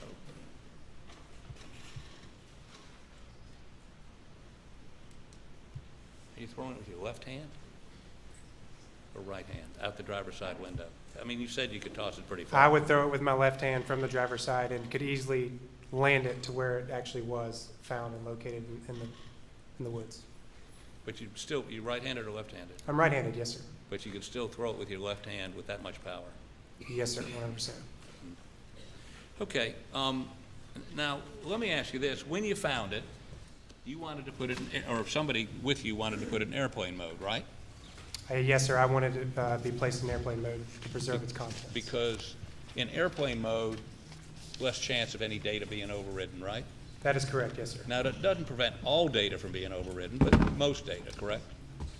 A lot, 99%, I would say, to prevent any issue with the phone. Does it prevent GPS data from being overridden? From another device, No. I mean, just. internally, just Yes. automatically deleting Internally? itself? Yes. I've never seen that happen. Okay. But you don't know whether it's going to happen or not. Presumably, no. So you needed to put it in airplane mode to prevent anything from being overwritten, right? Any outside tampering from another device that had access to its iCloud And information? you told the agents with you, I want to put it in airplane mode, right? Yes, sir, I did. And to do that, you have to be able to open it. You need the passcode. No, sir, you do not. Don't? Not on an iPhone, no, sir. You can put it on airplane mode without Yes, sir. opening it. You Well, just- but what did you need the passcode for? Because somebody called and got the passcode. We did not get the passcode at that point in time. No one knew we had located the phone, so there's no reason to ask for a passcode if we didn't have it. Beg the court's indulgence for a moment.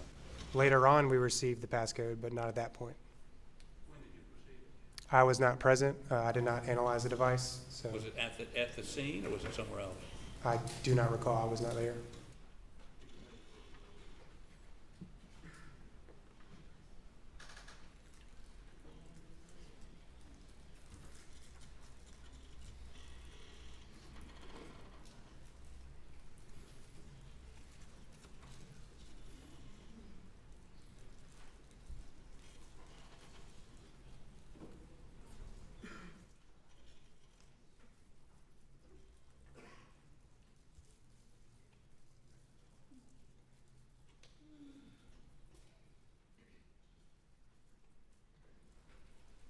So no one told you that Alex Murdaugh provided Maggie's?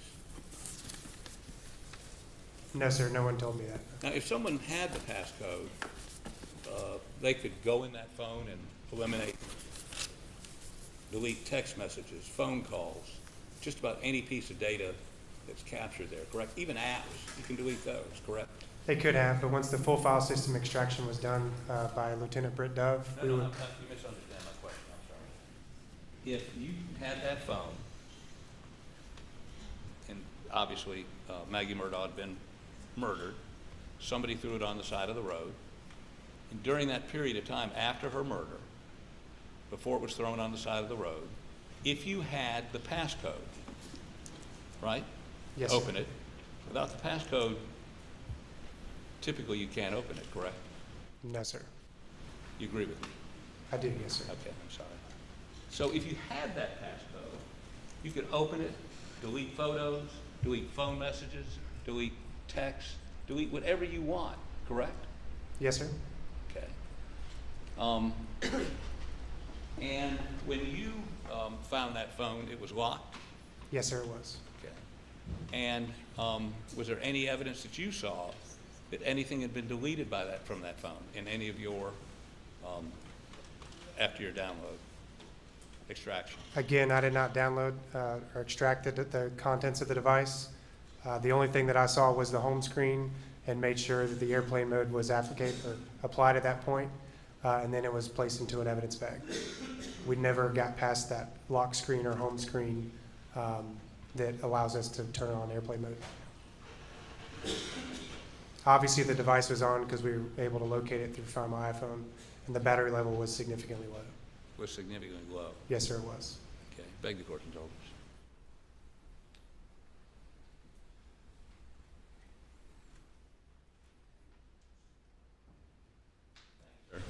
Anything further?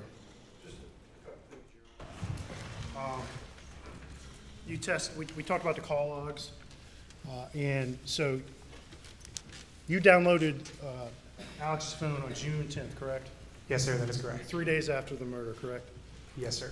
And Not responsive to my cross-examination. I never mentioned Alex's phone, not once.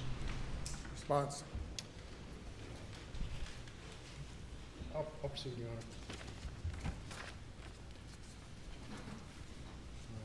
Honor. At some point, after you were involved in this investigation, you're informed by Solicitor Stone. You were informed by the Solicitor Stone to stop, correct? Yes, sir, I was. And you recall approximately when Solicitor Stone. Objection, Your Honor, again, not in response to a matter raised by me on cross. Sustain the objection.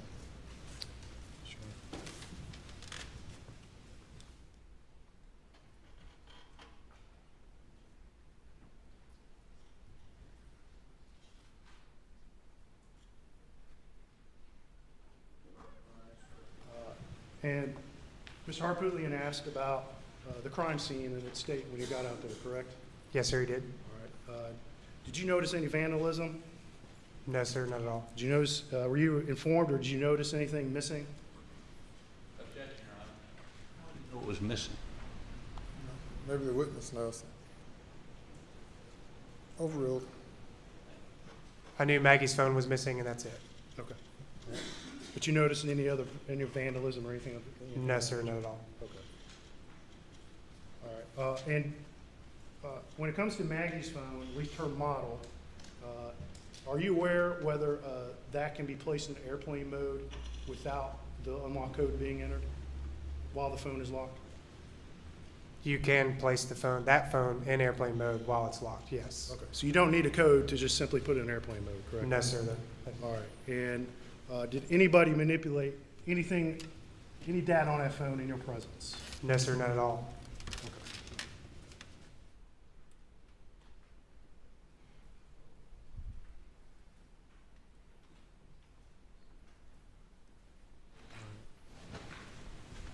Okay. Nothing further from the state. You may step down. We'll take a 10-minute break, ladies and gentlemen. Please do not discuss the case.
wish to all rise.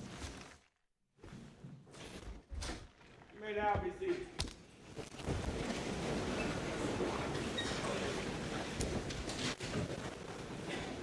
You may bring the jury.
Thank you. You may call your next witness. The state calls Katie McAllister.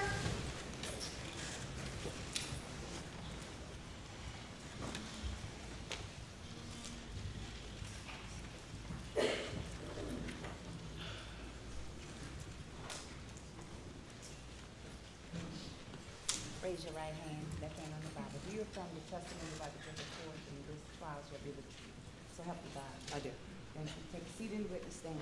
State your name again for the record. Spell your last name.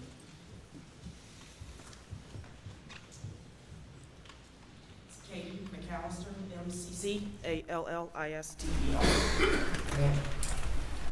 Good afternoon, Agent McAllister. Hello. Could you please tell the jury where you work? I work for the South Carolina Law Enforcement Division, more commonly known as SLED. And how long have you worked for SLED? 10 years. And what is your position there? I'm a senior special agent in the Low Country Region Investigative Services. And were you a senior special agent back on June 7th of 2021? I was just a regular special agent then. Did you have a chance to respond to Moselle Road in that capacity as a SLED agent? I did. Can you tell us when you responded out there? I was told late on the night of June 7th to be at the office on June 8th. I was given some assignments, and then I responded to the actual property around lunchtime on June the 8th, 2021. So June the 8th, the day after the murders took place? Yes. And what did you do when you got out there? Myself and Special Agent Croft were almost to the house. There were several people in the roadway. It appeared to be blocked, so we stopped and got out.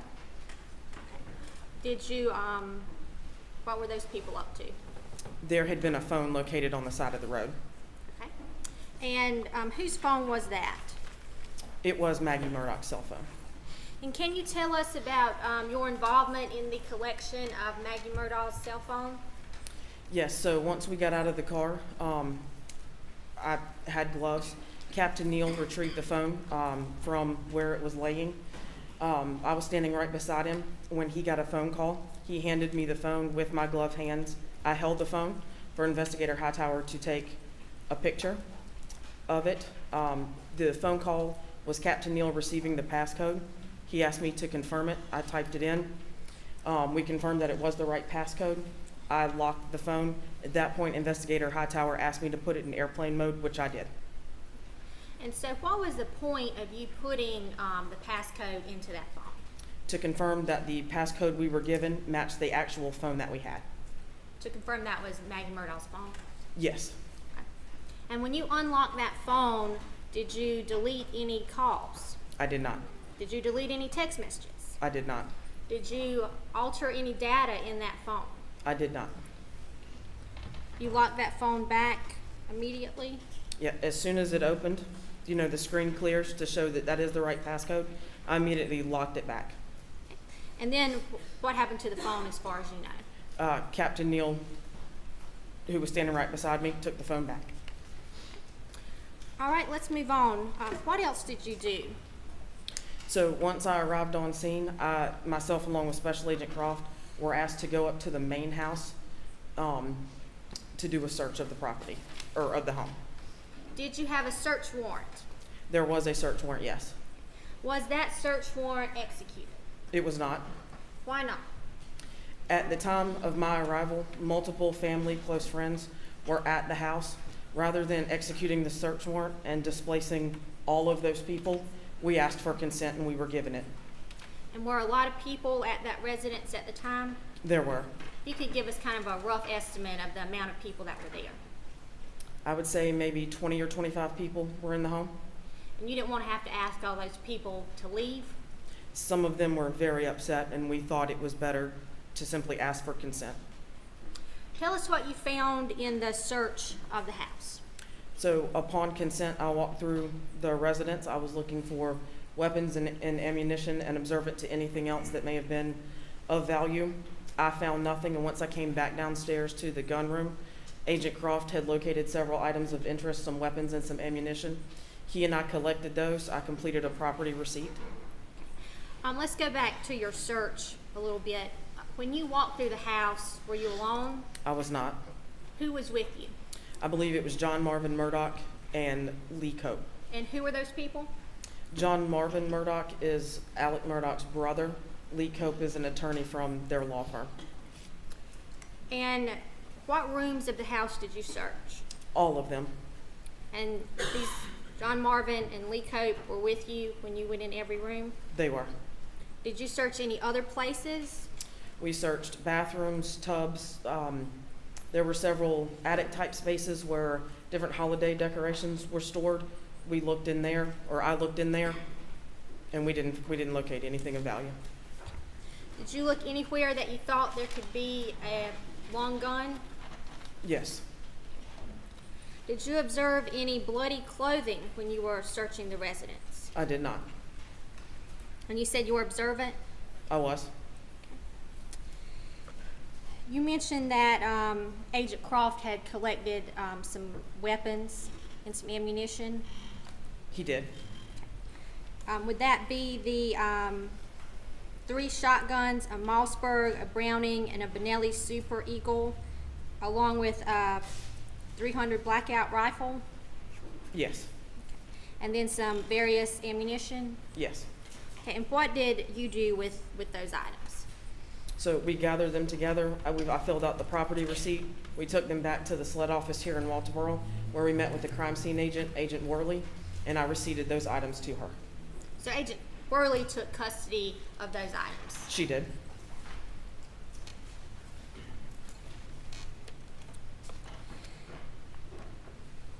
Do you recall at some point speaking or being present at an interview with Buster Murdaugh? I was. And was any evidence collected during that interview? Yes, we asked him for consent to do a buccal swab and also consent to look at his cell phone. I'm going to show you State's Exhibit 217. If you could tell me what that exhibit appears to be. This appears to be the buccal swab from Richard Alexander Buster Murdaugh Jr., collected June 10th, 2021 at 3:26 p.m. Now, did you collect this buccal swab? I did not.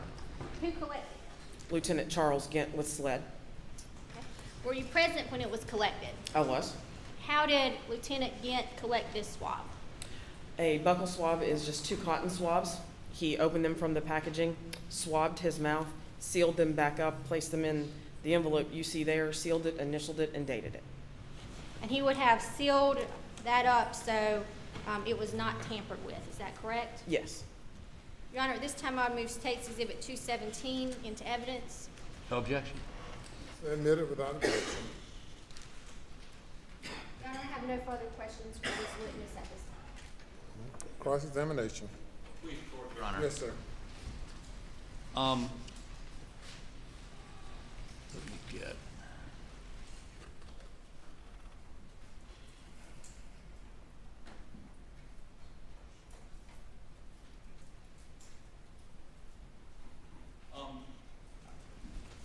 You were present when the phone, Maggie's phone, was recovered, correct? Yes, sir, I was. Matter of fact, that, when we look at one of these pictures, a rubber glove, that's your hand, correct? Yes, sir, it is. And are you aware when you got that call with the passcode that had been gotten by John Marvin? Was John Marvin down there with you when you found the phone? I don't recall seeing him there, no, sir. Okay. Are you aware that that passcode came from Alec Murdaugh? No, sir, I was not aware of that. And who gave it to you? Captain Neal. Okay. Now, you searched the house on the morning of, was it the morning of the 8th? It would have been the afternoon. Okay. And you went through the entire house? Yes, sir. How many bedrooms in that house? Do you know? How many bathrooms in that house? 3 or 4, I don't recall the exact Okay, number. but you went through every one of them. Yes, sir. And you looked at the tub, you looked at the showers, right? Yes, sir. What were you looking for? Ammunition, weapons. Blood? If it was there, I was observant. We were looking for anything at that point. Right. So when you look at the drain in a shower, if somebody's recently showered off blood, you would expect to see some trace evidence there, would you not? I don't know that I'm qualified to answer that. Do you know whether there are trace evidence forensics people that actually go in and swab those, right? There are, yes, sir. Were they there? No, sir. Did anyone ever ask them to come that you know of? Not that I'm aware of. Do you know no, whether sir. any of those showers or tubs were in any way swabbed or checked for blood or tissue or any DNA, anything that would indicate somebody had washed off evidence of a crime? Nothing that I'm aware of. Okay. But you, apparently you were the only one to do this, correct? Yes, sir. The only person that actually looked at the showers and the tubs, you eyeballed them, right? I did. You're the only person who SLED had examined the showers and tubs. And you're telling this jury you saw no evidence of blood, tissue, or anything that would indicate somebody had showered or washed off or bathed to remove evidence of a crime from them. Is that what you're telling us? Yes, sir. There was nothing visible to me. Okay. And you were the only one asked to do that by SLED? As far as I'm aware, yes, sir. Did you search the bedrooms? I did. You find any clothes anywhere?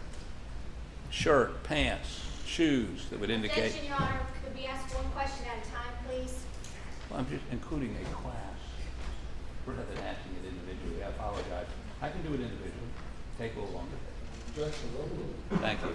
Any clothes, shoes, any evidence of clothing that would have blood on it or indicate it had blood on it or tissue, anything that you saw in any of the bedrooms. How many bedrooms? Several. Several. You looked at all of them? Yes, sir, I did. Looked under the beds? I did. In the closets? I did. See any evidence of any clothes that had been involved in any sort of altercation that had left blood or tissue or brains? You see anything like that in any one of those rooms? No, sir, I didn't find anything like that. Beg the court's indulgence.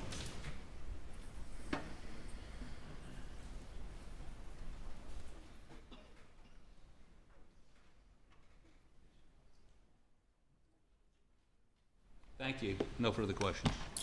Any redirect? No further state, Your Honor. Thank you. You may step down.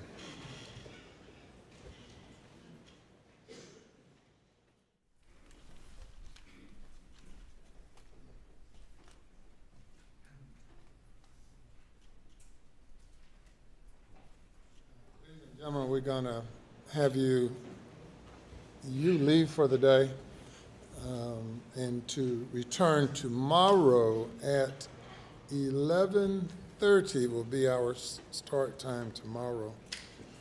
11:30, so you get a few extra hours today and tomorrow. Please remember not to discuss the case, to be exposed to any information concerning the case. And we will see you tomorrow. If you'll go to the jury room.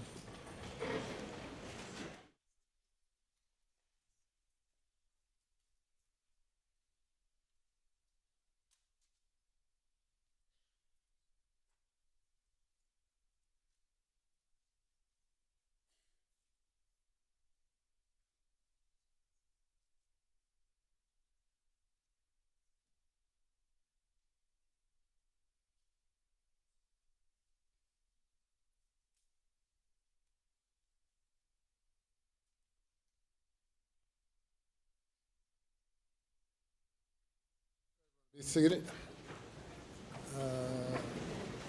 Mr. Waters, we will continue with the 404 witnesses. Yes, sir, Your Honor.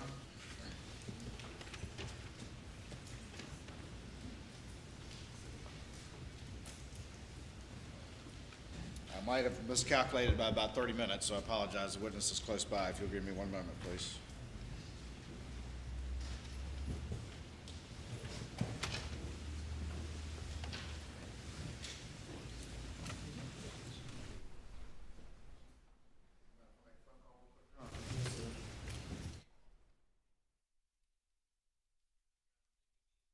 Does that? Yeah, we'll be at ease for a few minutes.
Yes, sir. The state calls Michael Gunn for the in-camera hearing.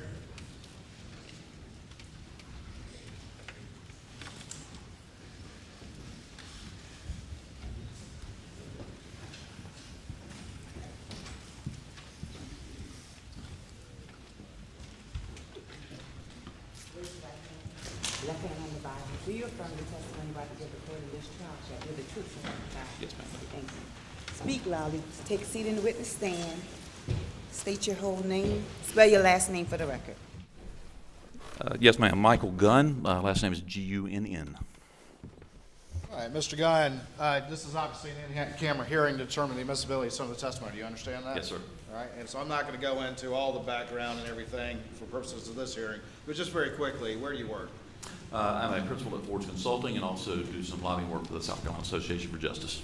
Okay, and just very quickly, tell us what Ford's Consulting is and what services it provides. Ford's Consulting, we are a general insurance agency, but also offer financial services such as structured settlements, regular annuities, deferral of attorney's fees, trust. We do lien resolution, back office trust account reconciliation, all sorts of things for plaintiffs primarily and their families. All right, and then if you could, just very quickly, just for the record, explain what a structure is and how that interfaces with plaintiffs' lawyers. Sure. So a traditional structured settlement is between the parties, and that only means between the plaintiff and the defendant or their insurer. And so usually it was set up in the 80s. It was designed to help plaintiffs protect their money and to keep their money. And it can be earned tax-free. Interest grows on that tax-free. And it's a very good tool, especially for minor children, for those who are incapacitated, disabled. Because of that growth, it can provide a steady stream of income, hopefully for the rest of their lives. Yes, ma'am. You're talking faster than I do, and that says something. I've been accused of that before. All right, I know you just ran over here, so yeah, let's take it down just a notch. No worries. All right, good deal. Okay, so pick it up from there. If you will. So essentially, the structured settlement, though, would come primarily, usually, except in very small circumstances, would come from the defendant and/or its insurer to fund the annuity for the client. Okay. And so the idea is instead of getting a settlement in a lump sum, it's in an annuity, so they get regular payments over the course of the term of that annuity. That is correct, yes, sir. So explain to me just very quickly again for the record the concept of constructive receipt and how that affects structures that you may do for a plaintiff's attorney and their clients. Sure. So constructive receipt by the IRS is deemed when the money arrives in the plaintiff's trust account.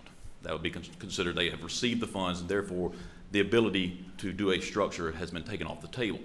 The only way that you could do a structure after that would be to return the funds to the defendant and or its insurer, and then therefore let the they would have to agree to play ball and redo all the documents because there's so much language that's included in the documents that specifies this. All right, so the settlement can't go to the law firm and then to the annuity company. That will ruin the constructive receipt and ruin the tax advantages of that. It is in very rare cases that we're able to do that. But generally? But generally speaking, correct. All right, so generally your services that you provide are consulting to sort of match up the client with an annuity company, and then that money is going to, in the settlement or the whatever it is, verdict is going to go from the defendant or the insurer that's paying whatever that is, that verdict or settlement, directly to that annuity company for the benefit of that client. That is correct. Can't go to the law firm, generally. Generally speaking. Okay.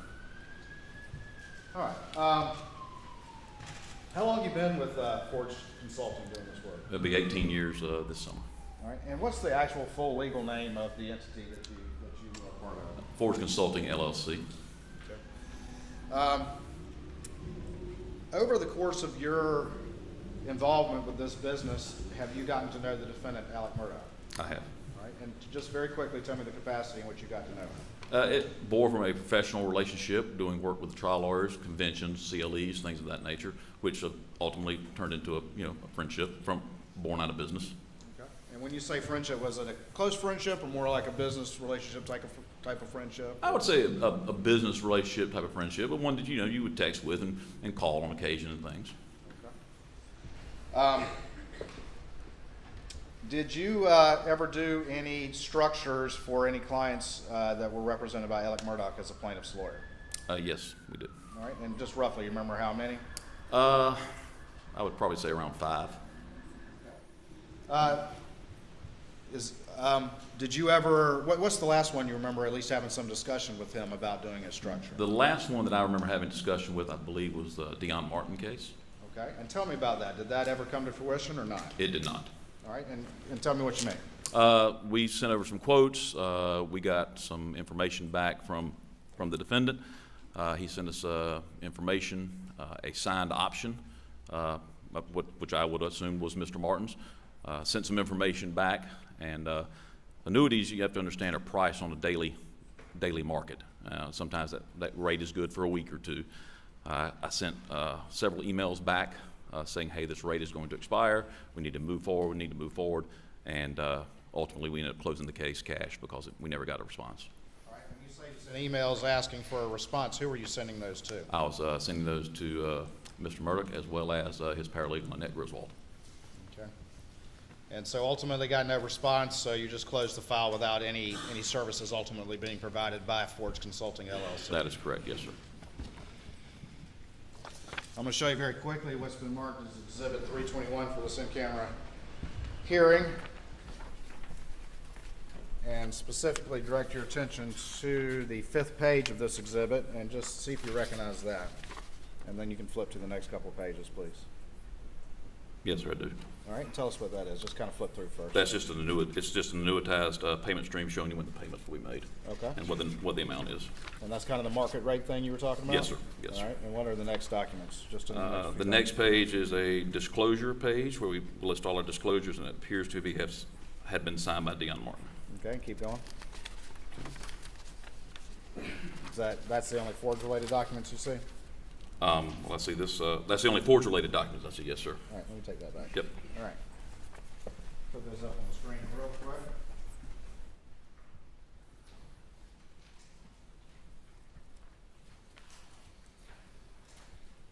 All right, so that's sort of the annuity schedule, is that correct? Yes, sir. And then this is the disclosure page you were talking about? Yes, sir. And that is Forge-generated paperwork typically? That is correct, yes. But this particular structure was never done because you never got a response from Elkin? No, sir. Or his office, is that correct? That is correct.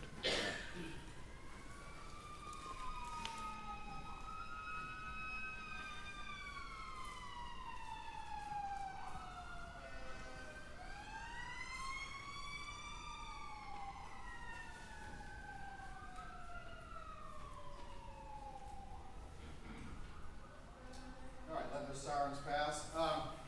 Are you aware generally of what people call the boat wreck case or the boat case as it relates to the defendant, Alec Murdaugh? Generally, yes. All right, and just without going into specific facts, generally what was your understanding of that? There was a terrible accident that happened somewhere down in the low country involving Mr. Murdaugh's son and several others, and a young girl passed away.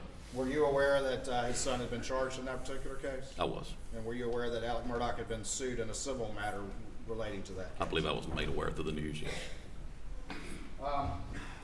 Did you ever have any conversation, well, let me ask you this first. Is it possible for lawyers to structure fees? Not the client, but the lawyer, if they're going to get a big fee from a large recovery and they decide they want the protection of an annuity, can they do that? Yes, they can. All right, and how does that work? Kind of the same thing? It's the exact same manner as if the client were to do it. The check would have to come from the insurance carrier and or the defendant to fund the structured settlement annuity for the lawyer, for their fee. Did you ever have any discussion with Alec Murdaugh, either before or after the boat case, about structuring any fees that he had received in the case? We had general conversations about structuring fees, but it would be the same conversation I would have with any attorney, like how you would do it, how you would go about doing it, and how checks would be made payable, et cetera. Did you ever have any specific discussion after the boat case about the boat case and him wanting to structure any fees? Not that I recall. I want to take you to September 2021. Did you, around that time, receive a call from Lee Cope? I did. All right, and what did Mr. Cope ask you? He called and asked me if he could, in confidence, give me a list of cases and see if we had any files on them. I told him that'd be fine. I was standing in my driveway. I wrote them down, got back with him later that evening and let him know that we did not have any of those cases open. Okay. He gave you a list of clients and asked if you had any structures open for those, or potential structures. He had asked me if we had any files at all. Generally, what we will do is if an attorney calls, we will open the case immediately, just so we have a name associated with the attorney. Okay. And so he gave you a list of names. Did any of those names have any files? No. All right. Did he ask you about any banking that Forge Consulting LLC did? He did. And what was his question to you? He asked me if we banked with Bank of America. And what was your response? I told him that we had banked with Bank of America, but had not for the last 3 or 4 years. So you did not have an active account with Bank of America? We did not, no. In September of 2021? No, sir. Did you have any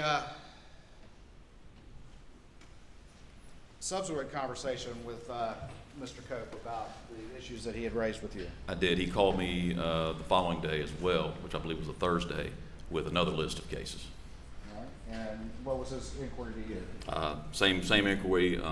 This time, the only one that popped up was the one I mentioned earlier, which is the Dion Martin case. All right. And your response was there was a file, but it was never completed? There was a file, but it was never completed, and we closed it out. Did you ask him at this point, or did what was going on, or why these inquiries were being made? I did not. Did you ultimately find out what was going on and why these inquiries were being made? I found out on the Tuesday after Labor Day. All right. And what did you find out? I spoke with Lee Cope, and he told me that Alex had been using an account called Forge to process the checks. Is that account that he had been using, is that a legitimate Forge Consulting account? Absolutely not. Did any of that money that went into that account go to legitimate Forge? No, sir. Did Forge Consulting have anything to do with that particular account? No, sir. Let me show you a couple things real quick.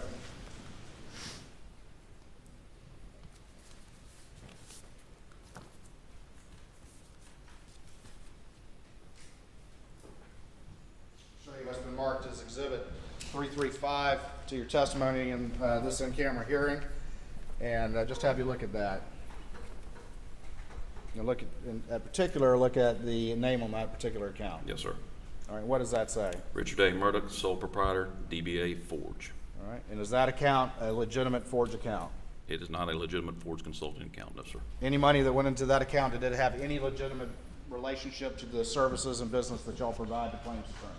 No, sir, none at all.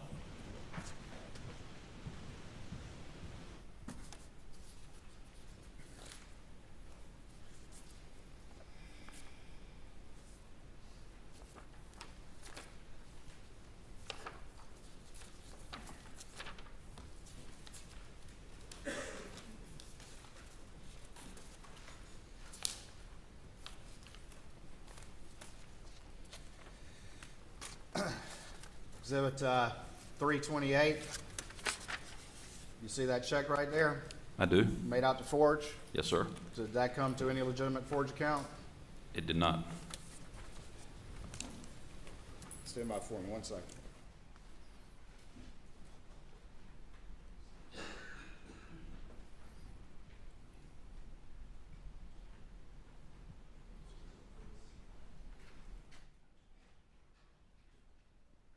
Your Honor, to save a little time, I believe defense is willing to concede that if we went through all these exhibits that we introduced with Ms. Seconder with all those checks made out to Forge from the PMPED trust account, for purposes of this hearing only, they will stipulate that none of those went to a legitimate Forge account and instead went to the Bank of America DBA, Richard Murdaugh DBA Forge account that he just testified is not a legitimate Forge account. I want to be more careful with the words. We are not contesting that issue for purposes of this hearing. That's correct. I don't want anything coming back. Accept that stipulation as well. They're not contesting that these checks all went to this particular account and did not go to legitimate Forge. For purposes of this hearing alone, I think that's acceptable to the state, Your Honor. Yes, sir. Right? It's so stipulated. Yeah, we're not contesting. That's Yes, sir. yes.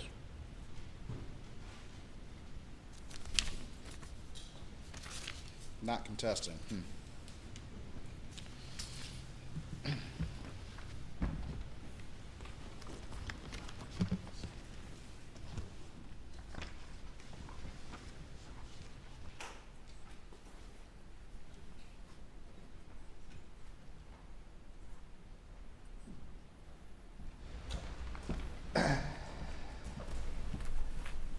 Just want to be real quick.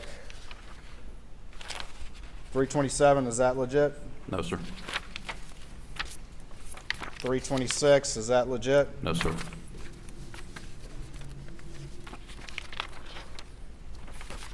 325, is that legit? No, sir. 324, is that legit? No, sir. 323, is that legit? No, sir. 322, is that legit? No, sir. 321, is that legit? No, sir. 320, is that legit? No, sir. 319, is that legit? No, sir. 318, is that legit? No, sir. 317, is that legit? No, sir.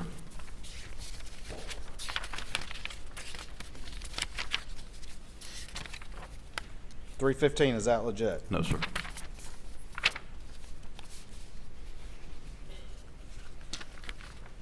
And finally, 311, is that legit? No, sir. And by asking you not legit, did you just look at the checks in those various exhibits? I did. And all the ones that had forged on them from a client trust account, those are not checks that went to any legitimate forged account, is that correct? No, sir. Is that correct? That is correct, yes. Thank you.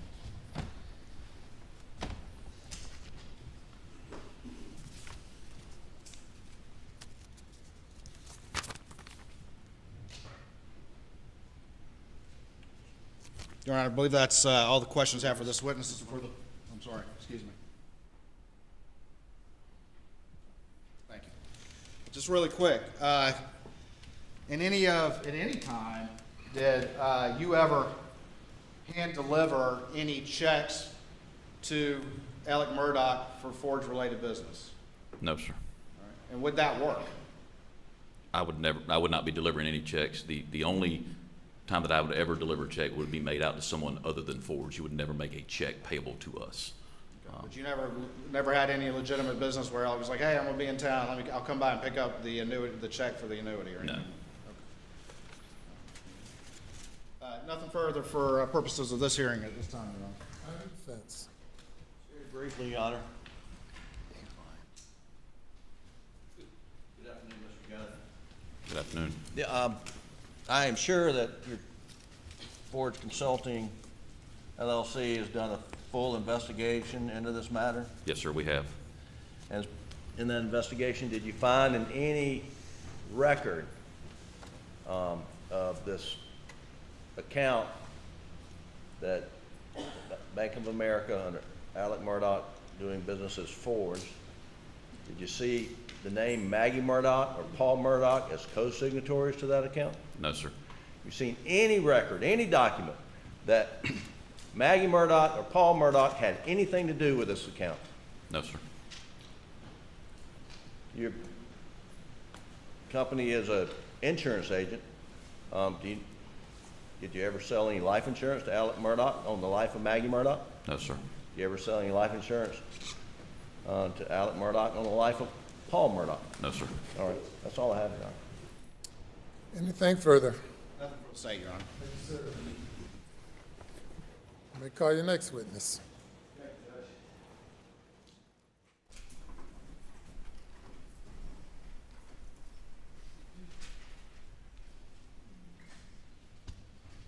Your Honor, state calls Chris Wilson.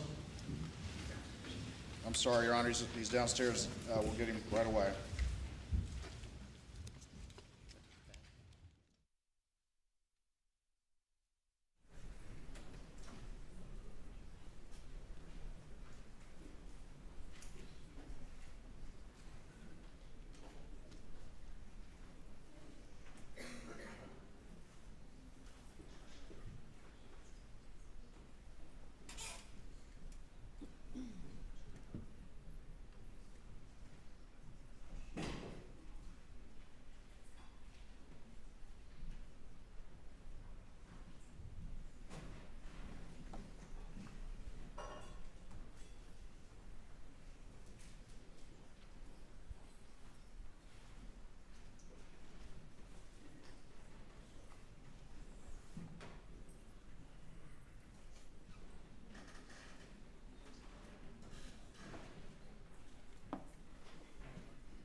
Raise your right hand, left hand on the Bible. Do you affirm the testimony about the court in this trial shall be the truth, so help you God? I do. Take a seat in the witness stand. State your name again for the record. Spell your last name, please.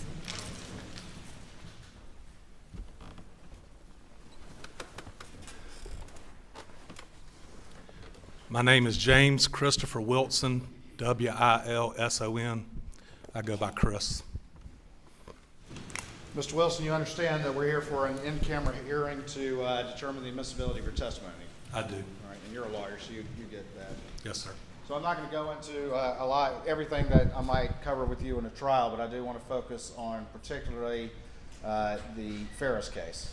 You know which one I'm referring to? Sure. Okay. First of all, though, just very quickly, you're a lawyer, is that correct? I am, since 1998. 1998, and describe very quickly your practice for the record. Actually, since 1995. I've had my own practice since 1998. In the last 15 years, I've done primarily personal injury work, automobile accidents, people that are injured at work, practice type cases, those things. And where do you normally practice? Where's your home base? My only office is in Bamberg. Do a lot of plaintiff's work? That's all I do anymore. For the last 15 years, that's really all I do. And do you know the defendant? I do. And when did you get to know the defendant? I've known Alec since we were in high school. Bamberg and Hampton. I grew up in Bamberg, and they're only about 30 miles apart. And so I knew of Alec and had been around him some growing up. We had some mutual friends. I was a lot closer to some other guys in Hampton that I grew up playing golf and things like that with, but I would cross paths with Alec. Played on the same baseball team one summer, I think like our senior years in high school or somewhere around high school age.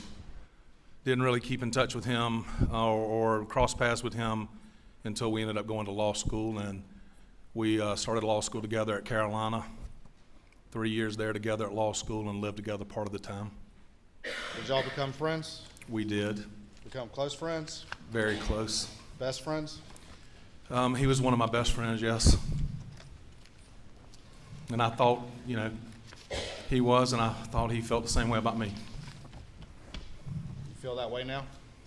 I don't know how I feel now, Mr. Waters. Fair enough.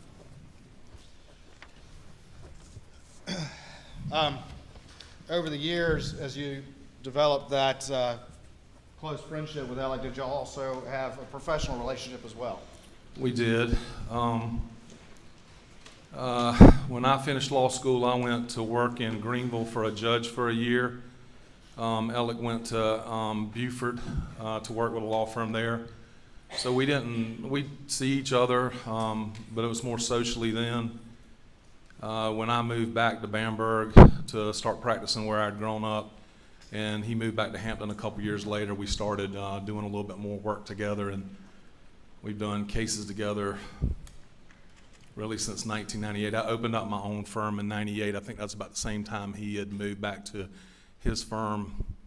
And it was a bigger firm with resources that I didn't have starting out on my own, and so we started working cases together and worked a lot together.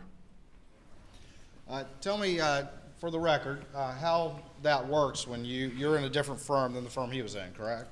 Yes. And so when two lawyers from different firms, or three, however many it is, share a case, how do you handle the payment of the fees if there's a successful recovery? Well, it really all depends on the agreement that's reached up front between the lawyers and with the client's consent. But generally, all the cases that I work with his firm and with most firms I do business with, it's a 50-50 split on the fee recovery, or at least an equal split. Maybe if there are more than two lawyers, it'll be an equal split across the board. But generally, it was just my firm and his firm with a 50-50 split on attorney's fees recovered, and each firm recovers whatever costs they've advanced in the case. And sometimes his firm would advance more of the cost because they had a larger number of lawyers bringing in more money than I was and could afford to handle some of the bigger costs. But it's kind of whoever got the bill paid the bill, and then we reimbursed at the end whoever had advanced the cost. Okay. The client signs off on all of that. Who ultimately, in those situations where you're splitting a fee, is that a good way to call it? Yes, sir. Who handles the ultimate disbursement? How does that work? whichever lawyer receives the settlement checks or the checks to pay whatever verdict or judgment that was received. I can't say in every single case with Ellick's firm, but in having gone back through my files and audited my paperwork, it looks like in almost every single case that we worked together, the disbursement, the money would come through to me and I would handle the disbursement. They were generally clients where I would associate his firm. They were my clients. They were people that had come to me, and I wanted them to, frankly, know that I was the person that took care of them, and if they needed anything, they could come back. And so I wanted to be the person handling that part of it also. All right, so if the money comes through you, then just mechanically, how do you go about paying Alec in a case where y'all are splitting a fee, or paying the firm? Money comes in. Client has to come sign the check or whatever it is, along with my firm if it's made payable. It's generally made payable to Wilson Law Group or Wilson Law Firm and the client. Client comes in and signs the check. I endorse the check. We deposit that into my trust account. If it has to sit under Supreme Court rules, sometimes it has to sit for 10 days or more. Some smaller checks don't. Once it's been in the account long enough to be able to be dispersed pursuant to our rules, then my bookkeeper does the checks that I instruct her to do, and I sign the checks to make disbursements. If they're checks to another law firm, then the money is dispersed to that firm. All right. In the course of litigation, are there typically costs and expenses that accrue during the course of that litigation? Almost always. And do those typically get paid out of whatever settlement is reaching, assuming a successful result? They do. All of my fee agreements and every lawyer I've ever worked with have a provision in there that the client understands that the fees are advanced by the lawyer, but upon recovery they're reimbursed or recovered by the lawyer. In a particular case where you're splitting a fee and there were in fact fees and costs associated with a successful recovery, costs and expenses associated with a successful recovery, are those issued in a separate check typically or a check together? When I first started, I think my firm was doing cost and fees, not just for other firms, but cost and fees that were payable to my firm in the same check. But I mean, 10 plus years ago, if not longer, we started doing separate checks just to make the accounting and keeping up with it easier. So generally it's a fee check and a separate cost check. And in 2020 and 2021, were you issuing those separate checks? Yes. Very quickly, without getting into the details, did you have a case in Allendale where you split it with Alec in the early part of 2021? Yes, sir. All right. And ultimately, was there a recovery in that case? There was. And it was actually 3 cases, but they were similar factually, and so we treated them as one case, but it was three separate plaintiffs, 3 separate cases. And ultimately, did your office disperse the fees and the expense check to PMPED? On all 3 cases, yes, sir. And those checks were made out to what when you dispersed those? All 3 of the fee checks were made payable to, I don't know if we used the acronym PMPED or if we actually spelled out Peters, Murdaugh, Parker, Dietrich, and Ellsworth, but PMPED. And generally, except for the Ferris case, which we'll talk about in a minute, sure. When you had those fee splits with Alec, were the checks made out to PMPED? Yes, they sir. were signed by you? Yes, sir. And I'm the only person who can sign checks in my office. So, well, and now I had a partner at one time, but now I'm the only person that can sign checks.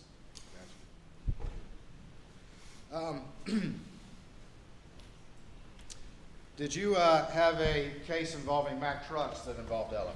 Yes, sir.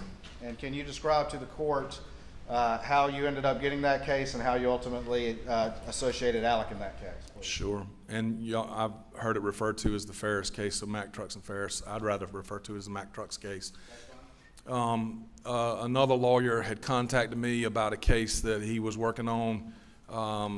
Felt like he had a wreck involving a tractor trailer and an automobile in which a gentleman was injured. I believe he had already filed suit against the tractor trailer company and its driver and maybe another party.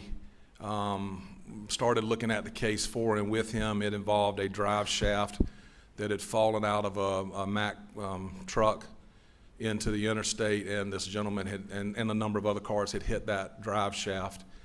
And in looking at it and doing a little bit of research, I and he together realized that there very likely could be a products liability case involving a defect with the drive shaft of the truck or something like that. So, so I reached out to Alec and asked him if he could get involved in the case or would get involved in the case. And that's what his firm specialized in a lot, was products liability cases. And we were pushing some deadlines to bring in all the parties that we needed to, and so I reached out pretty quickly because I knew we needed some help.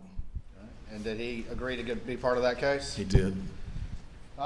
As that litigation proceeded, did y'all have, as is typical, some discovery hearings, discovery motions, and that sort of thing? Well, we had a number of them. I don't remember how many, but we had a number of different motions and discovery that went back and forth, documents being exchanged, things like that. All right. And did that ultimately set up the prospect of a trial in that case? It did, but it was unusual. It wasn't a jury trial like is normally done in personal injury cases. It was a non-jury trial tried before a circuit court judge with an admission of liability. We waived punitive damages, and there was an agreement between the parties that neither party would appeal the result. And in a case, plaintiff's case, civil plaintiff's case like this, if there's a large recovery, let's say for the plaintiff, and the defendant decides to appeal, does that typically delay payment of the recovery until that appeal is heard and resolved? I mean, it can. Appeals, you never know how long an appeal is going to take, and so if the losing party, the defendant, the company that you're suing, whoever it might be, decides to appeal, they can tie the verdict up for a while. If you win the appeal, you're going to recover cost and interest, so you know, that's the remedy, but it can tie up money for people that are injured that need that money. Did y'all ultimately try that case in a bench trial? We did. What county was it? Excuse me? What county? It was in Richland County, Columbia. And when did y'all try that case? The first part of January of 2021. And who did the closing argument in that case? Alec.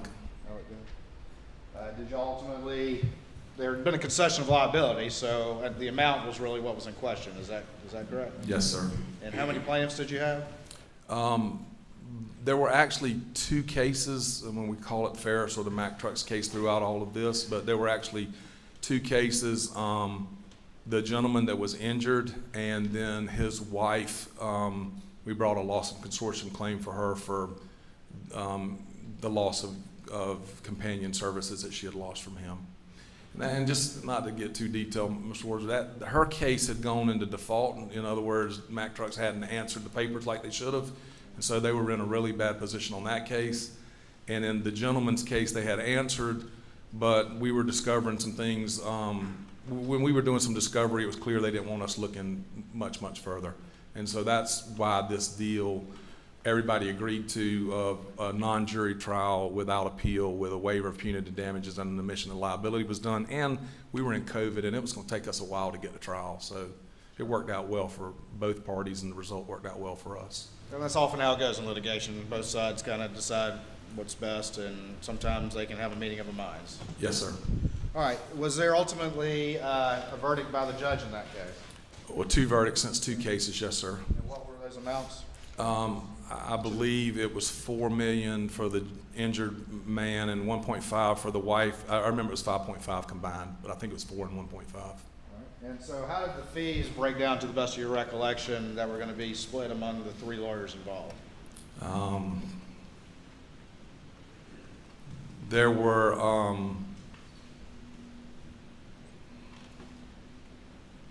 let me ask you this. Do you remember how much Alec's share of the fee was? $792,000. Okay. And yours There was a larger split to the attorney that initiated the case, but I believe Alec was $792. The math didn't work out perfectly. I was $791. And the other attorney was higher than that, but I don't remember the exact numbers. In recognition of his origination? Yes, sir.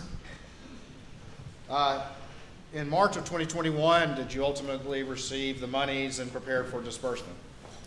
Yes, sir. I believe they came in late February because we dispersed in March, and I had to wait at least 10 days. Part of the money came by a wire, which would have been kind of immediately available and accessible, but it was a smaller portion of the money. The larger portion came in a check. And because it was such a sizable amount, I waited maybe 12 or 15 days or so. I didn't disperse on the 10th day. And did you have a conversation with the defendant about dispersing those fees? I had a conversation with Alec and with the other attorney I worked on the case with when the fees were ready to be dispersed. What about your specific conversation with Alec? Did he make any requests of you or have any discussion with you about how to handle his $792,000 share of the fees? He did. And tell me about that conversation, please. When I contacted him and told him we were getting ready to disperse and we would have checks ready, he indicated to me that he was looking to place his fees in an annuity. He called it like a structure. I've never done one of those before, so I didn't really know how it worked. I've never done structure for my fees myself. I've structured client money, but not my fees. He indicated he was looking to do a structure by putting the monies into annuities, and that the checks needed to be made payable directly to him, that he had already cleared it with his firm, that the monies were going to be put on the books and accounted for, and he would be credited as having received those monies. Based on his representations to you that he had cleared it with his firm, did you agree to do something different and make the checks directly out to him? I did.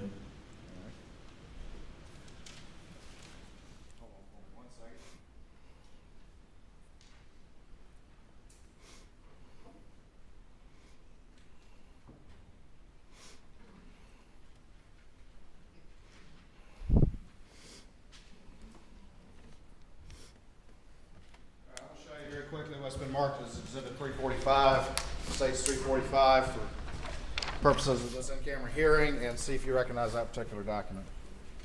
I do. All right, and what is that? So this is the initial check that was written per Alec's instructions directly to him on the gentleman's case for fees made payable to Richard Alexander Murdaugh, Esquire, for $600,000. It's voided. And why was it voided? Because he instructed me afterwards, and I don't remember if it was in the same conversation or shortly thereafter. It must have been shortly thereafter, that the checks on that case needed to be made in 2 separate check payments. He was doing 2 separate annuities.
Show you what's been marked as 346 for purposes of this in-camera hearing, and see if you recognize these documents.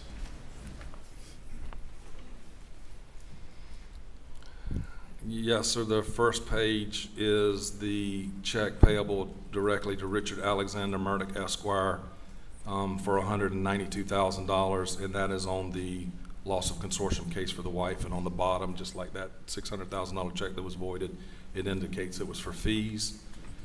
I guess the other writing on here is maybe from I'm just so focused the checks. on the checks. It's something to do with the way we recovered the checks. All right. The back page looks like an endorsement. Bank of America deposit only. Looks like a signature, Bank of America. Okay. And again, I'm just asking you to see if you recognize those checks. Yes, I do. Yeah. I recognize All right, tell me the second check, just the amount and what that's for. The second check is for $225,000 payable directly to Richard Alexander Murdaugh, Esquire. It indicates on the bottom that it's for fees. This would be part of the rewrite of that $600,000 check that had been voided. All right. And then the third check is $375,000 check payable directly to Richard Alexander Murdaugh, Esquire. and it indicates fees, and that would be the remainder of the rewrite of that $600,000 check initially written that was voided. And those second two were rewritten, why? At Alec's request, he had indicated that he was putting the money into two different vehicles or annuities, and needed the checks written that way.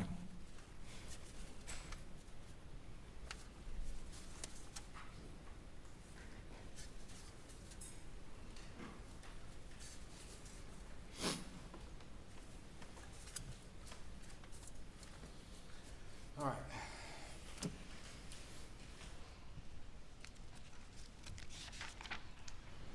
What did you do with those checks after you, the 3 checks after you had finally cut them? Obviously, I signed them, and at some point in time, I think Alec sent somebody up to my office to pick them up. I don't think I delivered them. Oftentimes, I put checks in the mail. Sometimes when they're larger, I either offer to have them picked up or delivered, and I think he had somebody come pick those up from my office. Like a law firm runner or somebody like that? Something like that, yes, sir. I don't even think I was in the office when they picked it up. You've known Alec for a long time, right? Since they're since the mid-'80s, mid-'80s, yes, sir. Worked with him for a long time? Many times. Did his explanation to you about what he was going to do, did that raise any suspicions with you, to your friend that you've known for such a long time? No, sir. It was different, but it didn't raise any red flags or suspicions to me that anything wrong was going on. Because you trusted your friend, right? Very much.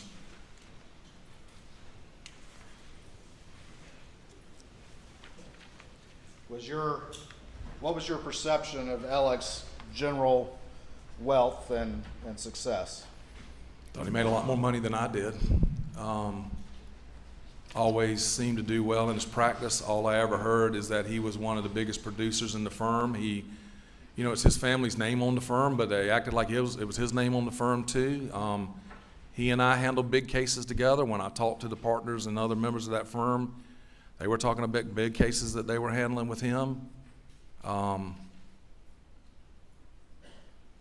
Felt like he did really well. And we never got into direct discussions about the amount of money he made or the amount of money I made. We talked about, sometimes business and sometimes money and sometimes things, but I always thought he made a lot of money. Is that part of the reason why your suspicions didn't arise when you were asked to do this request by Alec? I guess so. Not so much as just I'd never had any dealings with him that I'd had any reason to distrust what he was telling me.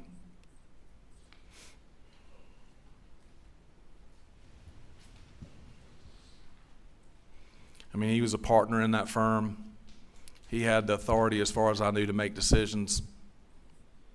If he'd have wanted to reduce the fee and take less, and it was payable to the firm, I wouldn't have questioned that. I didn't feel like he had to have his authority, his partner's approvals to make those type decisions. All right, I'm going to show you what's been marked as 347 and see if you recognize that document. Yes, sir. The first check is a check that was made in May of 2021, May 13th, to Peters, Parker, Murdaugh, Ellsworth, and Dietrich for $14,619.13.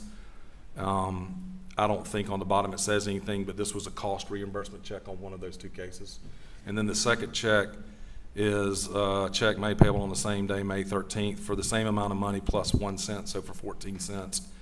And it was a cost reimbursement in the other case. All right. And that's made payable to the law firm also. Who was your assistant or paralegal at this point in time? Vicky. I mean, she's one of several, but Vicky is my primary paralegal. At some point in May of 2021, did Vicky advise you of any inquiry coming from PMPED about where these fees were? No, she didn't advise me in May about any inquiry about where the fees were.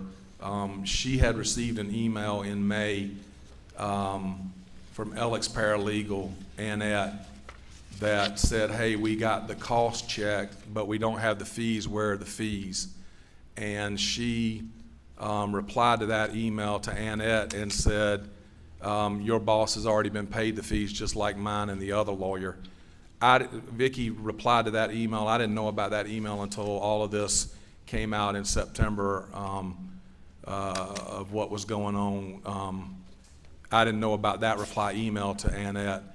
Vicky did receive another email from Annette, and as I recall, it was an email that Annette had received from Jeannie Seckinger that Vicky did forward to me sometime towards the end of May. I think she had gotten it, but she was out on vacation for a couple of days, and when she got back, she forwarded it to me.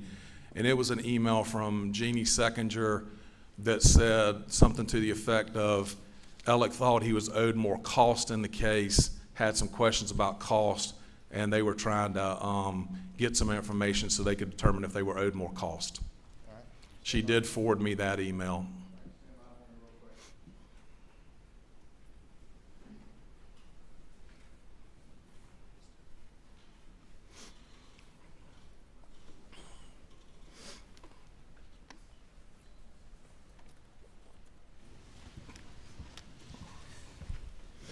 I'm going to show you what's been marked as 348 for the purposes of this hearing, states 348, and see if you recognize that document.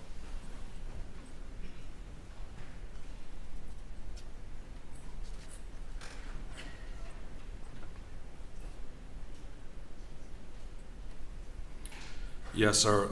This looks like the email string where Jeannie Seckinger, the Chief Financial Officer at PMPED, emailed Annette Griswold, which was Alec's primary paralegal,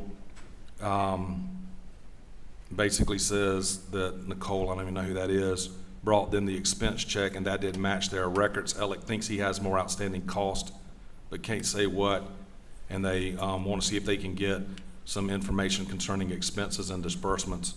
Looks like Annette forwarded that to my paralegal Vicky on May the 27th. Vicky was out. Looks like Annette asked her again on June the 2nd if she could get her some information, and Vicky replied to Annette that she didn't deal with some of the documentation they were requesting, and so she would forward it to me.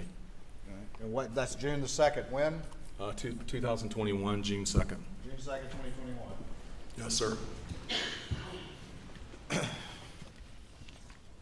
At this point in time, are Alec's fees still in your trust account? No, sir. They were dispersed. The check is March. I don't know the exact date, but they were dispersed in 3 separate checks in March. Okay.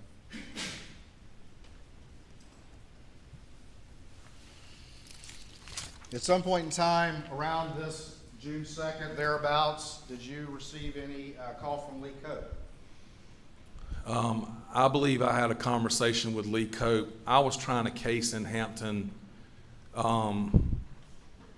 the week before that, and I was in and out of their office, and I believe I had a conversation with Lee. That would have been like the week of May the 24th or some of those days in there, and I believe I had a conversation with Lee. He asked me if all the money had been dispersed in the Ferris case, and I told him that it had not been, that we had some liens outstanding, medical bills and liens outstanding, and we were holding money for some additional costs in case things came in. And he didn't ask me any further questions. He did not mention that there were any issues or concerns about fees. After you received that call from Lee Cope, well, what did you tell Lee Cope? I told him I'd have to check into it. After that, did you reach out to the defendant? I did. And what was your conversation with him? I reached out to Alec and I said, Alec, you know, hey, I mean, I don't know what all we talked about in that call, but at some point in time we talked about, I said, hey, I've got this email that's been forwarded to me by Vicky where your firm is saying that you believe you're owed more cost. I put the cost down on the disbursement sheet that you had given me. But if you've got more cost, just figure out what it is and get it to me. We're holding some money to deal with some medical bills and liens. And with the client's consent, we were holding some money in case additional costs come in. Sometimes costs are slow coming in, and that's normal. And if there's an issue, just let me know. He said, you know, I'll check on it, or there's not an issue, or I'll check on it. And I said, hey, this is the case that I disperse the fees to you, you know, per your request. is everything all right? And he said, yeah, I just got to make sure they know it's on the books the right way and that this is the case that we've already worked out, put it on the books. Did he tell you he had structured those fees and annuities as he had told you before? Yeah, that he had put them in the annuities. Put them in the annuities. Firm's gonna make sure they're on the books. As far as I knew, the firm was aware that the monies had been paid to him, that he was putting them into annuities, that they would credit him as already having been paid, and they would account for that whenever or however they split up money. Just to be clear, those funds were not in your trust account, they were gone at that point. Yes, sir, they've been gone since March or whenever those checks were cashed, after I wrote them in March. $792,000. Yes, sir. For purposes of this hearing, I'm not gonna go into the night when Maggie and Paul were killed, but just very quickly, you did have some texts and calls with Alec that night, is that correct? Yes, sir. And you were at the residence and responding as friends and family did in the aftermath of that event, is that correct? Yes, sir.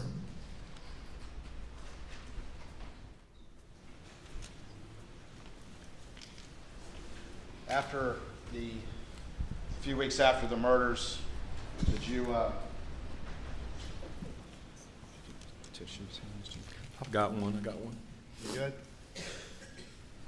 Take a second.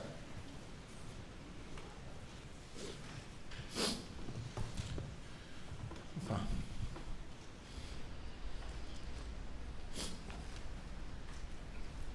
You good? Fine, yes, sir, I'm fine. A few weeks after the murders, did you have another conversation with Alec, asking him if everything had been handled with the firm and those fees? Yes, sir. I don't remember if it was 2 weeks or 3 weeks or what it was. I mean, everybody was destroyed. I don't think anybody was focusing on that. I know I wasn't, but at some point in time after that, I just said, hey, is everything all right with the, contact I got him with those fees? And he said it was.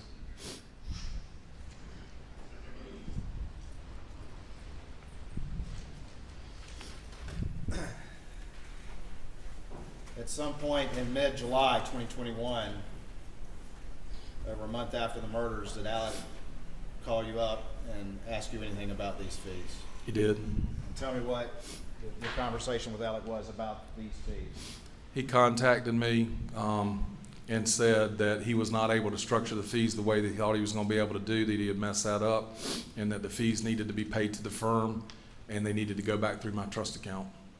Okay. And what did you say at that point? I didn't see anything that caused me any red flags or anything, and felt like if that's what had to be done, that the fees had to be paid to his firm and needed to go back through my trust account. He could send me the money, and I could run it back through my trust account and then pay it to his firm. So he's promising, he's saying, I will send you the money back, is that correct? Yes, sir.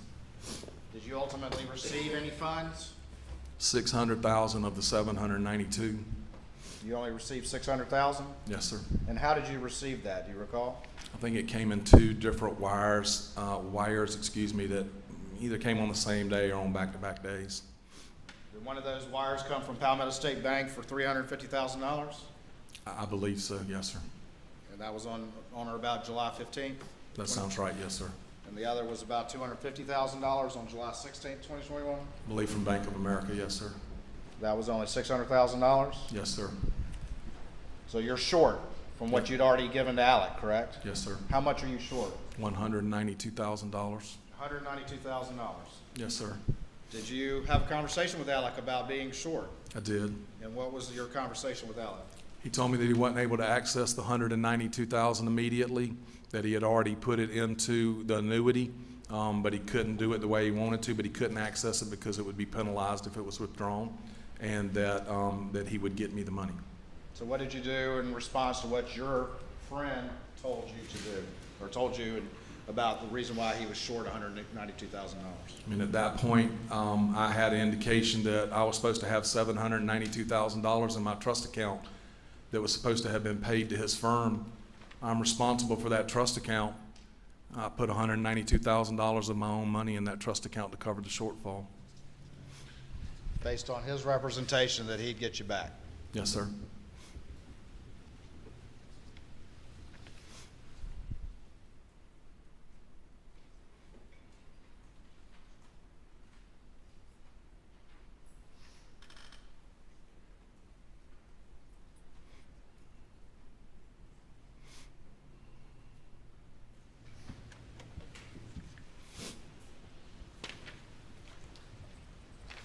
I'm going to show you what's been marked as Exhibit 349, states 349 for this in-camera hearing, and do you recognize that?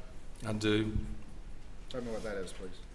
This is an email that I sent to Alec at his request. He said he needed to be able to provide it to his firm so they'd know the money was being held, and it was dated July 19th of 2021. It says, Alec, as discussed, I'm confirming that I'm holding in trust $600,000 in the gentleman's case and $192,000 in the lady's case, which represent attorney's fees. I'll continue to hold these monies in trust until I am instructed by you, by you or your firm regarding payment.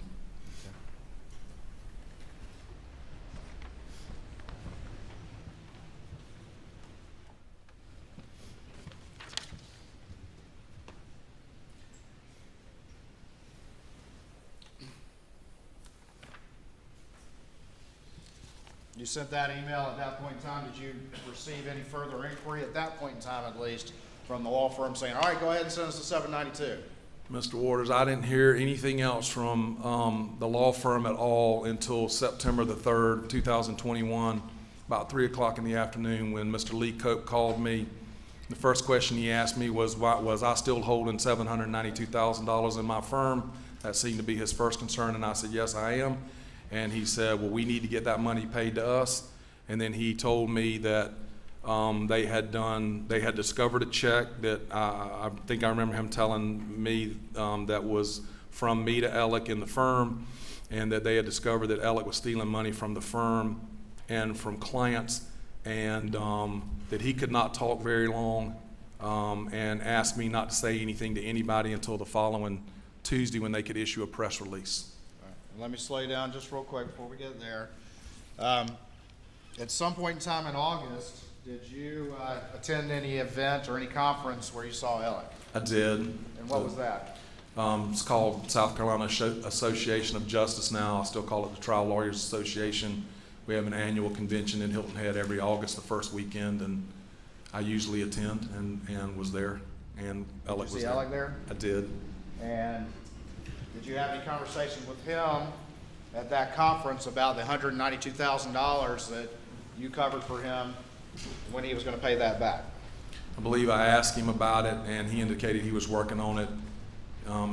Some discussion about his father's estate. His father had just passed, and there would be money coming from the estate, and then with Maggie's estate being tied up, also. Did he say he might sell some property or something like that? I think he did mention that he was working towards selling some property. At this point in time, still with a couple of months after the tragic murders of Maggie and Paul, were you still very sensitive to your friend's emotional health and well-being? Sure. I didn't push him. Didn't push it? No, sir.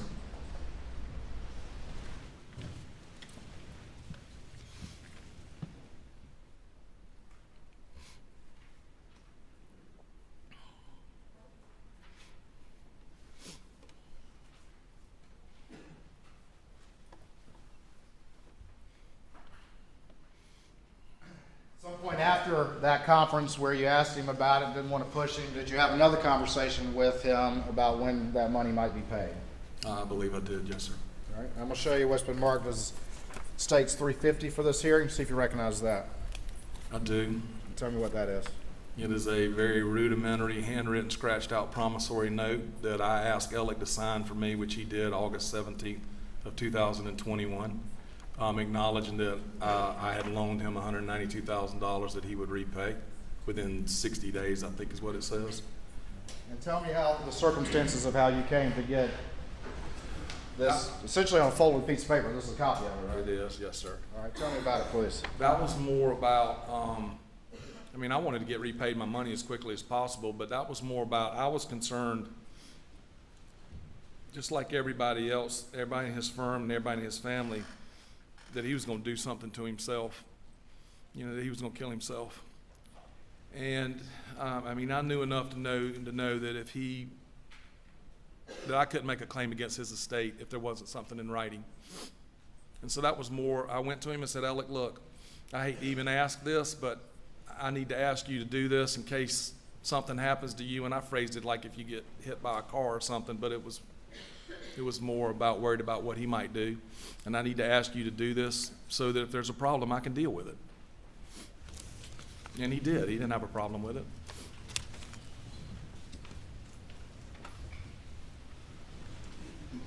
You already said this part, but at some point a few weeks later, you get a call from Lee Cope asking about those fees and saying that Alec had been stealing money, right? Yes, sir.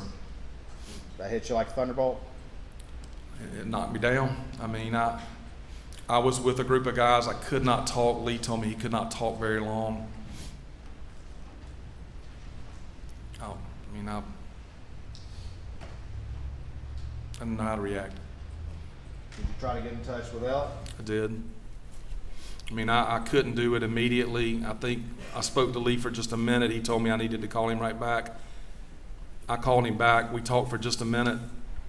He couldn't talk long. He said he had other things to take care of to deal with all of what was going on. Do you remember what day this is? September 3rd, Friday, 3 o'clock in the afternoon. 2021? 2021. Yes, sir. You remember it like it was yesterday? I'll tell you exactly where I was and who I was with. Tell me more about what happened. I finished up what I was doing with that group. I think I tried to call Alec, or I know I texted him. And I believe I tried to call also, and I couldn't get him. Okay. Did you continue to try to contact him? I did. I think he did respond maybe that afternoon later and said, I forget what it was. It was in a meeting or something. I'll call you back as soon as I can. But at some point in time, I kept trying to get him, and we did talk later. All right. What did you talk about? What day was that when you finally were able to talk to him? I think I did speak to him that evening, this Friday, September the 3rd, by phone. I don't remember the exact of the conversation, but I said, look, Lee's called me and told me what's going on. What is going on? He said, I really can't talk about it much right now. I said, I need to talk to you, and I want it to be in person. I need to know what's going on. And What happened next? well, he said he would try to meet with me the next morning, and that he was sorry. And I don't remember all the gist of that conversation, but the next morning I tried to call him. I woke up and I started driving towards Beaufort because I thought he was staying at John Marvin's house down that way, and I started calling him and driving his direction. And eventually he called me back and said he would meet me in Alameda at his mom and daddy's house. Did you meet him there? I did. Was that in the morning of September 4th? Probably a little bit before lunchtime, kind of late morning, yes, sir. Did y'all have a conversation? We did. Where was the conversation? I got there before he did. I don't think I pulled in the driveway. I kind of waited out on the road. Pulled in the driveway. We went in the side door. The caregiver was there. We went out onto the front porch, and we talked on the front porch. And what did he say to you? I mean, the first thing I asked him is, Alec, what the F or what the H is going on here? What is going on? And have you done something else to me or that involves me that I don't know about? Because I know about this, and I've got to deal with this. But is there something else you've done that I don't know about that I need to be concerned with? And what did he say? He broke down crying. Said I can't right this second. He went inside, came back out with some paper towels, and told me that he had a drug problem, that he was addicted to opioids, and that he had been addicted for, I don't remember if he said 20 or 20 plus years, but for 20 years or so. Did he say anything about the money? He told me that he had been stealing money. Did he have a particular phrase about what he had done to you? Shit me up. He said he shit you up? Shit me up or shit me off or something like that, but I think it was he'd shit me up. And he said that he admitted to you he had been stealing client money? Yes, sir. So he confessed that to you, is that correct? He said he had shit a lot of people up. I'm going to show you what's been marked as States 313 in this in-camera hearing. Do you recognize that? Yes, sir. What is that? I think this is the original of that $225,000 fee check written in the gentleman's case directly to Richard Alexander Murdaugh, Esquire. Is that your signature on it? It is.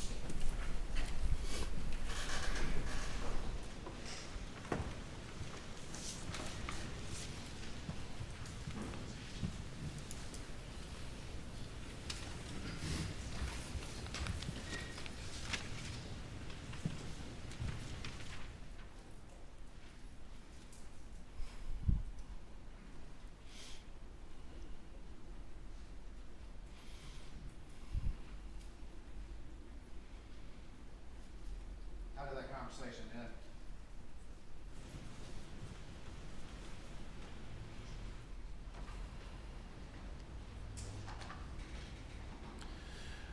I don't remember exactly how it ended, Mr. Waters. I was so mad. I mean, I'd loved the guy for so long.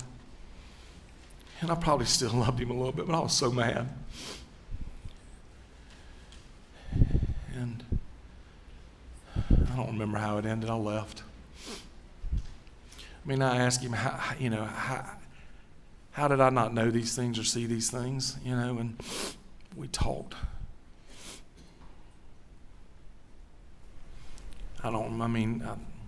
He was concerned about me getting my $192,000 back. Seemed concerned. Told him I wasn't worried about that. At that point, I wanted to make sure there wasn't something else. This was a little bit before lunch on September 4th. Yes, sir. You I eventually. mean, we didn't leave. We didn't. I'm sure I yelled at the beginning, or at least raised my voice, but I didn't leave yelling and screaming and hollering. We didn't fight. But I left, and I wasn't happy. Where'd you go after you left? You remember? I rode through Hampton. Actually, we threw Hardee's and grabbed something for a bite of lunch on the road and headed back to Columbia where I live. That day, did you hear anything else about Alec? I did. About how long after you left Alec did you hear something? I had stopped at my office in Bamberg or at the post office to pick something up, and I was somewhere between Bamberg and Columbia when I got a call. It was either from Randy or Lee Cope, but I believe it was Lee Cope. And what were you informed? That Alec had been shot in the head and that he was on a helicopter going to the hospital in Savannah. And I think it was Savannah Hospital, but they said the hospital, but I believe they said Savannah Hospital. What'd you do in response to that information? What the devil's going on? I thought he'd tried to kill himself. I didn't think he was suicidal when I left, but when I heard that, I thought he'd tried to kill himself. Did you go to the scene or did you return back home? I went back home. Did you try to reach out to Alec after that? I did not. I talked to his brother Randy, I think some that same day and some on the next day. But by that time, frankly, all this had, for lack of a better term, blown up to where I didn't think I'd be able to talk to Alec. And I don't know that I wanted to. Have you had a conversation with him since? I have not spoken to him since that morning at Alameda. Have you had any other communication with him? He's texted me once or twice, to which I've responded something very generic, like I'm thinking about your family. And I think he may have written a letter, some short letter that, frankly, I turned over to my lawyers. I'm going to show you what's been marked as States 351. See if you recognize that. I do. And what is that?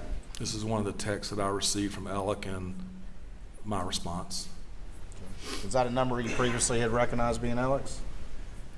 I don't know if I'd ever seen that number before, but it's not the normal cell phone number that I would have used to contact him or he to contact me. I mean, sometimes he'd tell me he was calling me from the phone in his car. Sometimes it would be a number I didn't recognize.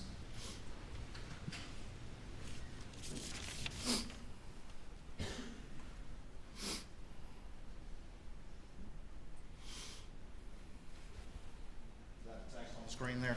Yes, sir. Does it say, "So sorry for all the havoc I created for you. I'd do anything to make it right"? Yes, sir.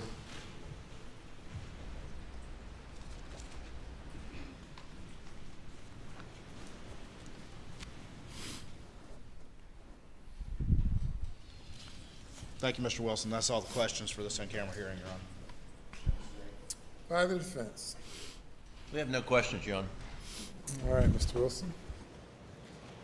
Take care. How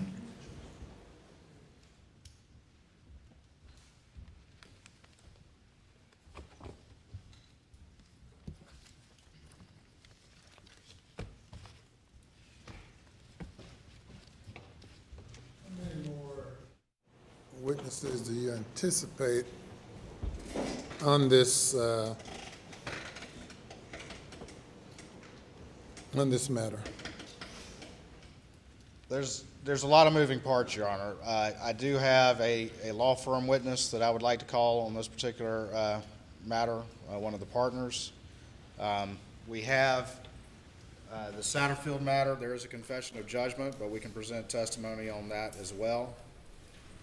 And we have a bank witness to establish the financial condition of Alec at the time these murders happened, which was he was burning through cash like crazy. He was out of options. The $792,000 was gone in no time at all. And I think the evidence is very compelling that for an extended period of time he had been living in a velocity of money that is really quite stunning, and he constantly had to achieve more money to avoid the reckoning that was happening. I'm sorry, Mr. And so it will show on that particular day that on June 7th, 2021, when he's being asked about these Ferris fees, the financial condition is not good. There's not that money there. He's extremely leveraged in the debt that he has, and it will be part of a history where he is forced to do all these things that we've been showing through Ms. Seconder to stay afloat and to stay one step ahead. And for the jury to understand the reality of what he was facing, they have to understand the extent of what is being potentially exposed. They have to understand why he would be doing these things and why he was out of time. This is not the kind of case where, and I don't know if you want legal argument at this point, but... Well, I asked the question. Yes, sir. I guess this is still your answer. I don't know. Yes, sir. Thank you. Thank you, Judge. So anyway, this is the kind of case where, for example, he mentions the Boat case out of the gate.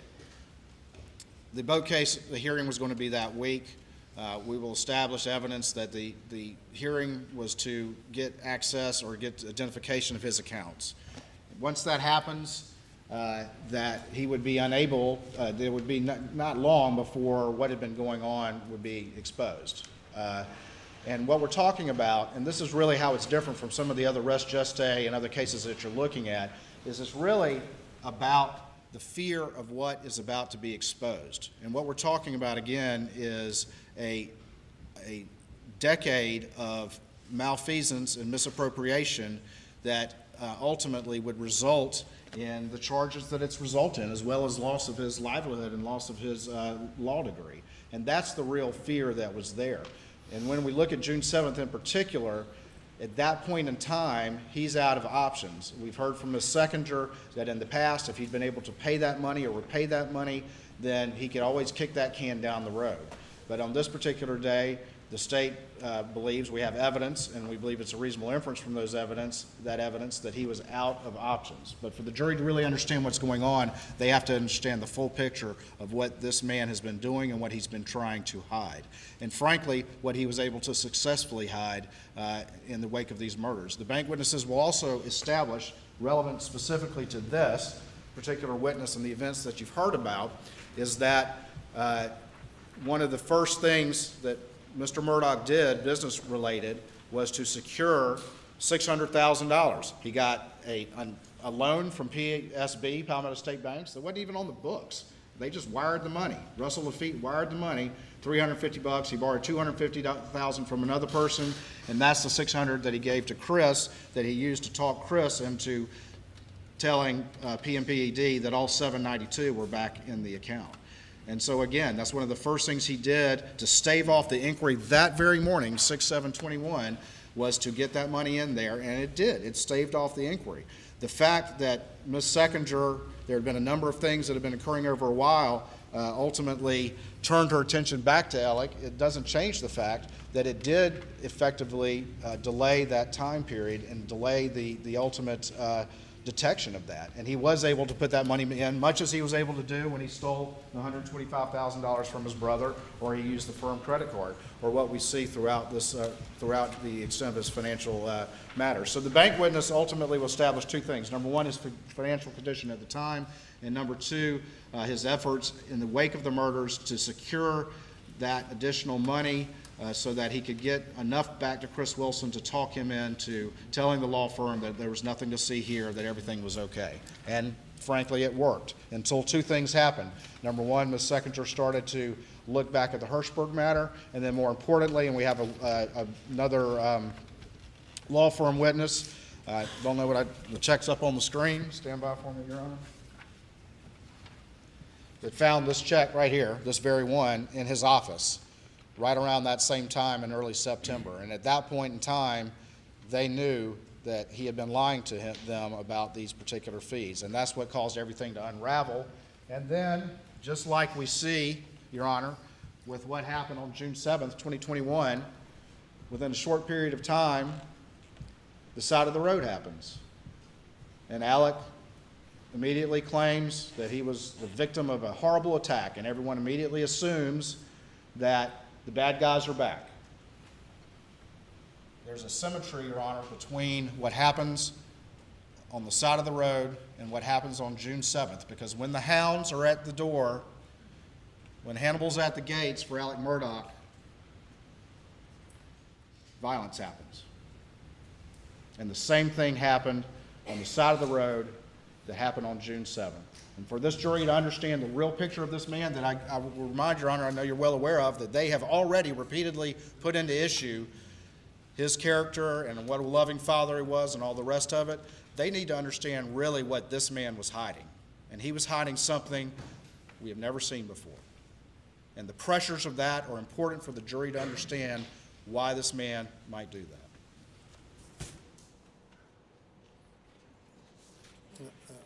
Mr. Griffin, any comments you'd like to make? Yes, Your Honor, I would like to respond. What you've heard thus far today does not establish that Hannibal's at the gate in any form or fashion. What you heard from Ms. Sechinger, is that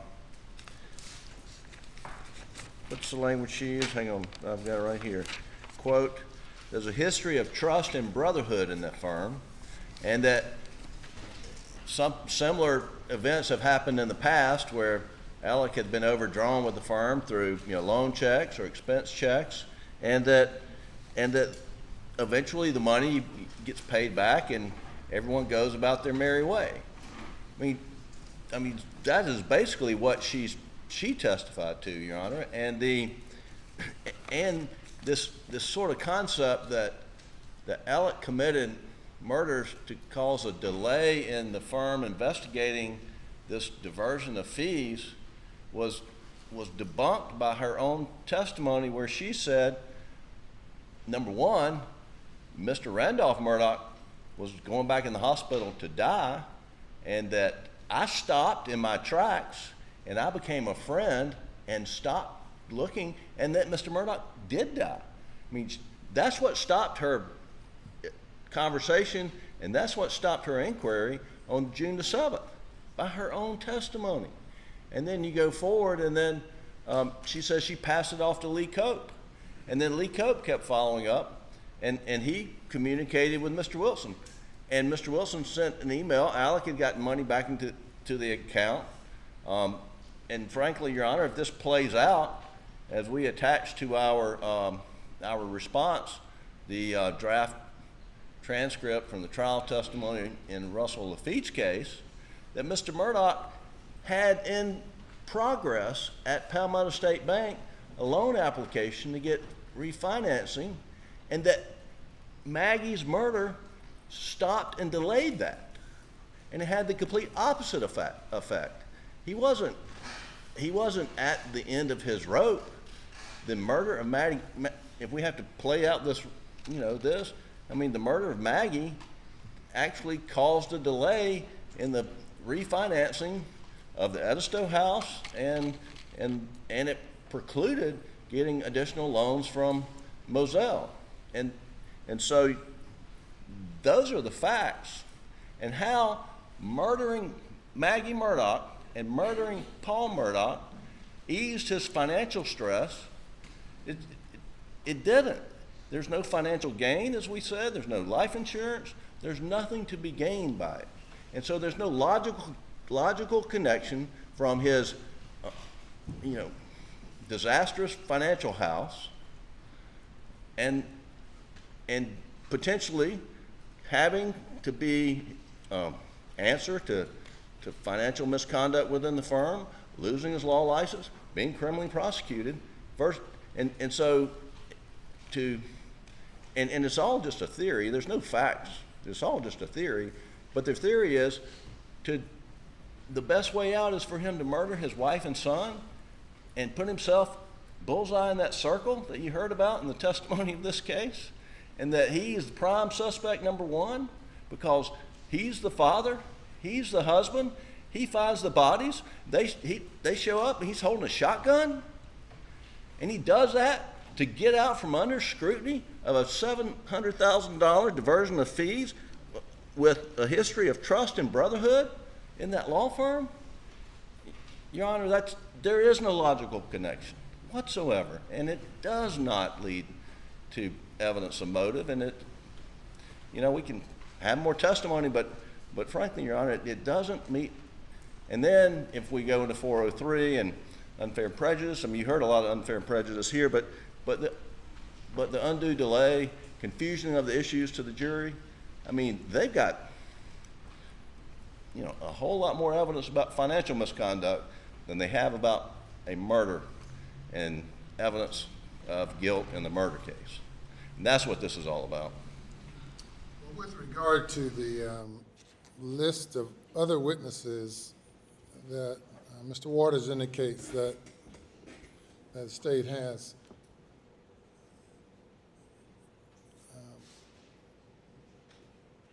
for purposes of the court being able to do an analysis as to whether there's clear and convincing evidence, you have indicated with regard to some of the witnesses, some of the files, you do not or did not contest them. But if you have a few employees from the law firm, including Lee Cope, Mr. Murdaugh's secretary or administrative assistant, excluding someone from the bank. Who's the other person you mentioned? Well, we have also the Satterfield, which of course we have a confession of judgment for purposes of this hearing, that might be sufficient for the court's analysis, although the circumstances I think are very relevant.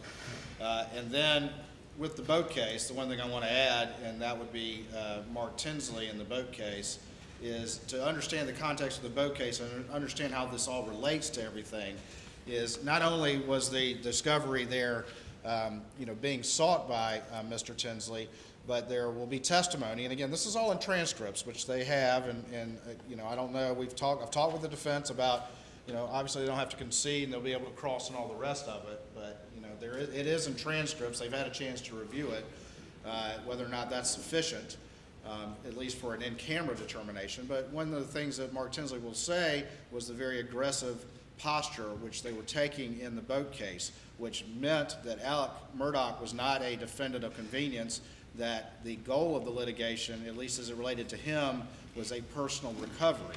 And that is why he was proceeding so aggressively in that particular case. Mark Tinsley will also say that, and we'll talk about how that litigation was going, but we'll also say that after the crimes of June 7th, 2021, that landscape completely changed. This was an extremely significant liability, and the testimony will be that that aggressive posture, seeking a personal recovery from Alec Murdaugh, actually of $10 million, that they weren't coming off that, and that was the manner in which that litigation was going. Once the murders happened, that was done. And Mr. Tinsley will testify to that, at least the posture that they were taking.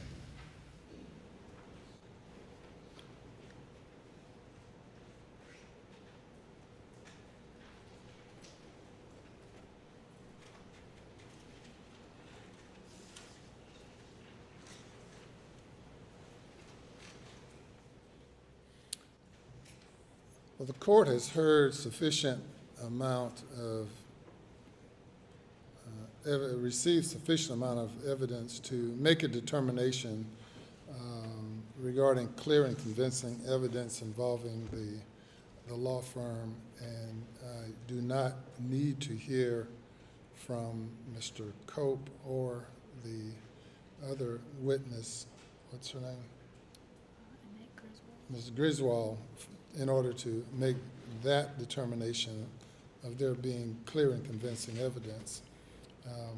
With regard to Satterfield, you do have a confession of judgment, which the court has not seen or reviewed. With regard to the boat case, there's been no testimony. In the record, regarding the impact of that on Mr. Murdaugh's state of mind or the like. So Mr. Tinsley, and particularly considering the representations by counsel that the plaintiffs in that case were just seeking a financial statement, basically. And so the court can hear from Mr. Tinsley, review the confession of judgment, then hear arguments from the parties once again regarding the admissibility of all of this as relates to these other bad acts, and also the limitation on this, if any. Yes, sir. 2 matters right now. I do have the confession of judgment, which I can mark, as well as the disbarment. I don't believe the rules require a full-blown trial on these matters for the court to make a determination of clear and convincing evidence. I do have two issues. It would be, of course, we have the bank witnesses to establish that financial condition, and there's that. The Which bank witness is also included. I overlooked mentioning the bank witness. I do have and that we can definitely do that in the morning. I do have a problem, unfortunately, that Mr. Tinsley's not available in the morning, but can be here first thing Monday morning, Your Honor. We can handle the bank witnesses in the morning. All right. And again, we do have a transcript. Is the transcript? Yes, sir. Your Honor, we have filed a separate motion with the court on the admissibility of essentially Mr. Tinsley's testimony for any consideration by the court, because he's giving, a legal opinion. It's a judicial decision. It's not Mr. Tinsley's decision, and we've submitted that to the court. So we don't think anything Mr. Tinsley has to say would be relevant. We'd be prepared to argue that tomorrow or tonight if you'd like. Well, I haven't received that motion. Here's a clocked-in copy. When was it clocked in? January 24th, 2023. January 24th. Last Tuesday? Long time. When was that? Last Tuesday? Seems like yesterday. That was last week.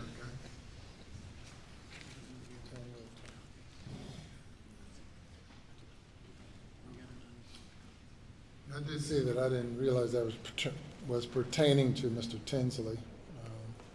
Yes. Well, we'll address Mr. Tinsley's issue when Mr. Tinsley is available. I cannot conclude based on argument that his testimony will only be relate to a question of law. So we'll defer anything, any presentation until Mr. Tinsley is available, and then we can press on with the other witnesses tomorrow morning before the jury gets here, at 11:30. We'll start at 9:30. Hopefully that 2-hour window will be sufficient with a break in there somewhere.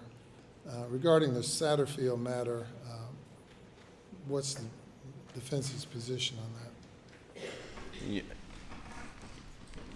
Your Honor, we agree that they have a confession of judgment. We agree that there's an order disbarring him for that conduct, and they concluded that confession of judgment, even though it has a disclaimer.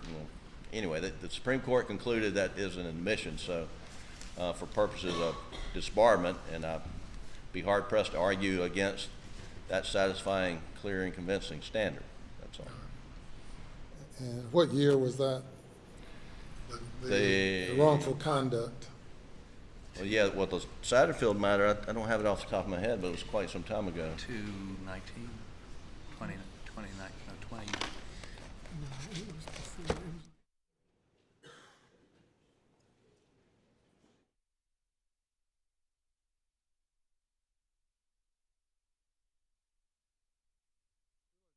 Satterfield issue separately.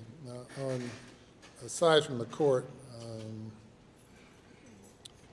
determining just the issues in general regarding whether or not this testimony should be admitted on motive, identity, common scheme, race geste, there's a separate issue regarding remoteness. And of course, I know the state believes that this is a thread that's woven through all of one thing to the other that culminates in the conduct on June 7th.